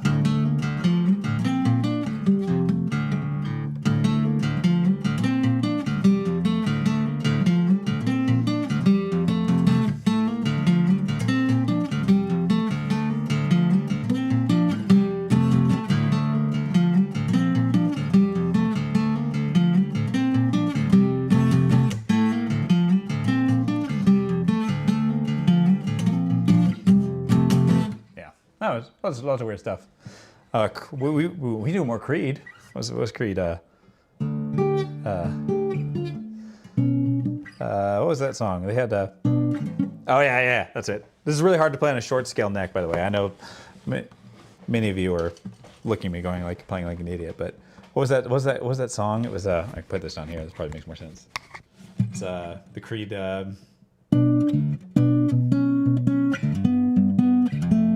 No. What was it?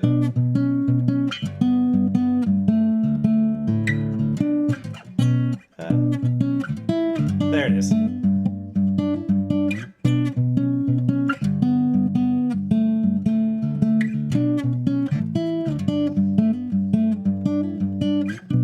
there was what was the other riff? It was like a.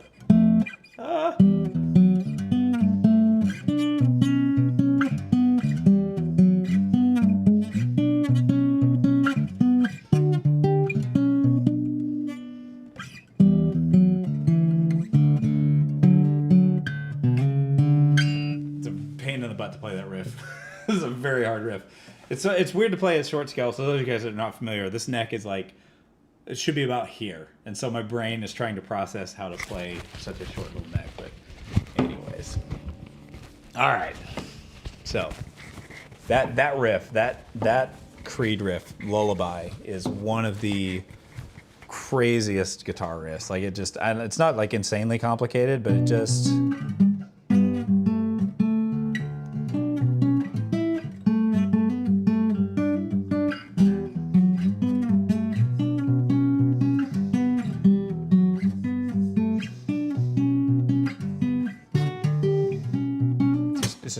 Just hard. Anyways, yeah, I don't know. I play music occasionally. It's fun, but then I started making plant content. So I started on YouTube. Got about like 5,000 followers on a little random YouTube channel where I kind of sang and did some stuff. And then I got into plants, and then I didn't have time for music. I had a band for a while. We were on like indefinite hiatus, but it I don't know, just COVID did a lot of things to a lot of people, and unfortunately it just didn't really stick around. Love my bandmates. We're all still friends, lovely human beings, but we all got busy. We all got busy. I will share you. I'll share here. You guys want to see something fun? I'll share this in chat, and you guys can have fun in your own time with this. But and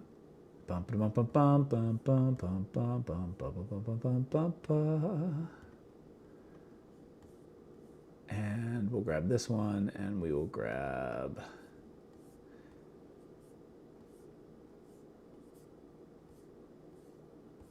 Thank you guys for hanging out. I appreciate you guys. It's a lot of fun. It's nice to just have fun. I'll give you three things to learn about me for next time, so you guys can have some fun. Bum bum bum bum bum. Where is it? Just pretend. And then, all right. Here's your. Oh, I gotta mute stuff. Mute. And then we'll grab a synthwave. What's that song? Seven Nation Army? That's it. I did a cover. This'll mess with your brains. Seven Nation Army and Sweet Dreams by the Eurythmics have the exact same chord progression. And they're in the same, well, they can be in the same key. share, paste. Here you go. Have some fun. That is what I'm doing when I was not doing this. But anyways, yeah,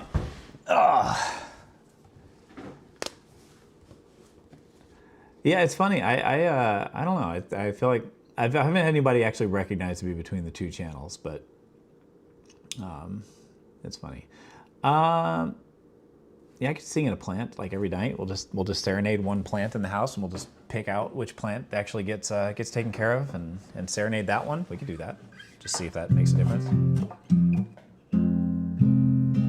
But anyways, but I don't know. I just enjoy hanging out with people. It's fun. Maybe we'll take a guitar to PlantCon. I'll have room. We could do a elder millennial jam in the parking lot. Just everybody yells real loud. Just sings about, ow. It was Charlie horses. Ah, this is how I die.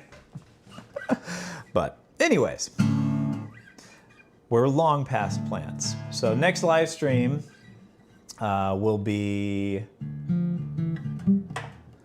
what did I say? It was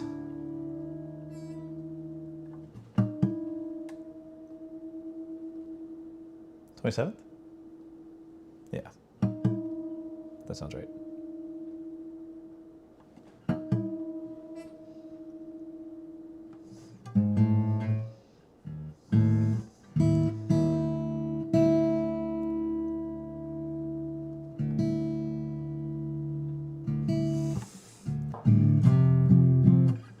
Yeah, 27th.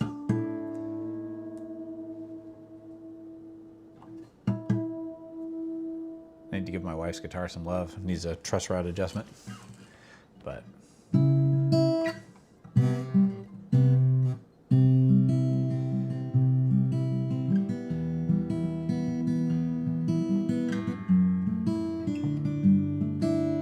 I think of like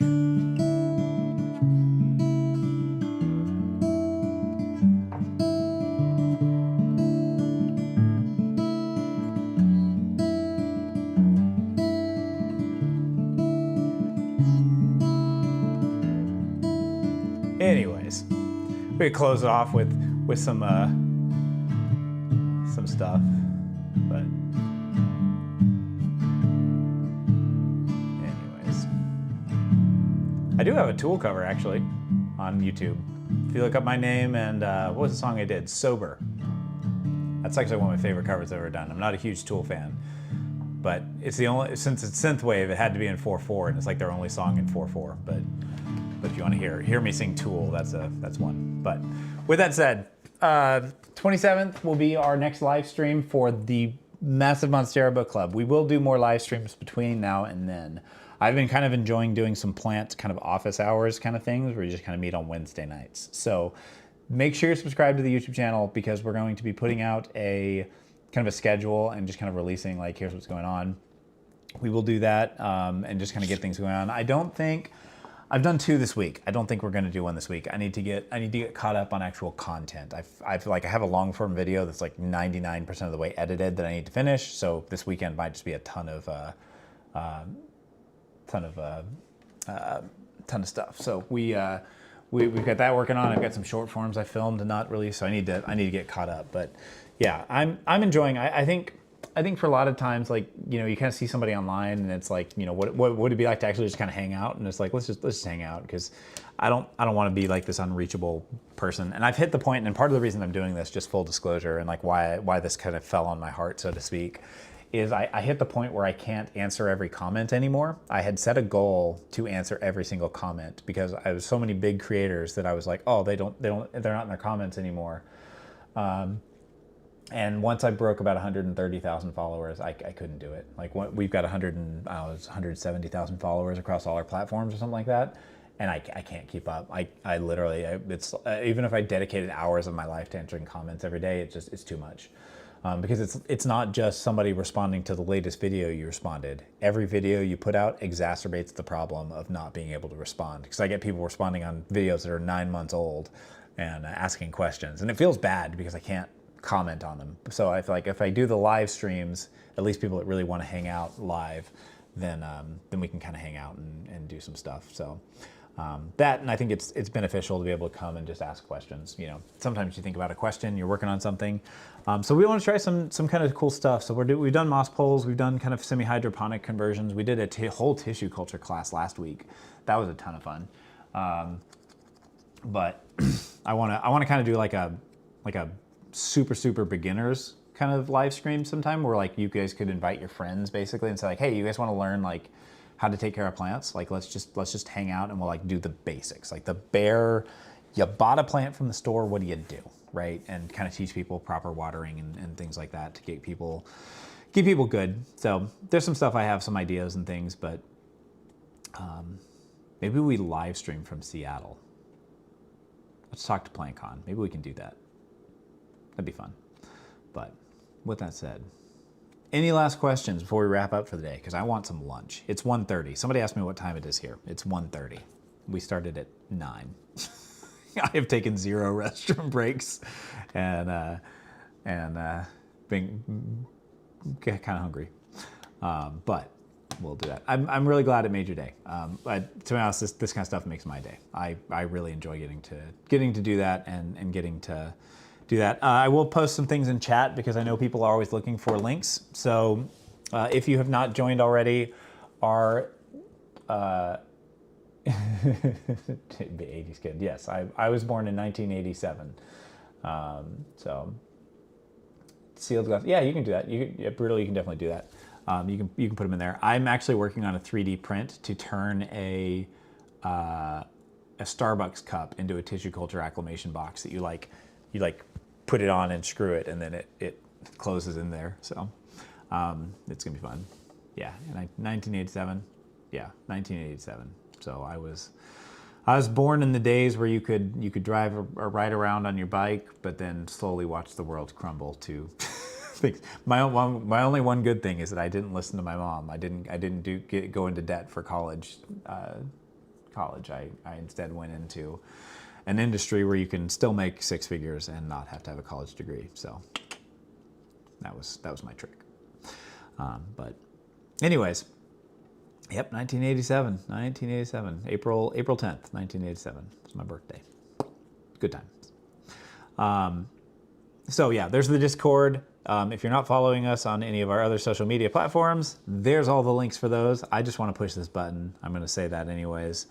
And then here's a link to all the random products that you guys may have seen. That way, if anybody's watching the live stream later, they can find it. If you are wondering where those links are and you can't find them, you have to turn on the other. You have to turn on the, what do you call it? Chat replay. I always enable it, so it should be there. Yeah, 40s is coming, April 10th next year. We're gonna do something good. My wife is also gonna be 40. Yep, my wife is 87, so we're within 1 month of each other in terms of age. So we're gonna do some sort of a joint birthday party probably. So, oh, Willow's woofing. I think it's my family getting back. With that said, love y'all. Thank you so much for hanging out. I really appreciate you. The fact that you guys want to come and nerd out with me is pretty awesome. But we're gonna wrap up. I'm gonna go get some food. I don't know what I'm gonna eat, but we're gonna find something. If you have not booked it in your calendar already, book out Seattle if you're able to go, because I want to meet as many of you as I can and do some stuff. So thank you all so much for being here. 27th is the next one. We'll do 9 a.m. same time. And then be on the lookout because we will do at least 1, possibly 2 more midweek live streams for fun. And I think the next one we're gonna do, so the very next one, and I'll say just kind of pitch this one, I'm gonna kind of commit to it. I don't think it's gonna be this Wednesday because I need time. But I think maybe the 17th, I'm gonna do a plant doctor live stream. So I'll give everybody the chance to submit some stuff to basically like our story or our Discord or something, and like submit your like plant stuff, and I will take a look at your plants live. I'll set it up so we can look at your plants live, and then we will kind of like diagnose plant issues. I'll post the Discord there for one more time for you. With that said, love y'all. Hope y'all have a fantastic weekend. Thanks for nerding out about plants with me all morning, or afternoon, or evening, or late into the evening for some of you that are watching overseas. But that is good. Yes, up at 3 a.m. with plant chores is no bueno. Woo! Yeah. All right. Love y'all. Catch you guys on the flip side.